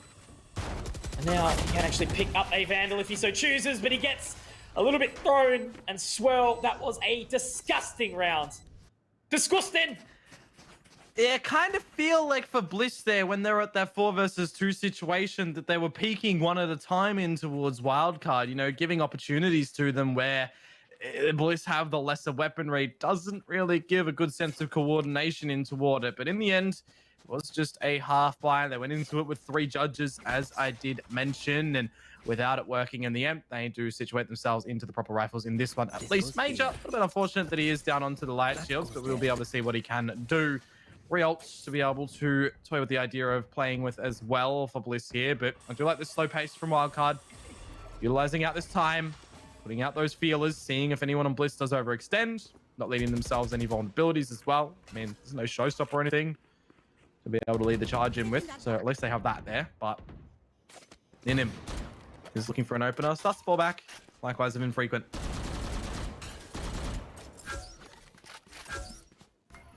Damage expended, not quite. Infrequent just has the information gathered. Great shot through the Nebula. See you later, Easy. That's 2 rounds where he's been absolutely crushed. A little bit rough. Does happen. Cruising on up now. Bliss. They've worked so hard for this moment. I think they'll almost forget the length of the day if they're successful here, but with Wildcard just continuing to put down the pressure amongst it, it's certainly not going to be an easy mental game to get over. The way that every single member has been playing this evening is awesome, but there's Flesh just dropping down Swirl. Had big impact with a 3K in the previous round, but now Noz finds that the Empress will be popped. Major does get tagged up as well, but it's a 4-on-4 deal, and this is going to be a tough retake. Yeah, Ronski's going to have to lead the charge in. Great to see the Jungle Wow is able to establish one onto the board as well. Good tagging out from Ronski there onto Noz, trying to take out the bit of the... what do you even get pulled by? I'm actually just trying to think of it. He was pulling something out. Must have been the Owl Drone. No, hang on. I'm very confused now. Was he pulling Don't out his gun? overthink It it, looked like he was brother. tagged by a camera. I'm lost. I'm broken. It's 4 alive for Bliss as they establish 4 on the board. It's just at that point right now, it's where it's just like, just don't let it happen. I'm gonna hurt myself at this point in time. But yeah, look, it's a good run from Bliss here again. 4-4, 11-6 for Ronski. Top on the scoreboard, not uncommon for him today. You reckon? Yeah, Fush's still camera thinking? tags Noz. That's what it was. Okay, I was stumped on it, and Very good. it's looking at me right in the eyes. I'm like, they don't have a cipher. No, they do. Ronski. That was disgusting, my friend. 2 already. Looking to make it a 3rd. He's getting antsy. He feels like he wants this. Again, taking the big steps forward. Going a little bit solo, which again, can lead to his demise from time to time. But it is easy to get the trade across the side of the map. Now, Ninum Player standing. and Noz leave it all on a Ninum now. 1 versus 4. Xiao's control has been established. And Major and Ronski, they are going to be rotating through CT right now. Ninum might be able to find this spike plant, but he's got so much work to do. Let's find the first. There's Ronski going down. And now we can teleport over. Might just be able to get there, but it looks like Easy's already picking up the pace. See how he's going to do this. Cloudburst a little bit too deep. Easy could peek if he wants to. Play safe, though. Don't give Ninum a chance at the round. He has 30 seconds to play with. Shock starts on through. Aren't going to tickle him. No, I lie. That one certainly does. It puts him into the realm of 3 boards to end his life. Shoulder scene, or rather knee scene. Wants to plant the knee down of Easy here. Look at the flank, though. I was about to say that too. Flanks out. Paint shells are better. Paint shells will end him. Oh, he gets the shot. It'll be a shot out to Easy, but jungle for it, and the defuse from... Oh, my Major. We got it. This is a back and forth natured game right now. You're sounding a little pause champ right now, my friend. It's getting to the point where I haven't eaten proper food or anything today, and my brain is running on fumes. We'll bring it back. We'll bring it back. Don't worry. We'll get in. Dude, what do you mean? 2-minute noodles is a staple diet. All weightlifters make big gains. Where are you? Oh, all right, my eyes are starting to roll back into my skull now as well. I just had a really weird moment where I had to it was like an uneven blink. Kind of like a Mexican wave, except with my eyes. Oh, shut up. You are divided. Not winking at my screen. Hey, kind of handsome, dude. Cosmic Divide down. Lots of Astro utility that is very difficult to try to lock on through whose is whose. This trapwire is always an interesting one as well, but nevertheless, they just walk into it. Ninum could have done that if he wanted to too, with the blades out. Plant goes down. It's 5 versus 5 situation. This is where things actually get really, really interesting. To go through the Cosmic Divide that now fails them through, Wildcard have established this plant, but we could see Bliss use their own Cosmic Divide. It comes on out. Is it at the right location to cordon everybody off, though? Ronski finds the first, but there's Ninum. 2 of the right clicks. We've seen him do big work with this. And a 3rd now. Ninum, he's just got to lock this down. He looks below him, and he will pick up another. Ninum over the top. It's not quite his. It will go the way of Infrequent, but we just have we picked up another ticket to the Ninum show. Once more, crazy stuff as Wildcard tie it up. I can't believe I buggered that up. I'm sad. I'm kind of, feeling sorry for Ninum a little bit in that point. Infrequent steals the kill away, where it looks like the blades would have actually landed as well. That would have been a sensational play to come through. It was sensational anyways, but to be able to pick that one up in the end does equal us up on to 5 apiece going into now round 11. Does mean we are on these pistols here for Ronski. See what he can do with the Sheriff, the light shields as well. Last round of Calf, we know the prop purchase is going to be here from Bliss. But for this round, we're a bit due to Ronski. Again, don't mind those plays if he's got a teammate to back him up. But, just dying solo short, I understand that he's sharp and can continue to get these picks. But Ronski, my pal, if you're listening, you will get so much better when you go with your team. Just make the aggressive call. hey guys, let's take short this round. It's allowed. You know, you're playing the defensive side, but you know, when you've got a lesser equipped weapon, sometimes you've got to take some risks. But anyway, it's not having a go. It does happen. Now, Ninum getting up nice and close. The Nebulas are down. Information gathered. And, the dash. Actually, Ninum got caught on a teammate now. The showstopper. Oh, no. That could have been 2. That's the round-turning frag right there as well. In stopping that one out, was. it would have given Bliss a big advantage, but coming into it, they're at this massive disadvantage. Now the Swirls found Precious. It's on to Jungle Wow, who just gets shouldered out by the boys, and they managed to find him in the end. Wildcard, they're the ones to try and see the equalization. The Bliss are the ones to want it to be seen. Wildcard, they want that 7th one. It's the attacker's side. They've done what they needed to here, Mitch. Well, they've taken the lead at that. Very, very nicely done. Pushing it forward. Again, you look at the frags disparity, right? It's even. Nothing really changing aside from that individual play from Ronski, who have just been continually finding these frags. But now there's another bite. Might be a stalemate at the half, potentially. Plenty of time to work with to continue this one out, of course. Last-ditch effort, you know, again, as I mentioned, we don't want Bliss to be running this day to the full length for nothing. Yep. Well, look, even so, it's not nothing. They've still done so well, you know, being pushed into the lower bracket early. Does getting to this spot qualify them for the next point already? Or is it only top 2? It's top 4, right? Top 4, yeah. Might be able to get confirmation on that a little bit later, but we move on in toward this one. A couple of ults for this to be able to play with as well. Really spread out across the map right now, but Wildcard, they are all contained in Hookah, in Garden, and now they're outside in toward the side as well. Major's been good for one. Needs to be able to play on his feet, establish more here. However, more kills to go left, right, and center. No's doing well to be able to dodge that Hunter's Fury in the end, to not see another frag over towards Easy, but they hit the TP. Jungle's on for a marathon to try to head them off. Likewise of Easy. Let's see what's going to happen here. Straight up in towards Heaven. Cloudburst down. Oh, that shock dart, Dion. Could kill him. Not quite. Doesn't do enough. Just onto the other side. Nebula will force him into an awkward situation. One flank coming down towards short, the other up in Heaven. They're actually going to look over. Ninum hits the shot, sharp again.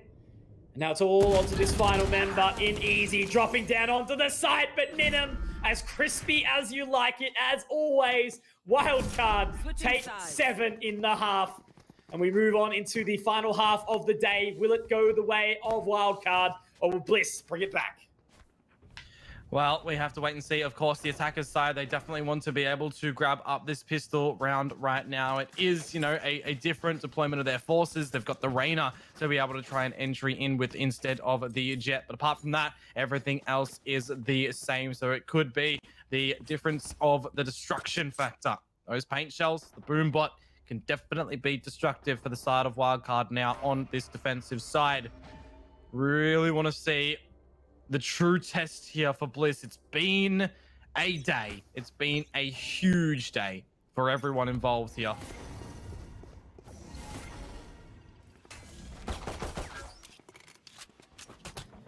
Info given. Plenty of utility being tossed around at this point in time. Take flight. Easy. Already all the way up. Gets the Owl drone out. Information gathered. Look at all this locational control that they've established, Dion, but there is still a couple of members, and that's actually the spike spotted. I don't know if that was the information they wanted to use. I guess there's a member inside the spawn right now. Will it be Major finding 1? Yes, it will. Major finding 2, and now they're trying to find this final member in RDW. All on an Ninum. 1 versus 4. Couple of low members, or just at least the one on Jungle Well. Now Ninum has to move on in. Once again, it's planted for CT here. It's got a big task ahead, but ooh, Frenzy. There's one. There is one in this 1v4 to keep the big old dream alive for Wildcard to be able to finish off this one with a good, decisive blow in the score lines. Hopping over the truck as well, going back to where he began. He's going to pull it on back. Cloudburst on the spike. Doesn't really do anything because he doesn't tap. He's allowed another duel, however, but now he is laid to rest as Bliss claim pistol. They're not done yet. Certainly not. One more round is all they need to tie it up, and of course they're going to be equipped into this one. Ronsky going for the aggressive Vandal purchase, meaning that he does forgo the full shield. Taggable, obviously, by the Sheriff. 145 in one is a dink. Major going to be picking up the Spectre. So everyone else with the Spectres, just the Sheriff or Ninham. 4 classics to join him. Should very well be a 7th round here for Bliss. And then it comes down to the bonus. Let's see if they don't drop anything. Ninham has had his hat taken off, the hard hat, protected his noggin at least. See him to live around a little bit longer. Our drone in, clearing some crucial corners. Want to see that bit more later when they have the rifle rounds evidently in the rounds. But Major, he's found one. Ronsky as well. You're really just hoping that you don't see too many players lose their lives on the side of Bliss here. We say bye to Jungle Well, but now the plant goes down, and we'll see if Wildcard are going to be able to gather any more. Ooh, actually, okay. They do. Yeah, it might get a little bit awkward here, a little bit dicey, potentially. Easy's been tagged up as well a little bit by those paint shells. Does get away somewhat. Has to now just try and hold it down. Ronsky's in a very, very good position, knowing that there's not going to be anyone coming from that flank right now. He does overextend, but it's okay. 1 versus 3. He's there with his team. And Bliss, they tie it up 7-7. Oh, man.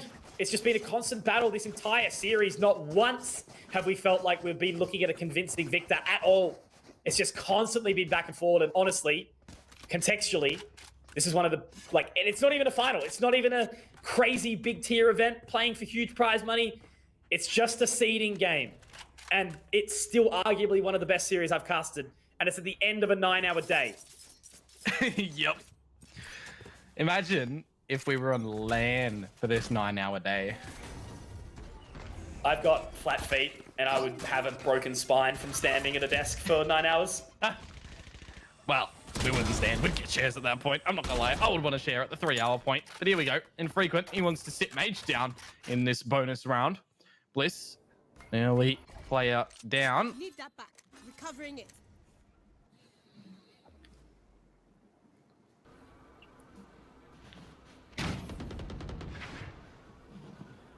Swirly Boy sending the camera through the teleporter. No further information gathered. I think the linchpin, once again, is going to be Ronsky here, who does have that Vandal. He's picked up the pace slightly. Star is down, just on the opposing side. Information goes up the top, and Ronsky's already found his way down to this position. It's going to be Noz. Has to swing onto that line. Will he gather the shot? Not quite, but he might find a second. Excellently done. Noz is also going to go down, meaning that he just has to peek over towards this member in CT, but it's a good decision to fall away. Spike planted. I'm just wondering, Swell's changed his crosshair during the games. I don't think I'd seen this one on him rocked earlier on in the other maps, but I might just be going absolutely more blind than I already am. RDW does manage to find the shots on towards Ronsky, evening things up in the retake. A tag out from that camera, however, does buy a little bit of time and a wrong deployment of timing there. What a headshot! How has he found that one? Now it's another avenue on this approach as RDW finds it. Jungle well off the spike. Swell's been known. Jungle has to be able to deny this one, and he does change over his weaponry, but I think this is where Ninham has always been brought off. No way! Jungle has actually brought the bonus round for Bliss. Okay, there's my voice gone. I've marched it out the window. That was incredible. Are you kidding me? 1 versus 3 with that? I need to pinch myself. I feel like I'm dreaming right now. The amount of individual highlights that have come out in this day. Just this day. Not this series. Oh! Sorry. Waking myself up. It's all good. That's one of those rounds that if I am sitting next to you at a LAN or something, I grab you by the shoulders and absolutely shake you. Literally that. Bronski, though, moving on up. RDW's in a bit of a spot of bother here as Bronski going to be able to find another. And do you know what he's going to do? He's going to hold W straight into that Nebula. And at this point, mate, I don't blame him. He's going to find Infrequent. He's going to not find Swirl, unfortunately. He was on for the ace just then. But in the end, it will just be the recovery of the Vandal. Do they even go for this? It's such a tough one. It is just a bonus. And all they can do is hope for some damage, potentially.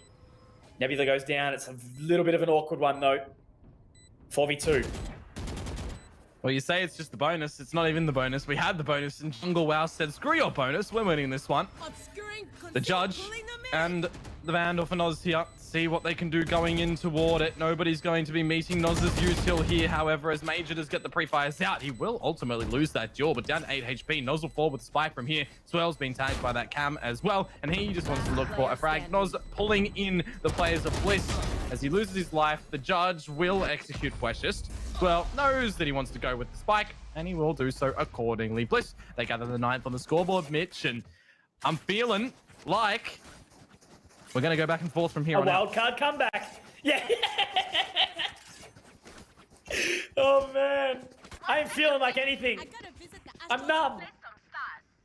In a good way. Although, if you look at the score or the rounds accumulated on this side for Bliss, it's beginning to look a lot like Blissmas. Oh, this is a nice spot. It's beginning to look a lot like Blissmas. Normally, if I wasn't tired, I would have told you to shut up, but I'll join you. Very good. And the present is everyone's company. That's it. Wholesome tings right now. Bliss is hoping for a present of a victory. It's actually a tag up early, but unfortunately Major has gone into an awkward spot. I don't think he quite saw Infrequent in that location now. Up in the astral form, Noz does actually find the opener. Major, though, to take down Ninum. Once again, it's going to be on to Noz to try for some big impact here. Major jumping over the top, though. It will be the 1-for-1 trade. He has taken down the dastardly devil, though. That is Noz. Looking to get that spike planted. RDW lays weight. He moves out. The jungle. A little bit too sharp, a little bit too aware of it. Exactly right. Flash just on the other side, and now it's Infrequent. 1 versus 3, and if it's anything that we haven't seen today, there's definitely a chance of Infrequent getting this job done again. Do you even use the showstopper at this point? Yeah, that's the thing. I don't even know. Well, the Star, he does manage to dodge it, but that's just time being bought here for Bliss, isn't it? Jungle doesn't need to peek. He knows that they're not on it on the back of that recon. This round should, by all means, be Bliss's. Another tap. Easy gives up his head. Not toyed off, not ripped off. No way. Oh! One enemy remaining. Oh! How's he finding the damage? Stop that! It's Jungle Well technically on the 1v1 clutch again. He's had. I cannot wait to review the stats. Like, that's all I'm saying. Oh, yes. The stats from today would be insane from Jungle. So, yeah, guys kind of nuts. That's all I can really say. Oh my god! All of my notes, I've forgotten to like be writing down notes today. That's how much action we've had that I've just lost my mind. Oh, well, I'll go through Twitter later and see. I can just see the quality of writing just like diminishing over the course of the day. No, it's just not existent. Just ends up being scribble. Yeah. All right, you can see, Dion. Here's the wise strategy, Dion. Oh, it's called Ronsky Go Kill. He's been sent up short. Ronsky dodged. He's found Infrequent. Dodge camera. Oh, I just don't know how he gets away with them, dude. No, how he gets away with that, like. The camera looks at him, he destroys that, then finds the frag. Ninum at least hasn't been seen in this cubby. Usually you would see paint shells get deployed over there at this sort of circumstance. We still technically could from Major if he hasn't shot him out just yet, but Ninum does get revealed. He's able to find the trade out. Tailwinds through, but he meets RDW, and I think he might have got blocked a little bit, but in the end, he didn't have the HP anyhow. Oh, now down to the last soldier in Swirl, who does get taken out by Jungle. Pretty clean round to come through from Bliss with 4 alive there, Mitch. 11-7. Okay, Dion. We've got one more chance. One more chance for wildcard, I feel. And then it should be finished. They've got to try fully buy into this one. It's not going to look that pretty. Infrequent even toying with the idea on how they even try to go into this round mentally. It looks like they are going to force into it. Swirl going to have to buy up a Guardian or something like that. Is do or die. Wildcard, they're losing their pace now, and Bliss are full steam ahead. Oh, look at that. Infrequent. He tried to bring on the party, but it gets absolutely shut down. Ronski is able to find his second one as well. I think my internet's carking it a little bit. Ronski finds another one for his third in the round. He just wants to go to bed, it almost feels like right now. He wants to send Wildcard to bed. As RDW and Noz to try to bring it back. Do you go for it 2 versus 4? Or do you take this weaponry in the next round, go at it again? What do you do here? I think you have to say. Yeah, pretty much. There's no other option at this point in time. Just falling away, saving this weapon, having to stare down the barrel of a potential overtime. And look, given the lay of the land tonight, it might happen. You know, there is no way of confirming this. But the cool thing is, the only thing I'm thinking about as a positive right now, if Bliss does win this, as a whole, is how good the interview is going to be. I'm excited to actually find out who we're going to be interviewing. I've seen a few fans of Freshest. Don't tell me. Don't spoil. I should know this because I have access to the comms, but I just don't care.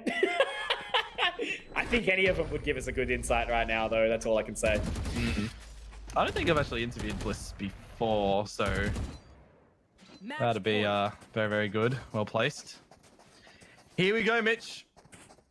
The game of cat and mouse has become the game of the cat has found the mouse, potentially.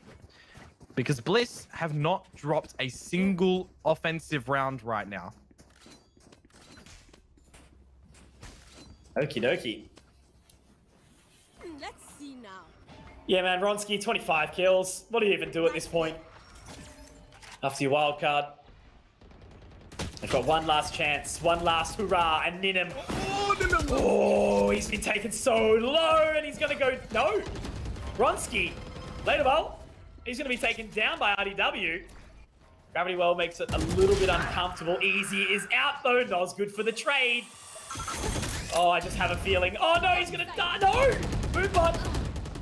Out of blades, though. Down, but Precious does get it traded. And yeah, exactly, out of blades. 3-on-3, Dion.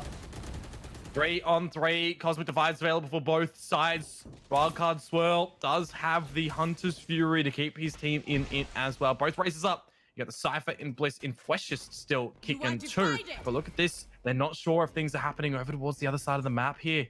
50 seconds going in toward it. Noz, he's going to peek through. You know he wants to. You know he wants to deny the play from going down. He does it at the right time. They look for it. Leave it up again as the Aldrone comes through. Do you see the Hunter's Fury? Oh, he's got a little bit of vision. He's missed the tag though. No, he's got it. Never mind. I lie. Hunter's Fury being dodged well by Major. 1v1. He's dead. Jungle Well. 1v1. It's him again. He's low. He's low. Dude, he's going to go long. He's going to go long. This is so big brain. No stars. Is Swirl going to be ready for this? Oh, No, he's looking over. He's got no idea. Swirl's got no idea. Jungle Well. He's done it. We have got the day done, Dion. We are finished for the evening. And apparently I've turned into an absolute robot. I don't even know what's happening right now. Apologies, guys. You're just going to have to deal with Robotic Conky for the time being. Okay, I'm coming back in a little bit. We'll tick forward. It's fine. But, oh my God, dude. Honestly, I'm losing my mind. Jungle Wow, the impact from this man is just beyond incredible to me. But to close out the day, we will have Bliss be your victors 13-7 on Bind in a 2-1 victory over Wildcard. Hey, predictions in the end, sometimes they do come true. I'm happy to see that at the end of the day in this one, Bliss, they have absolutely smashed it today. 8 maps played. They have dropped a couple in that mix, but the one that was the most crucial to get them into the grand final, to go back against Order, they got over. We saw that Wildcard took a map off of Order the other time as well. They got slapped a little, Bliss, last time they went up against Order, but it's great to see that they have another chance to be able to go back into it. And now we finally get our interview with one of the Bliss players. Without further ado, we bring on Major. Hello. Oh my Lord. Oh, how are we doing, my guy? Bro, I've been casting you now for a long time. And I think it's actually my first time having a little bit of a chat with you. I will start it off. You guys have played as long as we have casted today. How are you feeling to come away with the victory at the end of the Oh day? my god, we finally closed it out. During the officials, we were never able to close out against like teams like Order, a wild card. But today is like, oh, we finally did it. Oh, it took ages. Feels good though. Now, you guys, you certainly got it done over the line in the end there, Major. Mitch and I both propped it up for you guys to actually be able to best out that series against Wildcard there because of what we've seen throughout the whole day. What I want to hear from you, however, is specifically from that Jungle 1 versus 5 clutch. What the hell happened in the comms in that one? Dude, it was all side. That man is straight deadly. Oh my god. That as soon as he fucking clutched that, everyone was all hyped. It was amazing. Holy. Oh, I don't know how he does it sometimes. I'm sure the hype would have been... Yeah, look, and how crazy of a series did he have, man? Like, every single person popped off. You and Ronsky on the Duelists were killing it, and then we saw the consistency come in for some of the boys. You know, I feel like Fleshes and Easy were sort of trading it a little bit back and forth towards the end, but man, like, as again, you know, to be able to put up with the resilience for the entire day. We spoke with, I think it actually was Easy earlier on in the competition on Thursday, and he said you guys are a little bit tired after obviously so many officials. How are you guys feeling now? Are you going to be taking a bit of a break after this comp or what? Yeah, like we've burnt out throughout the second map, like Haven. We couldn't close out in Haven, and we were like mentally strained, but we were able to mentally reset. I just want to say, Jungle he does this in scrims, and I'm just happy that he was able to show it to you guys today. Most underrated player I've seen. God. Nah, it's very good to kind of follow your guys' story, right? You've seen it from the old Fun crew being coming under the Bliss banner right now as well. You're looking to go back up against Order. You weren't able to, unfortunately, find a couple of maps off them the other match that we saw. You got some fighting words going in and a game plan for the grand final tomorrow? I guess. I don't know. They are a very, very strong team. Every time we play them, it's like really like we have a mental blocks, and we always like struggle to even break through.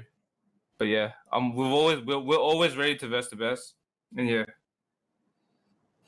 Look, just to close it out, man, you know, you guys have been a fantastic team. As Dion mentions the storyline, you guys have been putting all in the hard work, and it's been so awesome to watch you guys develop and to have some big victories like you did today. Any final words you want to give, man? Any shout outs before we do wrap up the night and let you all go to bed? Yeah, shout out to Edge, you know, from Bliss. You know, shout out to our manager as well, Dafskis. No, you guys are the best. Thank you. And also my teammate for like carrying me today. I played like ass. Thank you for that. Thanks to them. Oh.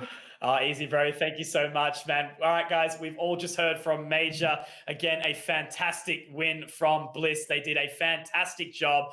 And guys, look, I won't let Robot Conky stay with you for any longer. I don't know why it's happening. Maybe Andrew's downloading something in the other room. But after putting up with me yelling for 9 hours, I'm not going to go bully him. So, Dion, my friend, any passing words before we do wrap up the broadcast for the end of the day?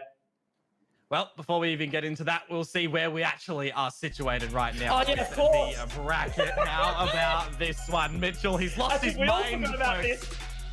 Here is your final bracket before going into the grand final. To note as well that Order do get a map advantage going into our best of 5 grand final that will be played from 5 p.m. Australian Eastern Standard Time, Melbourne time, if it makes it simpler for you. But I am so keen to be running it into that one. From what we've witnessed today, from what I've witnessed across this whole competition, being able to cast pretty much everything, except a couple of them, of course, over on that B stream, it has been amazing. So to wrap it up, I suppose, after obviously seeing what we do in front of us right now, Order versus Team Bliss in that best of 5 grand final. Obviously a 1 map advantage going the way of Order, who have obviously put up excellent form. The words coming out from Bliss showing that they are a little bit scary to come up against, man. I did want to obviously give our closing sort of shouts to everyone across the board who has been a part of it today. I want to give a massive shout to Fraser in the studio, of course, and to Toby on the observing. Normally we have Crash. Toby's done such a fantastic job today. Obviously to Digital as well on that B stream, who's been able to bring it through for us. And of course, Rose as well, the admin, the man who's been killing it. He's been sitting in the servers all day as well. Big shouts to the team for putting in a big day, and thank you so much. I'm going to leave you guys to it. Dion, any final words, my friend, this time? And this is actually final words this time around. Actually, final words. All right. It has been 8 hours, 45 minutes looking to close it on through. My voice is probably going to disappear. Thank you, just everyone, for following on through as well. We feel awesome. We feel amazing to be able to bring you guys this. I hope you're able to follow us in our journey as Konkmoto as well. There's none other person that I would want casting for 9 hours with other than this guy. So just thank you for tuning in, everybody. All right, guys. Well, that is going to wrap it up for the end of the day. Again, stay healthy, stay well rested, and we'll see you guys all back tomorrow, 5 p.m. for that grand final order versus Team Bliss. Guys, have a fantastic evening, and we'll see you all then.